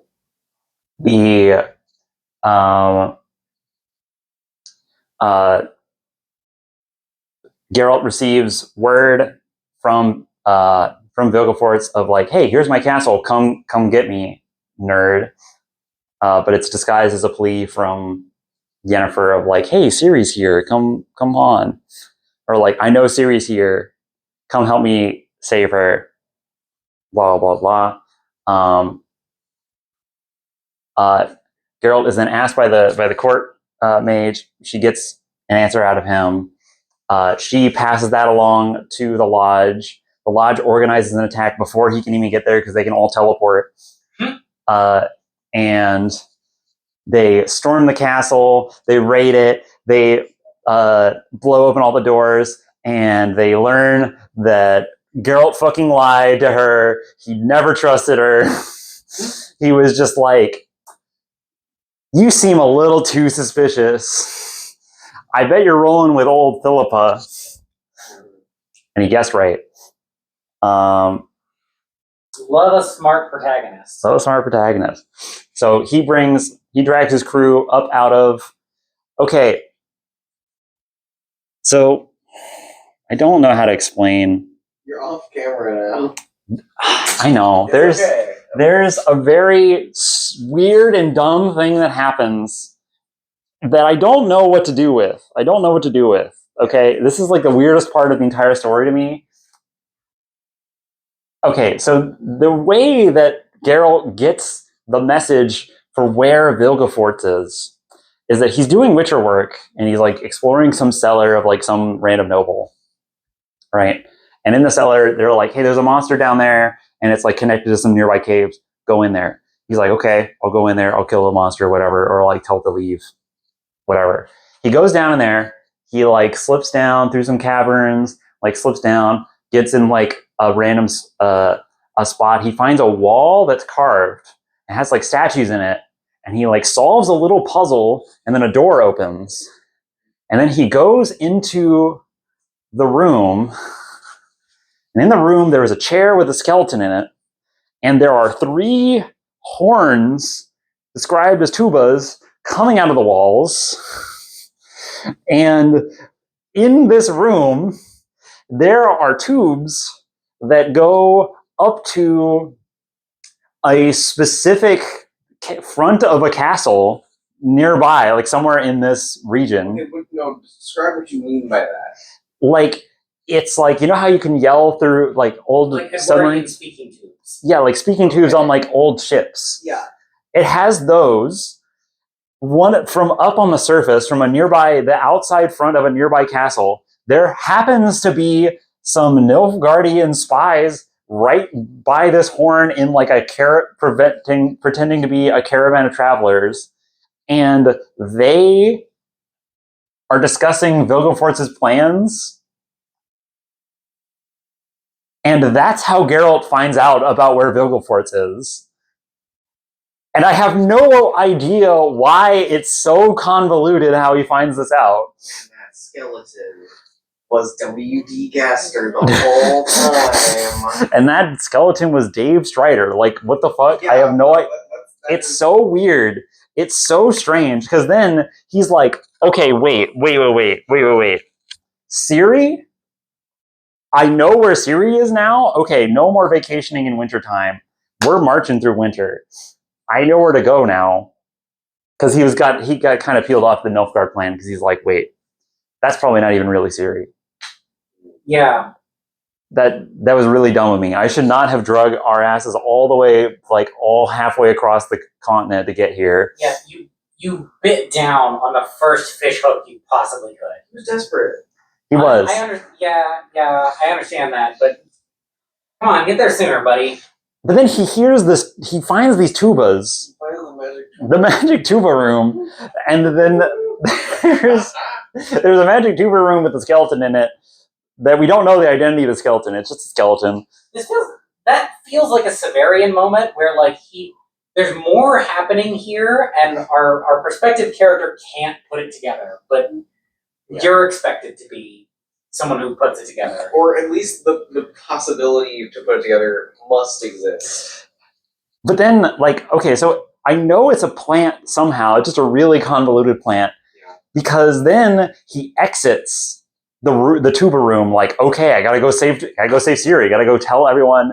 He's gonna leave that day, like at sundown, to go get Ciri, which he does when he gets out of here. But when he exits the room, there is then 6 stick monsters who are made of shadows and sticks. And they're like little stick bug weird freaks. And they can all talk. And they're like, hello, Geralt. I was sent by Vilgefortz. I'm here to kill you now.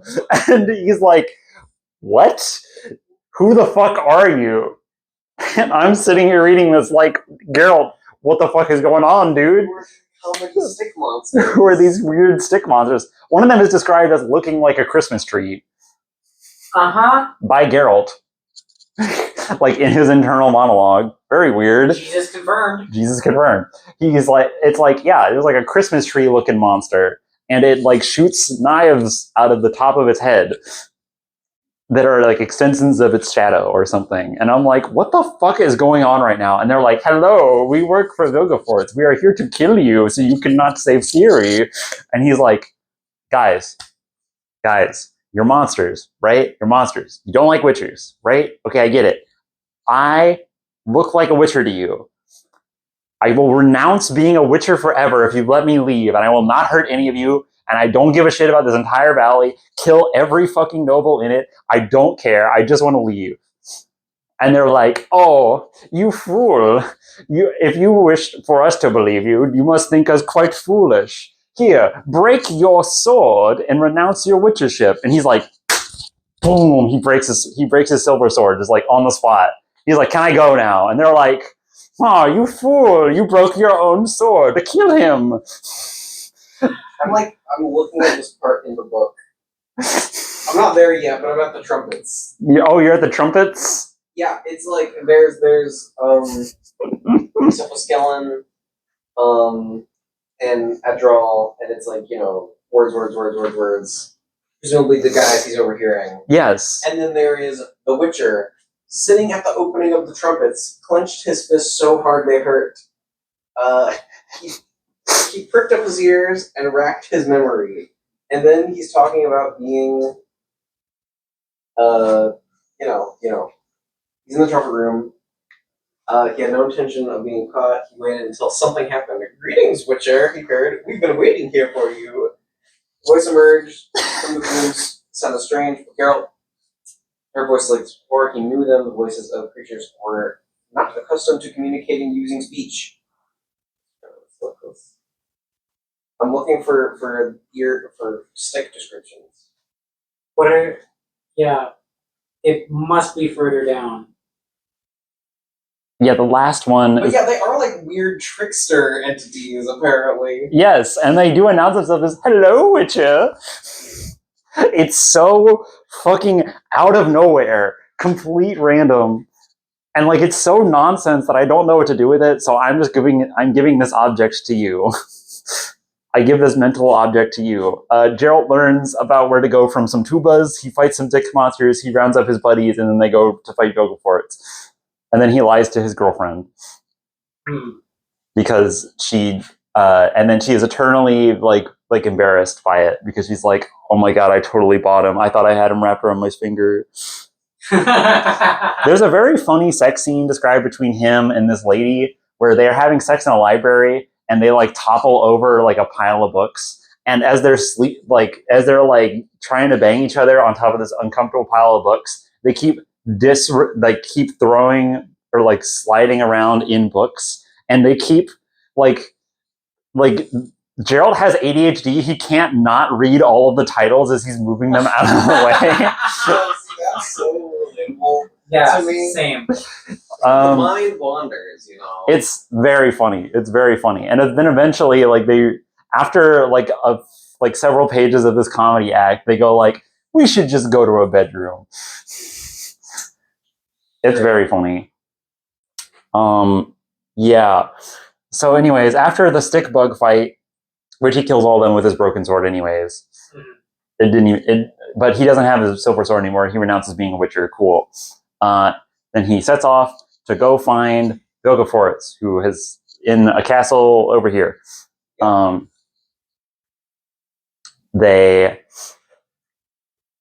And relieve them until like basically the end of Lady of the Lake, until we get to the resolution. The resolution will be there. That is where the fated summit. Yennefer got teleported there with her boat and dumped into a graveyard. She's captured now, and she's like been tortured and all fucked up. But now he's trying to unsuccessfully be like, "Don't you want to be evil?" Right.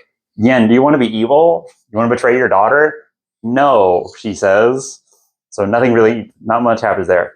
The rest of Lady of the Lake, we're gonna get weird. Okay, can we take a pause? Do you want to take a pause? Before we get weird. Should we take a I pause? need to get some water and use the bathroom.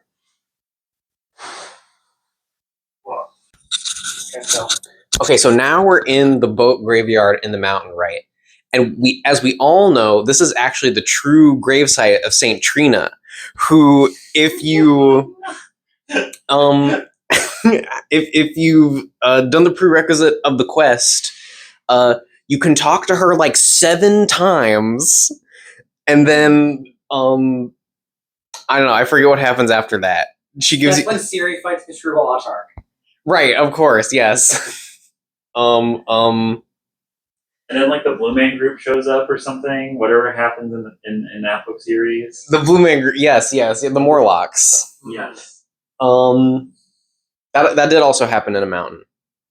Oh, good. And I'm just keeping on me. So the tower represents The phallus. Yes, precisely. Thank you. Astute observation. But also like the cyclical nature of storytelling. Like in order to get in there, you have to like write a story into permanency. Well, and you see, that's why they wrote 7 books, right? Is so you can stack them up, and then they're like a tower. Yeah, there it is. That's your tower. And Cersei's 7 dragons represent the 7 books in the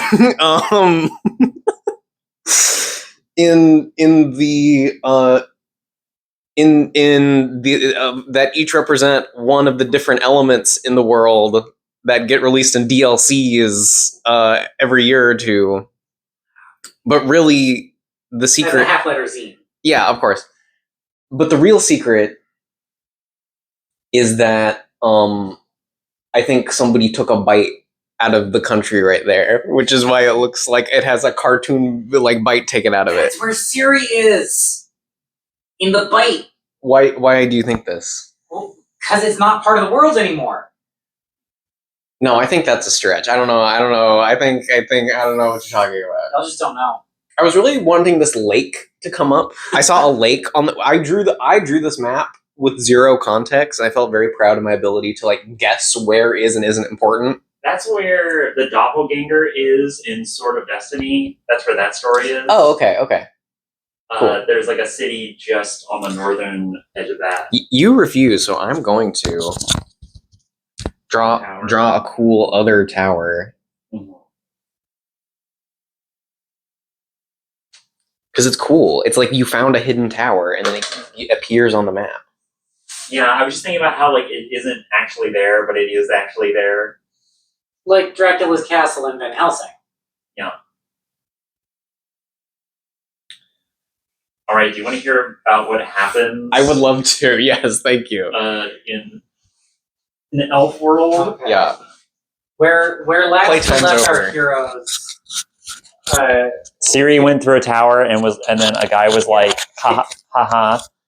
Do we get any like transition out after Geralt listens to the speak pipes and then fights a stick figure? No, he just like climbs out and then he runs back to his friends and then he's like, friends, I know where Ciri is. I've received word where Ciri is. He doesn't talk about the tube room to them. He's just like, I know where Ciri is. And they're like, where do we go? They all in like 30 minutes are ready to go. Okay. Even Regis, who, by the way, while they're there, it's like a really nice vibe. You know, they vibe there for like a third of a book, and Geralt gets a temporary girlfriend, Dandelion gets a temporary girlfriend, Milva gets a temporary boyfriend. Kahir doesn't. Is Milva's boyfriend named Lester? No. Damn it! There goes my fan theory. Even Regis gets a girlfriend. I'm glad Regis is still kicking around. I'm amazed he cares. He dates a succubus while he's there. That makes that. There we go. Okay, circle complete. Your lapel, the light on your lapel went off, but it's still picking up volume. I don't know if it's picking up from this mic or from there. That's a red light. There was briefly a red light on it.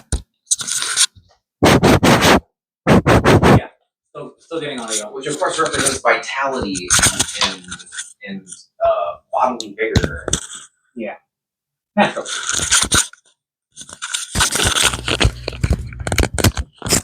And if you observe the red lightning There you go. of the old dragons, you can extrapolate from there some of the more intricate details of their society and values. Yep, there we go. All right. So that happens. They all bail. They're all going over here. And now the lodge is just like tailing them. They don't know exactly where they're going, so they're gonna end up there like a little bit after they do. So that's where they go. I forgot to say, they split with Zoltan here in like during the book of the Tower of Swallows. Zoltan gives Geralt a parting gift that is like a dwarven saber. That is like you flick it and then it becomes a vibroblade for a little bit. Or like if you unsheath it really fast, it becomes a vibroblade and it can just like go through fucking anything. It's that saber. Really cool. Yeah, Geralt just has a fucking lightsaber. Just noting that. So they both have really cool swords. Want to note that we have vibro blades in real life now. Oh, cool. That's Yeah, my grandma uses it to cut the turkey every Thanksgiving. No, I mean like the real kind. The ones that are lightsabers. Yes, whoa, that's cool. They're not very big. I was doing a bit. Okay. So you pick up Lady of the Lake. You pick up the book Lady of the Lake, and you're like, all right, we just finished Tower of Swallows. Ciri is apparently called the Lady of the Lake. That happens on like the last page of Tower of Swallows. I'm going to open the book Lady of the Lake. What's going on? And it goes like, okay, what's up? My name is like Prismaranth or something. I am a late. There is a young girl who is a orneomancer. She's a sleep mancer. Okay. She uses sleep in order to like see visions. And like a nigromancer. Yeah, and a nigromancer. There you go. And Reapers. yeah, she is being rowed in a boat by like a crude old man out to a tower in the middle of a lake. And in that tower, there is like this wise old lady who she's going to go serve. I gotta say, I really like the like Frank Herbert level of multiculturalism for cultural flavor in these different, like just in the little snippets that I'm seeing as size flipping through the books. Like, Yeah. I saw Joachim de Wet in there as a name. I was not expecting to see a name like that in these Polish novels. Yeah, no, it's just all over. Yeah, they go everywhere, it seems. It's really cool. Yeah. Okay, so she's wrote out, and I believe the lady's name is Paveta. Like the lady who lives there. She is a scholar of. She's called a scholar of the swallow. And she's like, what do you know about Cyrilla? She asks to like this sleep mancer. She's like, what do you know about the story of Ciri? And she's like, well, and then she like gives a fairy tale recounting of like a bunch of the stuff that's happened. And also, but then says after that, yeah, but I don't prefer that version. I prefer this other version, which has a happier ending. And then she starts to go into that. And she goes like, okay, you know who that is. Let me show you my collection. And she shows her through a gallery of paintings of different depictions of Ciri's life. And she's like, I am the foremost scholar on the story of Ciri.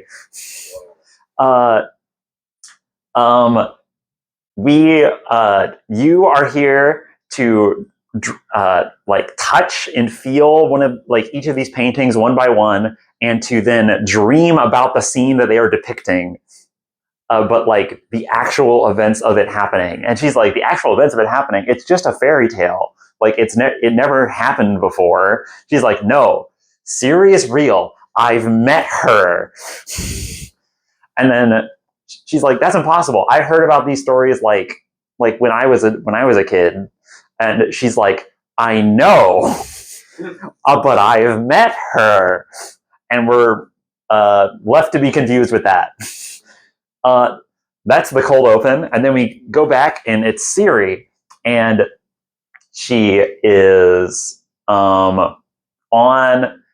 she has come out, or she is like riding around a lake during the summer, and the Tower of Swallows is in the distance, and it's summertime, and there's like elves around, and they're like weaving linens on this lakeside, and it's like beautiful and perfect, blah, blah, blah. And she's really pissed off because she keeps riding in like a single direction, trying to like cover ground, and she keeps getting magically looped back towards the Tower of Swallow. Like she can't leave like a kilometer radius around it. And you hit the part of the map where you just loop up from the bottom. Yeah, that keeps happening to her, and she keeps getting really mad at it because she's been doing this for weeks. Which technically means that the map is a torus? Yeah. Yeah. so she goes talk to the elf guy who greeted her and said like, "Hello, Lady of the Lake." She's like, "Why do you keep calling me that? That's not my name." He's like, "Look, you'll get it at some point." She's like, "What is this place?" And he's like, "This is the land of the elves. This is where elves come from. We come from a different place. We come from here, and this is our home world." And it's like Garden of Eden level beautiful, basically everywhere. She sees like herds of unicorns occasionally, like in the distance. Nice. But they never approach her. They never get too close. And She's not a virgin anymore. that's also true. I don't know why that would be true. Well, she was hanging out with a rough and tumble gang for like a year. Oh. Yeah, she She got to some wild drug adventures. Sure. Yeah. Yeah, she also had a toxic lesbian relationship for like a year. Yeah. Good point. She also slept with some dudes. Sure. It happens. You know, Yeah. you sample everything on the plate. She is then escorted eventually after she like rags on this guy enough, like, "Hey, I don't care if you're like the biggest, smartest elf forever or whatever. I don't care how many tens of thousands of years old you are." And he keeps ragging on about how like, why be so impatient when time is just a snake eating its own tail? Elf shit. And they're like, everything has happened. Everything will continue to happen. Everything has happened before, and it will all happen again. And she's like, "Whatever, just get me out of here. Staring at this lake is making me go insane." He's like, "Okay, I'll bring you to my people."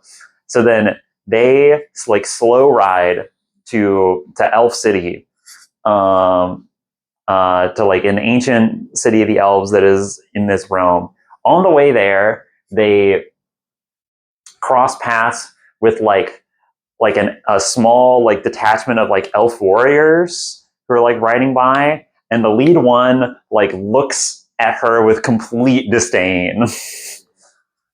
These are elves who like have never even seen a human before, and they're like, and when this guy sees her, he's like, "I can see the like 1/64th of elf that you have in you, and everything around it is disgusting to me." Is she like her own grandma or something? We're getting there. Don't worry. Siri is special because she lacks the delta brainwave. Oh. So they continue to ride, and also during that encounter with that like elf warrior guy, they have a distant standoff where like all the elves like kind of square up against unicorns on a different hill, who are kind of like they've been circling, but like they're not getting too close. And like predators? Yes. Weird. Like predators. Yeah. We do hear about one point, like while she is here, because she's going to spend several weeks here, that like there was a fight between elves and unicorns on a hill the other day, and she hears about that and she's like, "What the fuck? Unicorns rock! Unicorns are awesome. I love unicorns." There's a whole song about it by Kitty Section. So she is escorted, and she is introduced to the like Prince of Elves. Yeah. Here we go. And he is like old. He is like old, and he's like old and a little sickly. He still like looks youthful, but he is like frail. You know, he is ungodly amounts of old compared to her. He is like has seen the universe loop. Like primordial. Yeah, I mean, a lot of the elves here are like that old. There are like other elves that are other like smaller elves that are in like gray hoods that are not allowed to take off, that are like the servants around there. And she's like, some paradise you guys have.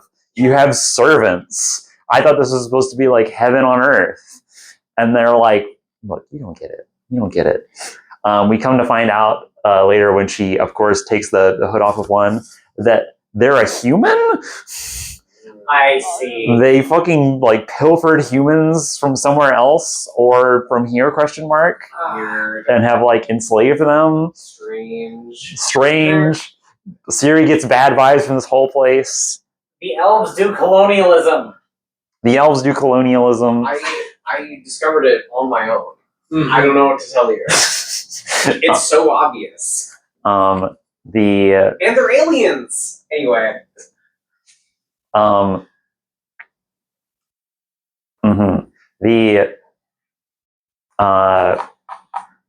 plan of the elves is that they are basically going to like mate her with their prince in order so that way her child can, you know, be a child of the elder blood and then like go on to lead the prophecy to like lead the elves to a new plane, a plane that's different from this one once they all freeze over, because they're like the white frost is going to take all the spheres.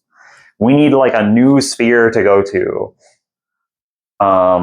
Someplace that we haven't, that we like can't access, because she is the swallow that the tower was literally built for, because elves have like their prophecies are like basically they can exist in flash forwards, so they can prepare for things in a way that's recursive. This is also like very Wolfian. Gene Wolfian. Yeah. Yeah. So she has like a weird,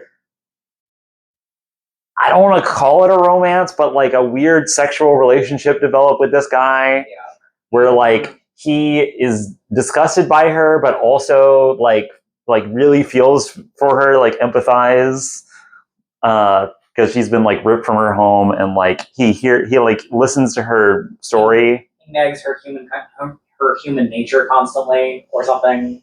The prince guy doesn't do that. The prince, he's just like he just internalizes it. He thinks about it all the time when he looks at her.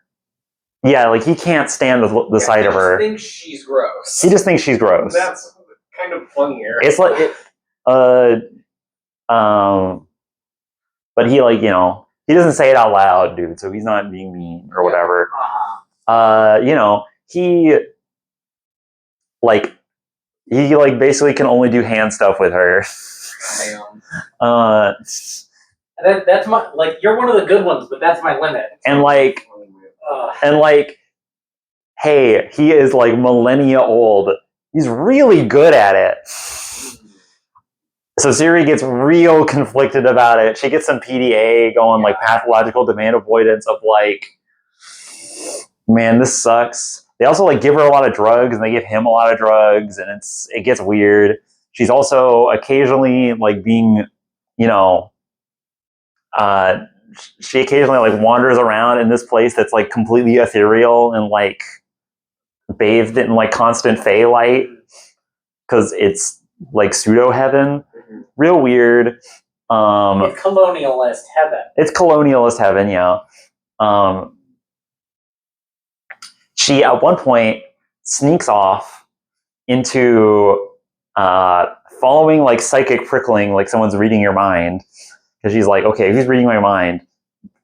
Someone who clearly can't talk to me. I'm just gonna follow it because like whatever, who cares? I can't wander more than a kilometer away from the like super wise guy who like caught her at the tower.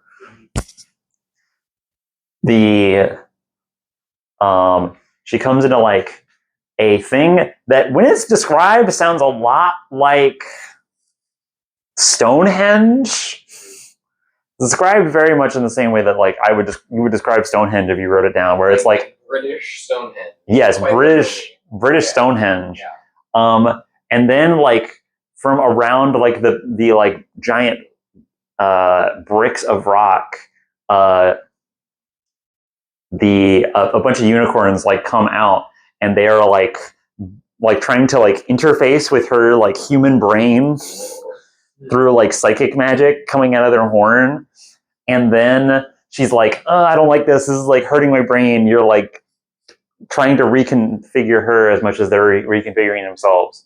And then one of them like rides out in front and then like cuts her off from the rest of them and like shields her. And it's like a big horse, but she immediately recognizes it. She's like, little horse, you're here. No. And then little horse like turns to her because he understands her. Yeah. And then he speaks to her telepathically. And she's like, I have taken the name Little Horse in my language. I am Ihoroclox. Oh. Yo! Yeah, I put them with the villain so you wouldn't look at it. I see. If I put it up, put a weird name up here and I just never mentioned it, you'd look at it. But Ihoroclox, he's a real one. He's a real one. He's like. Can we take him off the bad list and put him on the good list now? We'll move him. Okay. You just circle him in blue. He's fine. We'll do that. That works. I'll give him a little horn. Great. It's a little horn. Womp womp. All right. Imagine him like speaking like a comedy character where he looks all like beautiful and dainty, but he sounds like this. That's how I read it. Yeah. Basically, and Ihoroclox is like, okay, the elves plan to trap you here forever and basically turn you to a baby making factory. We think that's really lame because we're unicorns and we think freedom is awesome. And we hate sex. We think freedom is so cool that we like literally can planeswalk. And he was like a baby. He was a baby unicorn, and like, sure, to him or to her, it's been like a year, or like a year. But you're in elf forever. But in elf world, time is a closed loop. So things are time is timey-wimey in the land of Lordran. It is now a fully grown unicorn, and it's like, okay, I will lead you and your horse Kelpie like to the Tower of Swallows, and you will be able to escape. We will pierce the like 1 kilometer bubble torus that you're spatial torus that you're trapped in, and we will like guide you out of it. So they tell her all that. They're like, go get your horse, because we're totally tight with horses. Horses are awesome. They're like our star children. And she goes to get the horse. The warrior guy shows back up to like cut her off and is like, hey, I am not going to let you leave. And she's like, hey, I am a really cool fighter. So then they do a fight on a canoe where she uses like her really good balance to like, throw him off a little bit. And like she makes the fight last long enough to where she gets him to go back under a bridge. And he remembers that the bridge is there. So he ducks it. But she's small enough where she doesn't have to duck it. So she can just full force swing at him. And that causes him to get thrown out of the boat and off balance. And then she rides the canoe away, and he is like a little bloodied. And then she gets to the shoreline where Kelpie's there. She rides Kelpie out. Then all of the elves fucking chase her because everyone loves chasing her, but she is the coolest horse ever. And then she has her other friend who is also the coolest horse ever, who is the horse planeswalker Ihoroclox. Yeah. And Ihoroclox is like, okay, you have to escape. And it's like, oh, but they're gaining on us. What are we gonna do? How am I gonna escape? I'm never gonna make it to the Tower of Swallows. It's like half a day's ride. And Ihoroclox is like, no, the Tower of Swallows doesn't matter. You are the swallow. Just be the swallow. And she's like, what? Okay, sure. Fists to the side of her head and just like twisting. Step 0, do a backflip. Step 0, do a backflip. Yeah. Light begins to pop around here, and then she gets like sucked into a singular point and launched across the megasphere, and she ends up on a different plane of existence. She is now a planeswalker. Not to request the existence of product. But I feel like the series would make a really good Magic set. I think it's too cool. Fair enough. No, and that's what I mean by I don't mean request a product. I just, I see it has enough like interconnected, unique stuff that there are like multiple nodes of interest that you could play with. I agree with that. I agree with all that. And you got the multiple types of the war. You got multiple sides of the war. You got you got the elves. You can do elf shit, whatever. Anyway, she goes to another plane, at which point she is now on a multi-planar escape trajectory where the elves keep warp jumping after her and trying to corner her. She goes to various different locations. Some are more important than others. Like at one point she ends up and she's on some shoreline that's covered in seagulls and also birds she doesn't recognize, which when she describes them, she's describing penguins. But how does a fantasy person describe a penguin? Like Mario or Princess Peach. Like Mario and Princess Peach. She's on this crazy stony sandy island, and there's a bunch of penguins around, and then she is being chased by them. She then twists her she really focuses again, and she ends up somewhere else, and she ends up in in front of a tavern with a black cat on the front that has on the front of it written Le Chat Noir. Oh, so she's in France. So she goes to France. Yes. Just France. No notes. Yeah. France. Some other place she goes to. She goes to another place. She is there in Le Chat Noir. She stops by in there. There's a really nice lady who speaks a language she doesn't know, but sees that she's a starving child and is like, "Here, have some food." And then that lady gives her a big hug, and she's like, "Oh my god, I haven't had a mother figure hold me in so long," so she cries. And she's like, "Thank you. I don't know how to pay for this." And then she goes like, "Oh, okay." And then she gives that lady a necklace that she got from Triss years ago. Yeah. So that lady just gets a fantasy object handed to her. Extra dimensional bundle. Siri jumps again to okay, I gotta. Now she's like, okay, I gotta get to Geralt. I don't know how to aim this. I'm just gonna go. So she goes again, and she ends up in a place where there are no stars. The sky is black. She is on a tarmac of black asphalt. There is a mountain of trash all around her, and in the distance there is red beaming lights. She ends up in some sort of dystopic future. Yeah.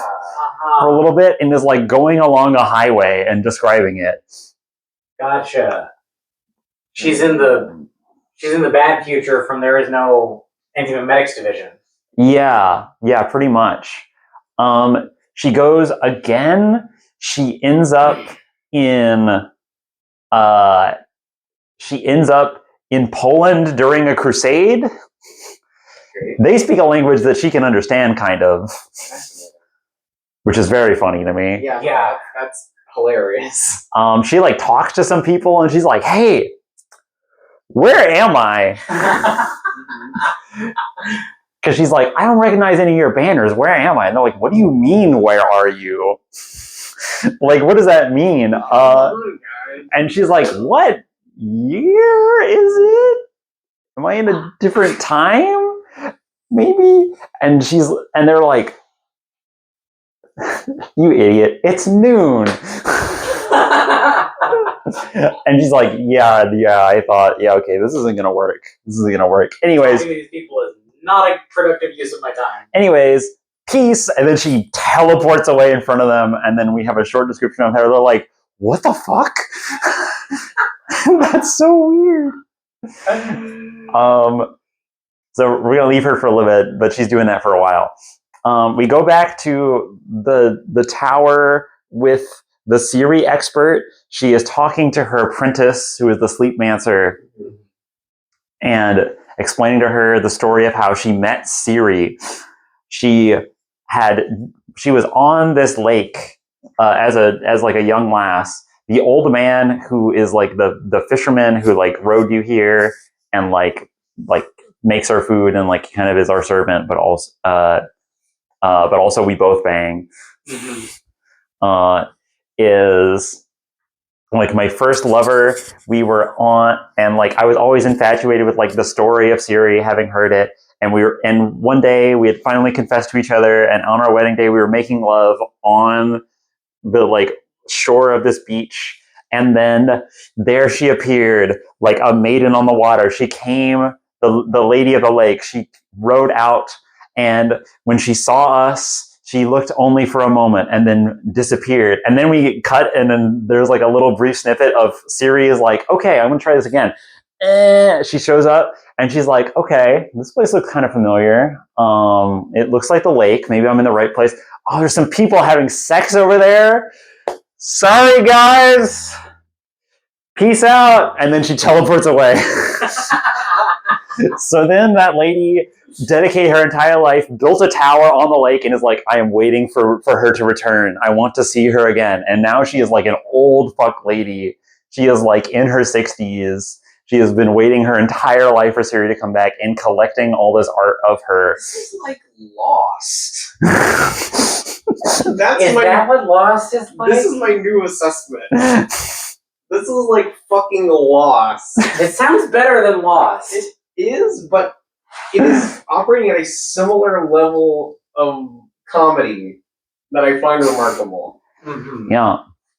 Okay, and then we end up on we go to a different scene, and she's on a very similar looking lake again, and she's like bathing in it. She's like just chilling.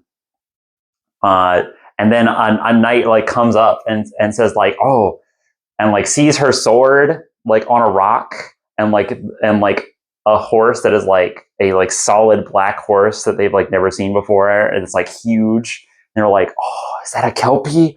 Oh my gosh, that's a Kelpie. Are you the lady of the lake? I have been sent to visit you. And she's like, what? She like stands up. She's naked, but she doesn't care. And he's like, oh, a beautiful Fey woman. Oh, I have been sent here on a holy mission by my Lord Christ. I have been sent here to meet with the Lady of the Lake. I am ready to receive your sword. And she's like, what? This is my sword. She's like, turn around while I get dressed. And he's like, okay. So he turns around, and she's like, this guy's weird. I'm going to fuck around with him for a little bit. So it's a guy who is like, I'll explain it. Okay, I figured out how to explain it. Okay, so she's like, okay, I got dressed. You can turn around. And he's like, I did not know Fey people wore clothes. Where did you get those? She's like, I bought them a long time ago. Okay, like, what's your deal? I can understand you. That's cool. What country is this? And he's like, my lord, it is the glorious England. Okay. And then she's like, never heard of that fucking place. Do you know any wizards? And he's like, oh yes, I know the greatest wizard in the world, Merlin. And she's like, okay. This time in reverse in a funny way. Yeah? Yeah.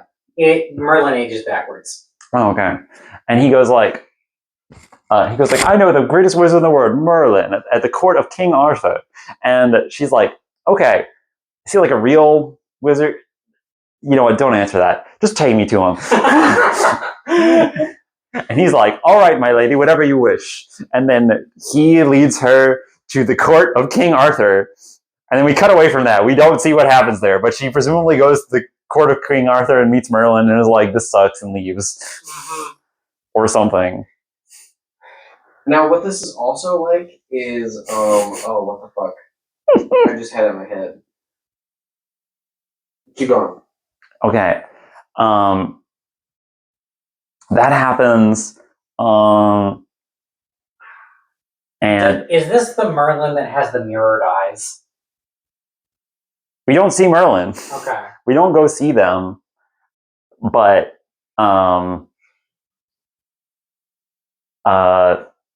eventually the elves, they track down Ciri again. They run her out of they run her across space and time again, and she teleports a few more times randomly. One time she teleports into like a port city that she doesn't recognize, where like there is a bunch of like there's like piles of dead bodies. It's like the right era, but there's like piles of dead rotting corpses in the street.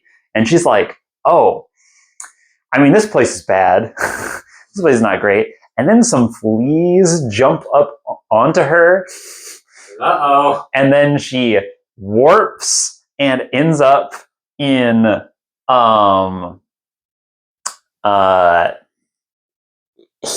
Oh, okay. She ends up here, and the fleas on her leg. She's like, oh, there's fleas on me still, and then she brushes them off, and then she introduced alien bugs into your world. No. and then That's the bubonic plague. and then we describe how a ship goes from here down to here, or go down to here to Nilfgaard, and it carries with it a plague that is then named after that ship, because the fleas from her leg jump down onto a rat, which goes onto the ship, which then spreads to every rat on the ship, which then spreads to all the people on it, and then spreads to all of Nilfgaard and like cripples them, and then sweeps the entire continent and will eventually kill like a quarter of the population. Right. As that one does. As that one does. Yeah. But this single-handedly ends the war. You can't really conduct a war when you Plague. have the plague. Yeah. Yeah. That happens. She then goes up to someone who is like standing like on the port, and she's like, "Hey, you there? What day is it?" And they go like, "Oh, fuck off." She's like, "Man, why do I always ask?" Okay, whatever. Let's try again. And then she teleports away. No. Like she hits the right place, and then someone is an asshole to her. She's like, "Damn it, I missed again." And she jumps again. Or no, I think it's like some merchant who speaks a different language to her. Yeah, like it's a Nilfgaardian who speaks Nilfgaardian to her. She doesn't recognize it at first blush. And then that person gets rats on their ship. Hilarious.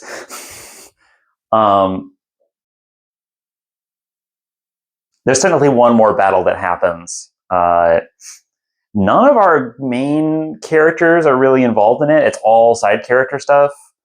To briefly talk about it, like dudes from like the Temple of Militare, they're in that battle as like healers.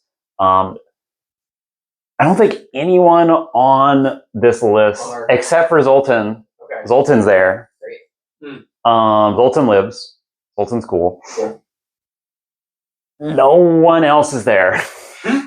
No one else on this list is there. But there is a final battle. There is a third battle at Sodden Hill, because the first one was called the second battle, but whatever.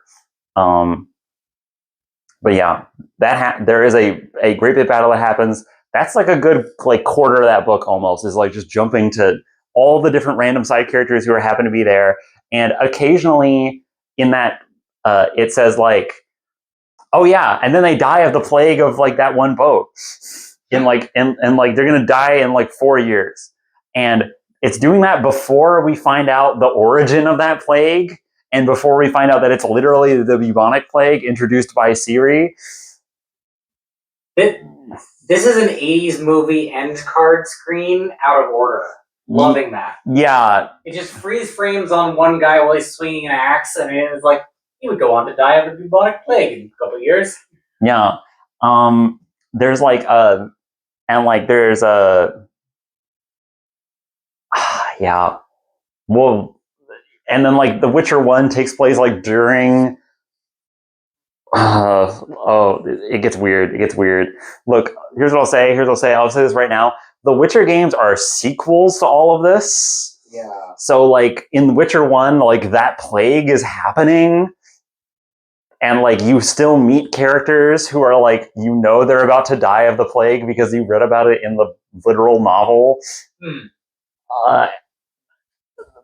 There's stuff like that, but there's also stuff in the games that doesn't make any sense with the books because they're just different texts. They're just different texts because, you know, it's all King Arthur eventually. As it should be. Ciri then decides that it's time to actually aim a little bit more precisely than like the correct plane of existence. And she's like, okay, I'm just going to try to hit Gerald. And she teleports into like the freezing mountains right nearby where Geralt is. She is like, it's freezing here, it's snowing, it's a blizzard, there's nobody around, I can't hear anybody, this sucks. Kelpie, let's get out of here. Teleport, like wander off the trail, teleport away. And then the next block of text is Geralt and company were walking along on this trail when suddenly they found a trail that starts out of nowhere. And they're like, wait, why is there a trail that starts out of nowhere? Oh, someone must live nearby. And they follow it down off the trail and then it ends. And they're like, what? And then Geralt sits at the end of the trail like, I missed something important here. And everyone's like, Geralt, it's just some weird trail. And he's like, this has to be important, dude. This has to be important. My month has been too weird. You were not in tube zone. You did not go to the tube room. You didn't fight the stick figures. You don't know. Yeah. So then, Ciri is like, okay, because she's also like jumping around in time. She at one point jumps back to like the events that are like described that happened before even like the first book. Yeah. She never like. I don't think she ever like sees a younger version of herself, but she fucking might. She jumps around a lot. Does she see her like warrior queen ancestor ever? Yeah, the name she took. I think she sees her grandma as a younger, as like a version of her, as like about her age. The thing, you know, recursive. Yeah, the thing that I was thinking about that this is like is how I'm aware Full Metal Alchemist 03 ends. Yeah. Where it gets weird in a way that I am just like always gonna be entertained but incredulous of. Mm-hmm. That's like this type of thing. That makes sense. Yeah. Okay. So Ciri tries that. She tries to find. So she tries to find like where's fate guiding me. She ends up getting chased, and she ends up on the run again from those elves. They chase her across time. She warps through a bunch more places. She gets better. She's getting better and better at it. She doesn't have to like do this. She can just like do it. She's just there.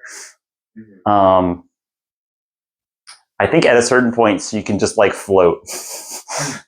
Her power level is just like fucking whatever she can imagine she's doing. Step 0, do a backflip. She goes to, and she winds up back being chased by the elves across the lake again. This time it's at night. And then we go to the old lady and her sleepmancer who have been trying to like pin down where Ciri is, you know, using sleep magic. And they're out on the porch. They are watching the stars reflected on the lake. And then Ciri appears and is like being chased by them. And they both realize that they both basically realize that they're in a flash forward, and they're like, oh shit, this is like the most important moment of my life. Hey, I know what you're supposed to do. I've read the stories. I know how it ends. You need to go to Yennefer. So they like shout to her like, Ciri, you need to go to Yennefer. And Ciri is just like, who the fuck are these people? Okay. You know, the universe tells you things. Sometimes you just gotta roll with it. So then she's like, fuck it, go to Yennefer. What a day. She goes to Yennefer. She appears in a ship graveyard that's in the middle of a mountain, and she's like, Yennefer's not here. This place is real whack. Let's try it. She's like, whatever, I'm rolling with it. She rides down the mountain, and then she like sees the castle, and she's like, oh, that's it. That's my destiny. And this is like right as Geralt and crew are like cresting a mountain in the opposite direction. We are at the summit of the story. We're at Vilgefortz's fucking castle. Yeah. In the wings, we have the Lodge, who is like scrambling to put together an assault because now they have finally narrowed down where they're going. Ciri gets there first. Ciri basically just walks up and is like, hey, I'm Ciri. Take me to Yennefer. Just do it. Just give me the Yennefer. And they're like, I did not expect you to be here. Okay. I have pirouetted through time and space, and now I'm here. Because like the last time they saw her, she was like disappearing across a lake. They would not expect her to be just like walk up. Vilgefortz is like, oh yes, you have shown up. That is all according to my plan. Now, does he know that she is doing this? Is like a planeswalker? Yeah. Or kind of. Or is he just in it for like ruling the entire continent? No, he's like, I want to. He like understands the scope. He knows about other elf world, right? At least, like he knows about the towers. He knows like where they were originally supposed to go to. Because you know most mages believe that these were just towers that link together, but they're both towers to different worlds. Right. And this one was broken, and this one was lost.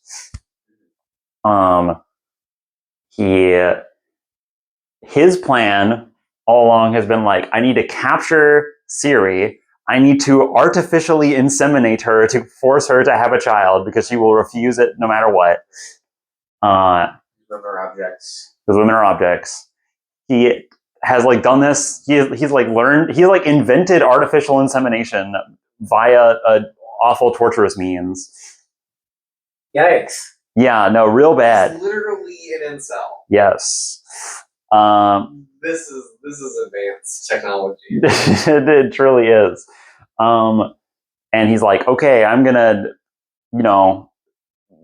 do that. That's my plan. I'm gonna make you have a child, and then I'm going to. I think his plan is to like literally brain swap into the child's body and then become the ruler of like all the planes. Mm-hmm. He's got ambition for an incel. He's got ambition. He sets up that plan. This whole castle is weird with magic, so she is unable to just warp out, but she does see Yennefer, and Vilgefortz is like, I don't know why you came here, but like I'm rolling with it. I'm scared that there's going to be some fate shenanigans. Everyone on high alert, because he slaps them both with like they don't have anti-magic stuff on them, so they can't do magic. But like they don't seem nervous about their capture. They basically both just like walked into it.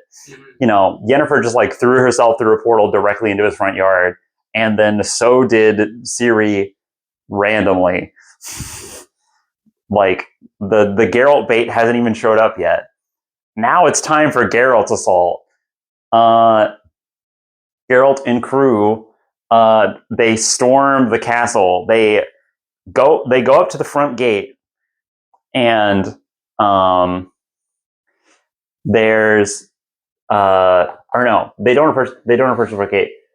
Regis storms the castle solo first Right. to sow chaos. He's also super alien. Yeah, so he like swoops down and is just like wreaking havoc.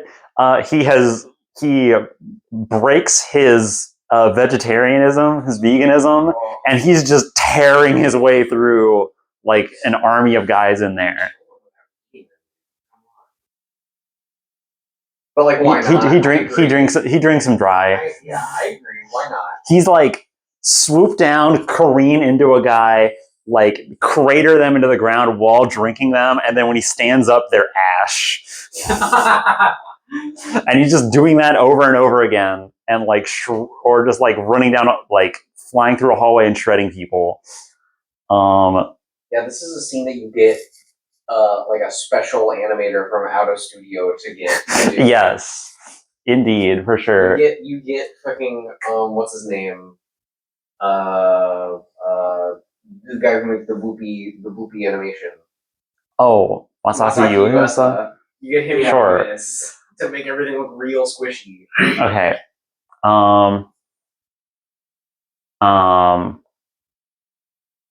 Let's see. Geralt, Milva, Kahir are all there. They are storming the gates. Dandelion is not there. He stayed with his Duchess girlfriend. That's what he deserves. Geralt felt kind of betrayed by that, but was also like, I get it. Dandelion does not need to go to war. Mm-hmm. He does not need to go to war. Kind of out of his skill set. Yeah. It is. He literally never fights in the entire show or in the entire books. Kahir. Okay. Tragedy strikes during the storming of the castle. Yeah. Milva is tragically shot. No. What? And she dies. Crazy. Geralt goes off to find Yennefer. Regis goes off to find Ciri because Geralt's like, look, I know Ciri's my deal, but like, Regis, you're way tougher than I am. He's still kind of handicapped. Yeah. Because that knee he's never going to get rid of. And, you know, Kahir and Milva are with Geralt. Milva gets shot. Kahir is like, this is so tragic. And they go around and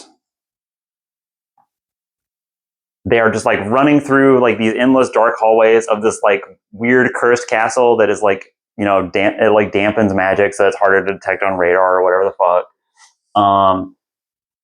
Geralt hears Yennefer like off in the distance and like follows through the maze, and like Kahir is like scrambling to keep up. They make it to Yennefer. They free her. Geralt and her embrace, and then she's like, "We gotta go save Ciri. They're gonna torture the poor girl." Blah blah blah. And Kahir and Geralt go there. Yennefer is like, "Hold up, I got a score to settle," and she goes to fucking duel Vilgefortz. Yeah, Wizard duel time. We've got Geralt is torn, but Yennefer tells him, "Go save Ciri." Kahir also goes to save her, but when he Regis finds her first. Regis like saves her from whatever torture they're about to subject her to.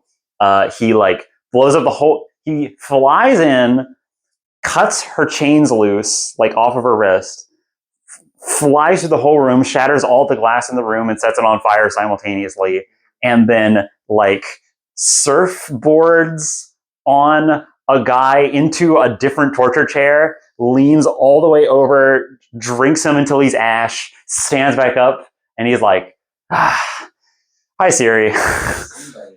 And Siri's like, who the fuck are you? He's like, don't worry, I'm a friend of Geralt. We're here to save you. And she's like, Geralt's fucking here, let's go. I knew fate would work for me. Yeah. So they make their way out. She tells Regis, she's like, you seem like a real badass. What's going on? And he's like, I think Vilgefortz is like trying to leave, and she's like, go kill that guy. And he's like, you got it, peace. Because he is like juiced up on blood.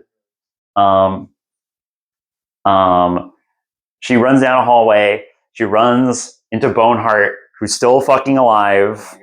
Oh my God. And Boneheart, is then like a slasher murderer who is just like following her down the hallway, like cutting down his own guys who are like in the way. And then while running from Boneheart, she runs into Kahir. And they have not met since the Tower of Gull. Since she cut him down. And she sees him and immediately recognizes him and is like, what the fuck are you doing here? And at that point, she like fully buys in. She's like fully bought into like, man, fate is so weird. Fate is so weird how it works. And then Kahir is like, don't worry, Siri. I will fight on your behalf. And then Kahir does a duel with Boneheart. He attempts. Poor guy. He pour one out. He does not make it. He dies to like help her get away. She runs to a like spiral staircase that is like now burning and like collapsed. There's like two pillars of like floor that are like jutting out, and she is fighting Boneheart atop them. And it's a very swashbuckling fight. She, while dueling him, like the wall like falls down behind her and like gives away, and then like lets the night air in, and she can like see him braced up against the moon, and then he does like a cool jumping slash. It's like, oh, it's gonna kill her. It's a perfect blow, and then she like realizes that the moonlight coming through has like broken the static curse around her, and she blinks out of existence and reappears directly behind him. And he was expecting to at least get parried, and then he is like off balance, and then she just like rams her sword through his back and then like flings him down into the fire below. Hell yeah. Sick. Fuck yeah. Yeah, she did it herself with her own dang skill. She's that cool. Nothing personnel, kid. Kahir is gone though. Very sad. Geralt. And, it's like her old object of fear that she has overcome, Mm-hmm. and the new object of fear she has yet to overcome. Yeah. And she overcomes it. Yes. Mm-hmm. She upstairs. Geralt has joined Yennefer and Regis. They're all together fighting Vilgefortz. Yeah. Vilgefortz is like a mega mage. He's like the stupidest fucking mage we've ever seen. Okay. He is fighting all three of them at once. He is like fending off and parrying Yennefer's lightning. He keeps sending like fireballs towards Geralt to keep him on his toes, and Regis like swoops down to try and like get catch him off guard, but he creates an illusion where he like creates an illusionary version of himself and like basically does double team, and then Regis strikes the double and then is like caught off guard, and point blank he shoots him with he melts him and turns him into ash, and then like blows him and like a third of the castle away. It's all that Yennefer can do to keep her and Geralt from getting completely exploded.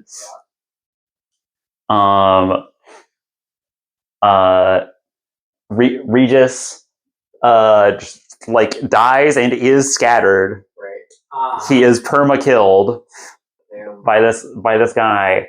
On that, Yennefer like continues her assault. The magic dampening that was like affecting them all is like let loose. She is like sending bolts at him, like bolts of lightning, and Geralt charges him.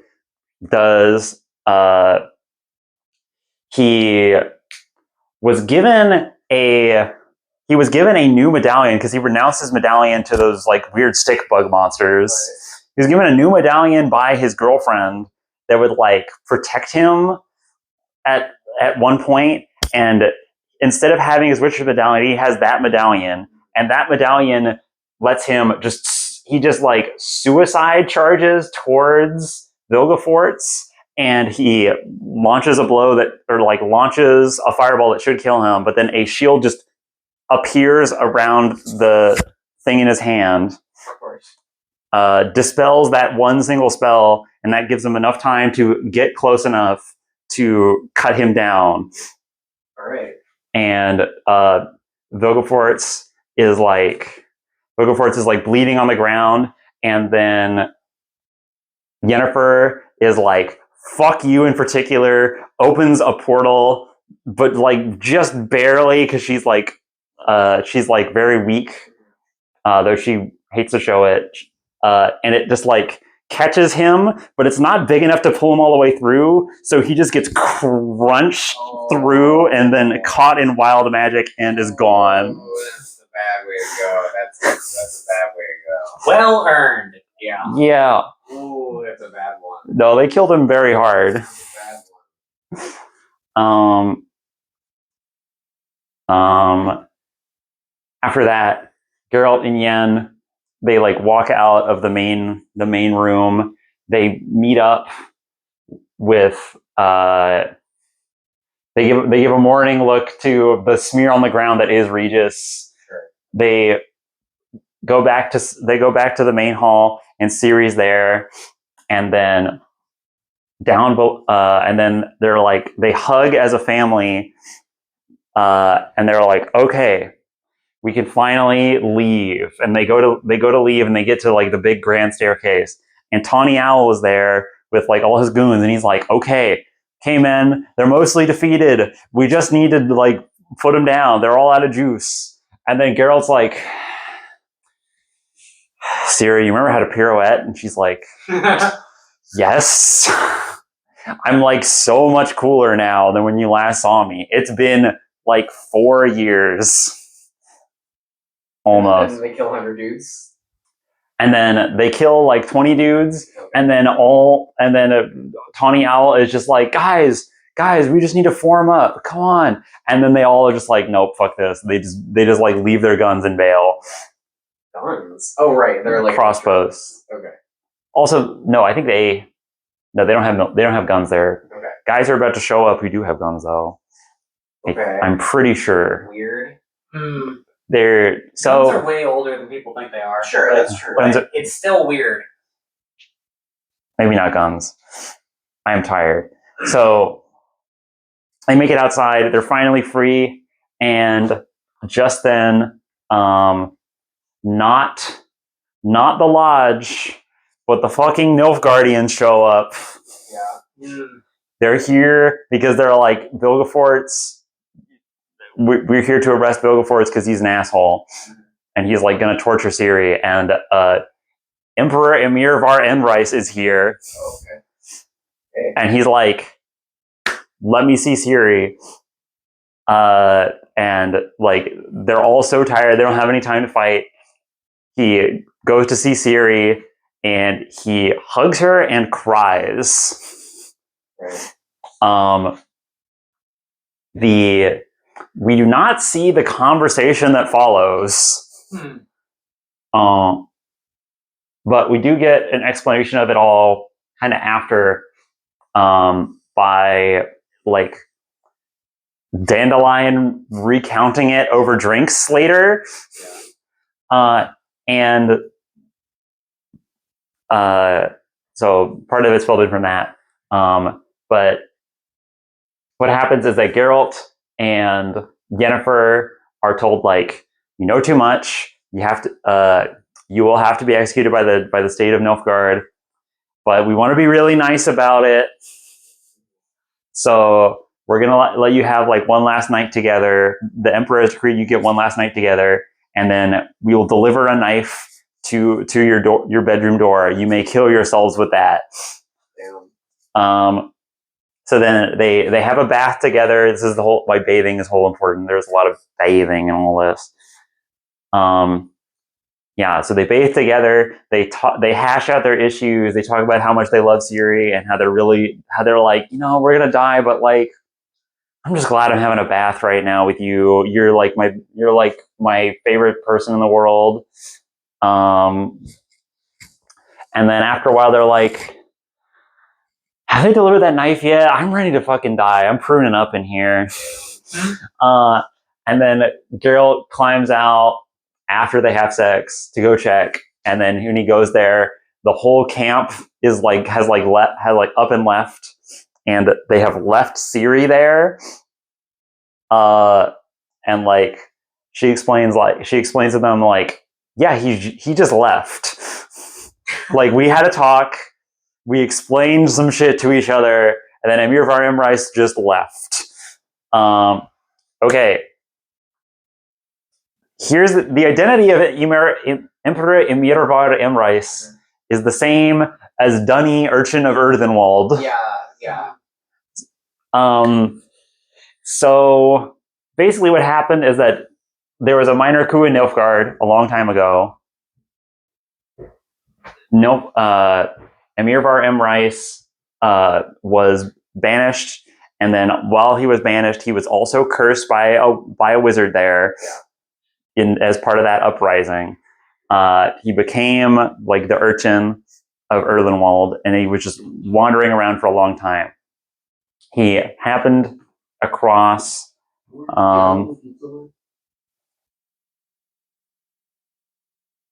no? What's no? That's a no.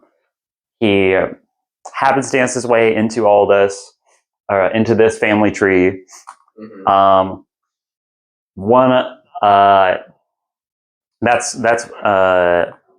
And the way that he became the emperor again of Nilfgaard is that Vilgefortz heard that he was estranged and he had assumed a new identity and he was living in Sintra.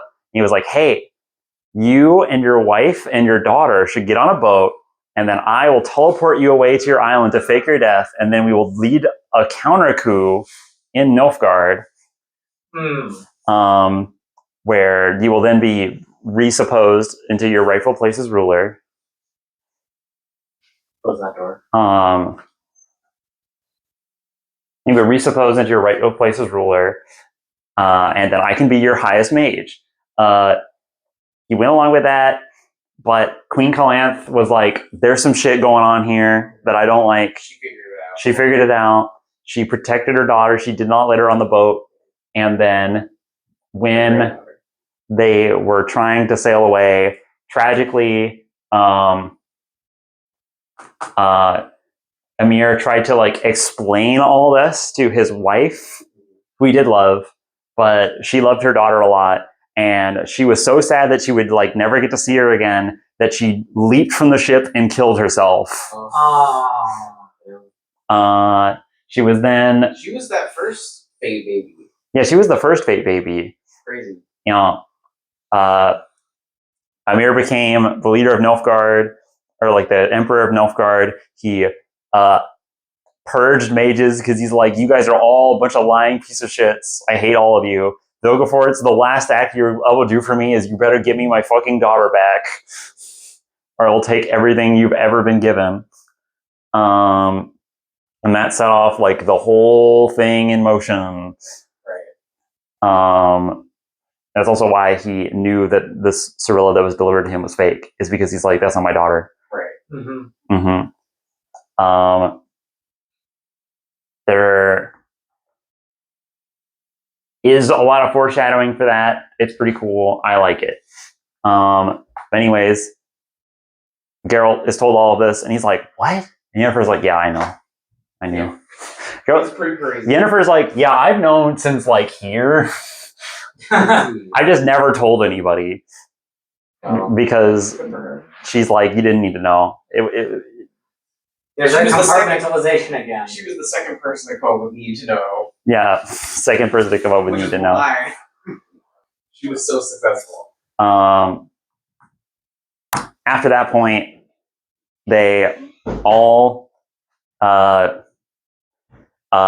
the thing that they do next is that they travel around and visit all of the towns that Ciri raided while she was with the rats, and they give apologies to all of the families that she murdered. Or like she like pays respects to all of the dead because she feels like really bad about it because she's like felt the time knife every time she jumps. Mm-hmm. And redevelop shock empathy. And then after that, they decide to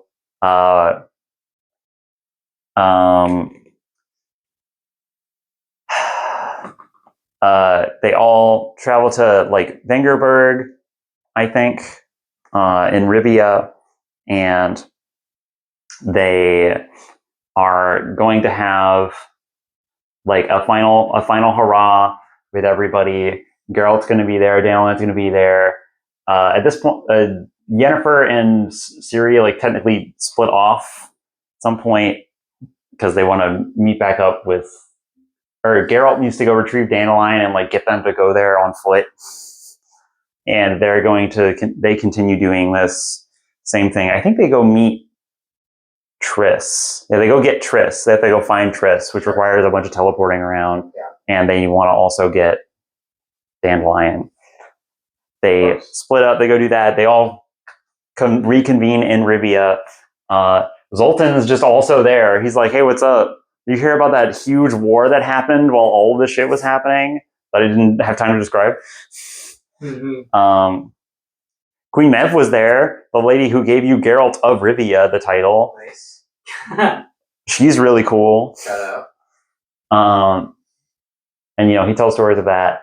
They are waiting for Yennefer, Triss, and Ciri to show up when something terrible starts. Oh. In Vengerberg, a famous riot of Vengerberg starts, and like famous in the lore that would go on to be famous in like all the games. There is a riot that starts out because they didn't solve any of the world's problems. Right. In fact, everything is like kind of still terrible. And made all the worse by the plague. Mm-hmm. So the humans have started a riot that starts with a spark, and it just like envelops the entire city, and they're like trying to kill all the non-humans. Geralt, of course, is partying with some cool non-humans, and is himself not a human. And he's like, look, just let me stay out of it just this once. And then everyone looks at him, and Dandelion's like, dude, you gotta go help. We gotta help people. That's our whole thing. Even Dandelion takes up the sword. And he's like, okay, time to go do this. They all step outside, and something that happened before Cahir and before Milva and before Regis died, we would cut back to like a previous memory that like somehow foreshadows this. Or like for Milva, it was like, here's your dad talking to you about like, you're gonna die one day and it's gonna be in a battle and it's gonna suck. Then it cuts to her dying. Tragic. We show like some of Cahir's like traveling through along the Yaruga after all of them. Regis, we get some like really old memory where it's like his first love as a vampire in like this modern world, or like in this human world. And then we cut back to Kaer Morhen, back to the start of the story. Geralt is comforting Ciri in bed. Like she's in her bed, she's having a nightmare, and he's like trying to calm her down, and she announces to him, "You will die. You will die at the end of a three-headed beast." And he's like, "Oh, that's not great." And then he goes to talk with all his other Witcher buddies who are there. He's like, "Has she told you how you're gonna die?" And they're all like, "Yeah, we all know how we're gonna die because we all tried to comfort her once, and she told us all how we're gonna die." And he's like, "Yeah, what did you get?" And he's like, "Fire." And he's like, "Ooh, that's rough." And they're like, "What'd you get?" And he's like, "Three-headed beast." And he's like, "Just avoid any Cerberuses, and you should live a long life, or any like mutant drakes should be fine." Cut back to Vengerberg. A mad crowd is like swarming the street. They're like chasing like a dwarf woman and like beating her with bricks. Geralt jumps into the fray and is like just slaying and pirouetting peasants because to try and like stem the tide of this. And just for a moment, he like turns and sees a child, and the child is holding the other end of a pitchfork that is rammed into his side. And like then outside the city, Ciri and Yen are traveling with Triss, and Ciri like gets a wave of bad energy just to start the paragraph, and Yennefer feels it in her like mental link with Ciri that she has as like a matriarch of hers, and Triss looks over at the city and is like, "Oh fuck, the city's burning! What the hell?" They ride into town. Ciri gets there first because she's just there. She's just boom there. And she's like in the fray. She just appears and is in the fray and is like, "What the fuck is going on?" Dandelion is like dragging Geralt with like a pitchfork in his side. She is like freaking out. She is like, how do I fix this? Okay, I've fixed stuff before. And then Yennefer and Triss, they like storm into the town on their horseback, and they're like, there is a huge mob of people like running over each other, and then they both go like, they stand atop a pile of trash, and they go like, "Triss, you may have died at Sodden Hill, but today we stand our ground on top of this sod hill." And they craft a spell together which has never been cast and has never been replicated since, the book says, that is like raw destructive emotion that is completely irresponsible, and somehow is a combination of both of their chanting together but slightly shaky because they're both exhausted and also enraged. Some combination of all of that creates like the biggest like tempest storm that anyone has ever cast as a spell, and it levels like a third of the city. It is not enough to stop the current riot. That's impressive. The power of the people. The power of mass hysteria. And they like run up. Triss tries to defend Yennefer. Yennefer shields Triss. Yennefer gets cut down. Oh my god. Yes. She gets like a deep stab in her like guts. Triss feels terrible about it. She starts fucking burning peasants.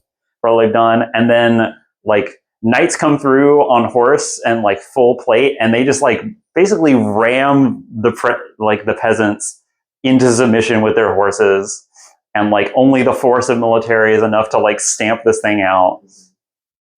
They all gather around Geralt, and Geralt is like on his last legs. Ciri is like freaking out. Yennefer is like cradling Geralt while bleeding, and Dandelion describes the end of this in ballad form. He says, like, we put them onto a boat, and Ciri like led the boat with her horse out into the water and like didn't sink into the lake. And we watched as they like were led off into the fog by her, and like as they went, we saw our other friends there. We saw Milva, we saw Kahir, we saw Regis like walking with them like along the top of the water, and like also all the other characters I didn't name who are dead by now. There's like another one who was part of their company who I didn't even name because they're not important. Sure. They're not critically important, but they're cool. I like them. Shout out to Angouleme. Okay. And Dandelion describes it as in like, this is the most beautiful thing I've ever seen, and he cries, and then he never sees any of them again. The end. That's how it goes.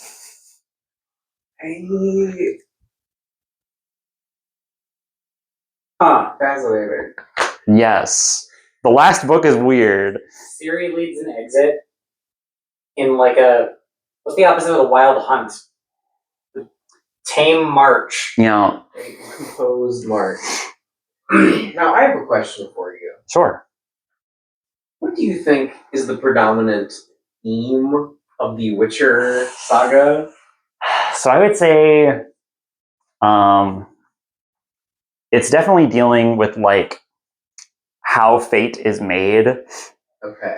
That's definitely like a very major theme, you know, with the sword of destiny and all that. Yeah. Destiny is made of two. Destiny is two swords. You are one. Yeah. Now. Now, Yes. okay, I mean, maybe it's just because I haven't read the books, but to me, it feels less like a theme and more just like a mechanical narrative function that exists within the universe. It is also a mechanical function. Okay. Themes can be allegorical. Sure.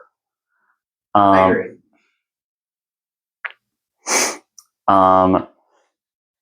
Something.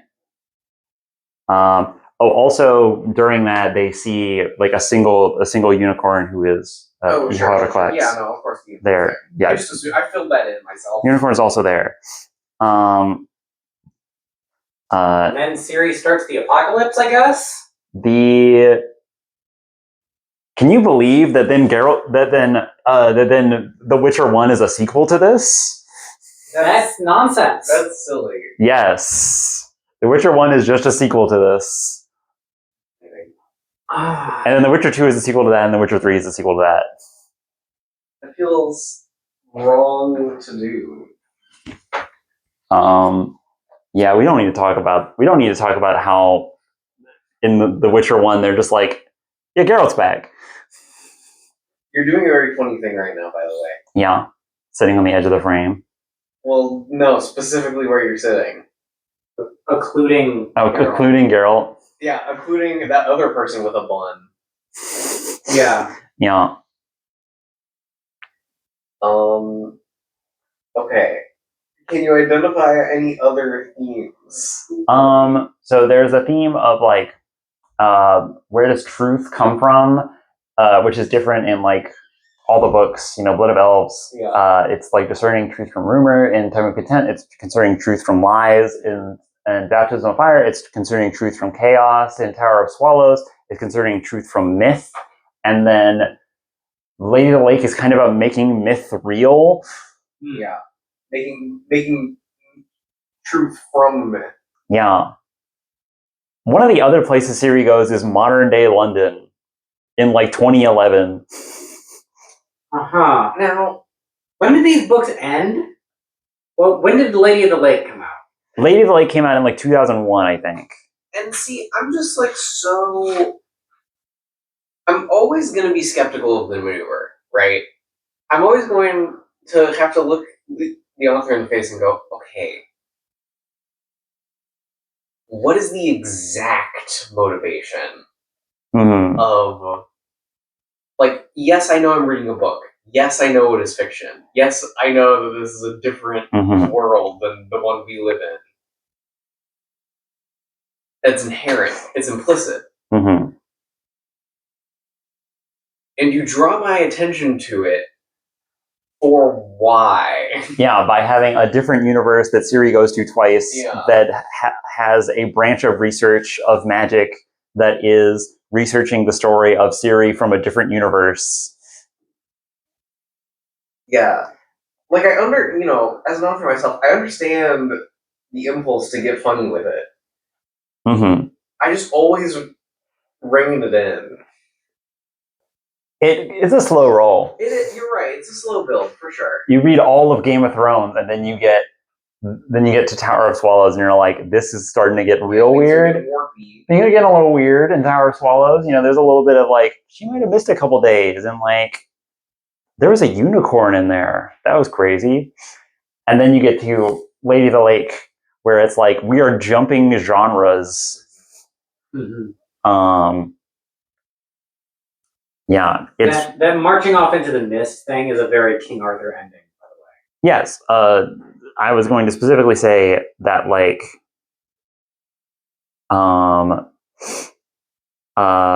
they probably go to Avalon. Yeah, yes. That's one of the endings. Is like a piece of England gets carved off and goes and floats away and becomes the Kingdom of Avalon, surrounded in the mist. Mm-hmm. Yeah, that's why you can't find the place where his place was. Yeah. And like Avalon is where an eternal like magic lady witch lives, and her name's Guinevere. Yeah. So just like Yennefer. Yeah, Yennefer. Guinevere. Yeah. So that's where King Arthur goes there and is like fed apple, is like deathly sick and is led there by fate, and then cared for by Guinevere and like fed apples until he feels better. And one day he will come back, and that's how that's how sets of stories usually ends. It turns into a Christ thing. Mm-hmm. And then it turns into a Jesus thing. So is the Witcher organization like cosmically relevant in any way other than that Ciri just happens to be fated to be born into it? Which one? The Witcher organization. Oh, because it seems like there's two Witchers that matter, and one of them is Geralt, and the other one is Ciri. Like, is the entire Witcher organization just fated to exist so Geralt and Ciri can be friends? Or is there like more going on? I mean, there are other Witchers, but they're just other guys. Right. They're just like anything else in here. Like, same thing with like, Melitele, like the Temple of Melitele. It facilitates some of the story that happens. Right. But also it's facilitate and like, but also it facilitates a bunch of other characters who aren't even on this list. Right. I don't know how I'd answer that without just saying like, well, yeah, I mean, it was written into the story to be part of the story. No, I know, but like, I'm wondering, like, I'm just. You mean thematically? But also literally. If the answer is literally no, then that's fine. You want the Witchers as a group to do more things than they actually do, or at the very least, or produce more characters than we have heard about. If I wrote the story, I would be compelled to like.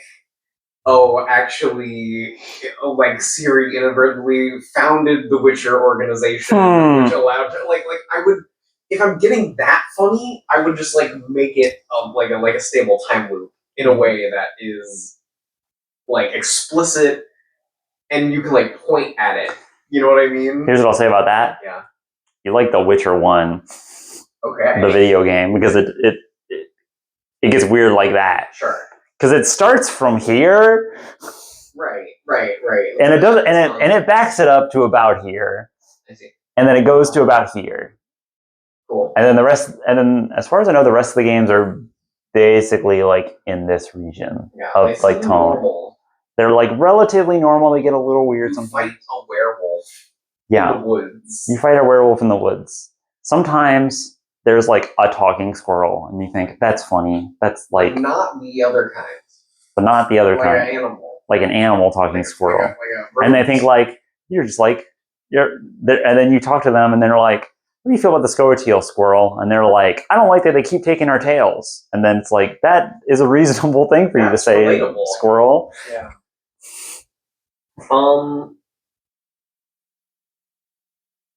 So what about that apocalypse? Yeah, we haven't resolved that. There's a sequel book. That's That's a prequel. a prequel. Oh, never mind. Yeah, kind of. That is so. A possible interpretation of that is that is going to be a future. That's going to be so. It's pretty directly going to be a future ice age. Yeah. And if you want to get real weird with it, you can say that the real world before the ice age is the Witcher world, and that post ice age, when it is the world is reclaimed by new life, that is when humans just seed it by themselves, and then we get the modern world.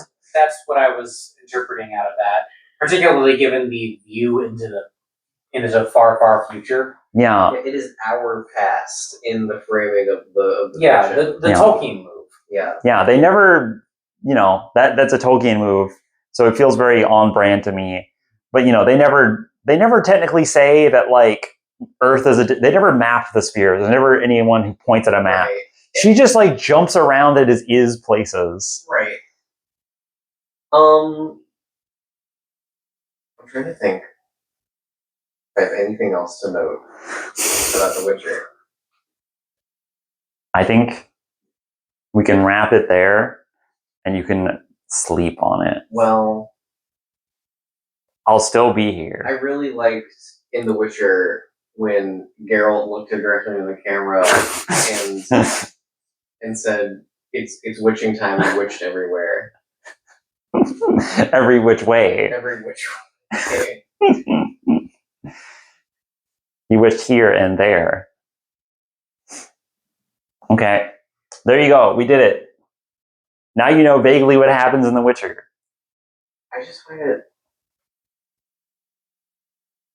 Such a weird move to make a video game sequel to this. Yeah. That renders that whole thing Dramatic. very surreal. Dramatic ending, or Yeah. like the entirety of the fact that the games exist. Yeah, this is kind of how I feel about like Shadow of Mordor, where shut up, no, it didn't happen. Okay, so the weird thing about that is that The Witcher 1 is coy about it a little bit, where like, King Arthur, obviously tales are different, but like in that game, Geralt has amnesia. Geralt is like, I have amnesia, I'm back, but I'm back now. I'm hanging out in Kaer Morhen. Does his leg hurt? Somehow Geralt returned. No. Yeah, he got a fresh body. He got Mad Maxed. His busted leg is now just like an artifact. Yeah, but then at some point you are hanging out in Vesemir and you run across Dandelion in that game. And you run across. We're talking about Witcher 1, but whatever. You run across Dandelion, and Dandelion goes, "What the fuck are you doing here? I watched you die years ago. Where have you been?" And like, what are you talking about? And Geralt goes, "Who the fuck are you?" Yeah. "Oh, sorry, buddy. I lost my memory. I don't remember what you're talking about." He's like, "What do you mean you lost your memory? I watched you fucking die." And he's like, "I don't know what you're talking about." He's like, you remember Kahir? You remember Milva? You remember fucking Regis? We rolled with a vampire before, dude. Do you remember that?" And he's like, "A vampire? What the fuck are you talking about, dude?" And this is a conversation that you have in that game, And like, remember when I was playing it in front of you? Yeah. And Yeah. when I was playing in front of you, and like I walked up to a dwarf, and I'm like, Zoltan Gervais, what the fuck are you doing here? And then he was talking about a plague, And I think. he was like, yeah, he was talking about a plague. Yeah. And he was like, hey, didn't you die? And Geralt's like, no, I just have amnesia now. I like can't remember shit. And the guy's like, I was really hammered when I heard that story, so maybe I misheard it. And like I was watching this play on the screen. I'm like, wait. Did Geralt? Because I was trying to figure out, is this a prequel or a sequel or like an interquel? Yeah.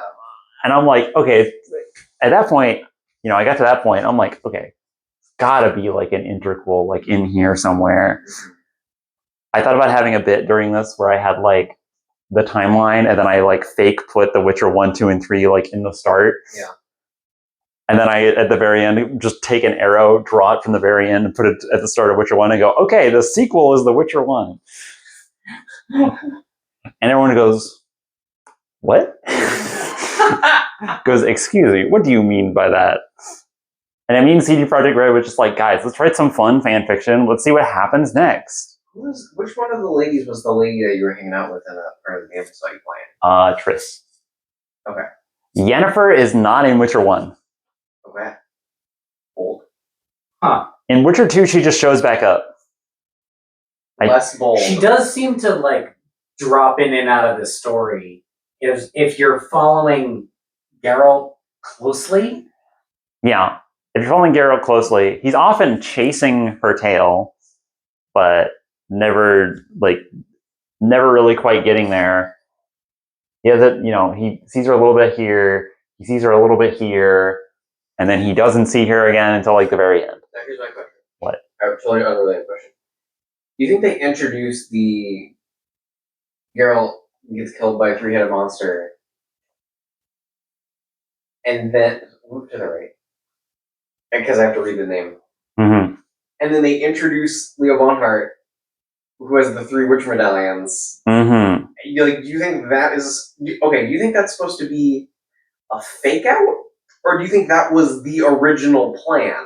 I think that's a fake out. I think it's a fake out because it happens in the same book. Sure. We don't find out that it's a three-headed monster specifically until Lady of the Lake. Yeah. Okay. We just know that he has heard a prophecy for his death from Ciri. I'm pretty sure. I see. Uh-huh. We don't hear the details of it because he's like, Right. yeah, it's a far way off. I'm fine. Okay. At the time, I guess. Yeah, at the time it was like 5 years off. And also he was like, I'll just avoid three-headed monsters. Yeah.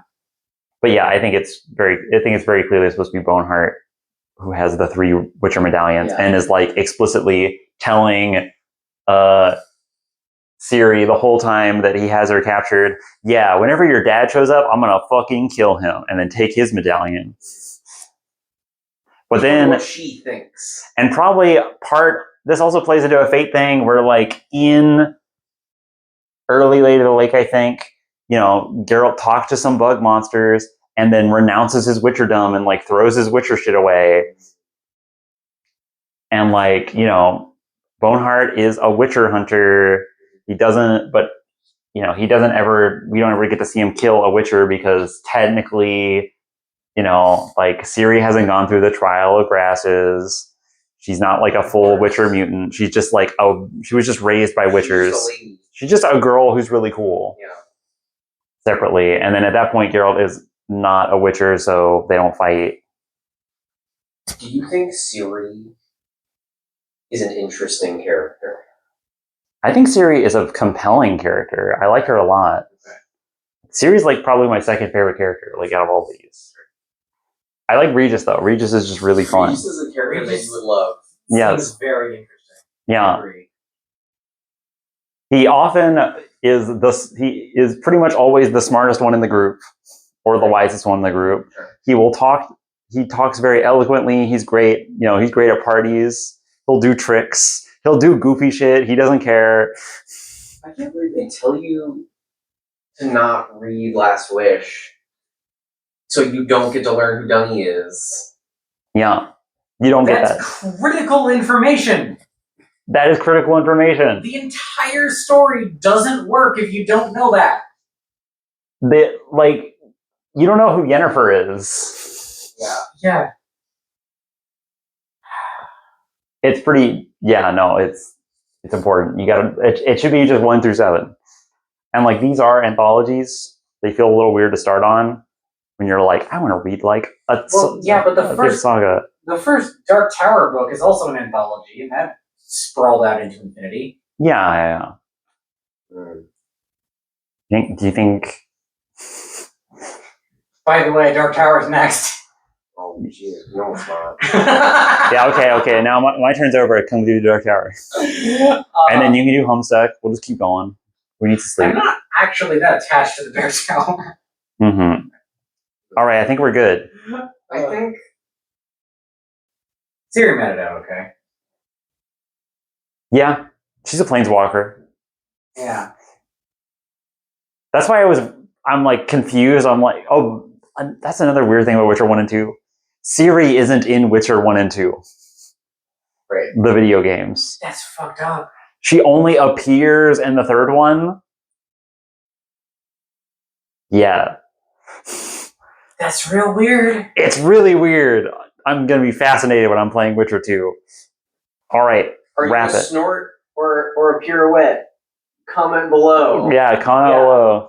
Comment below if you're a snorter or a pirouette.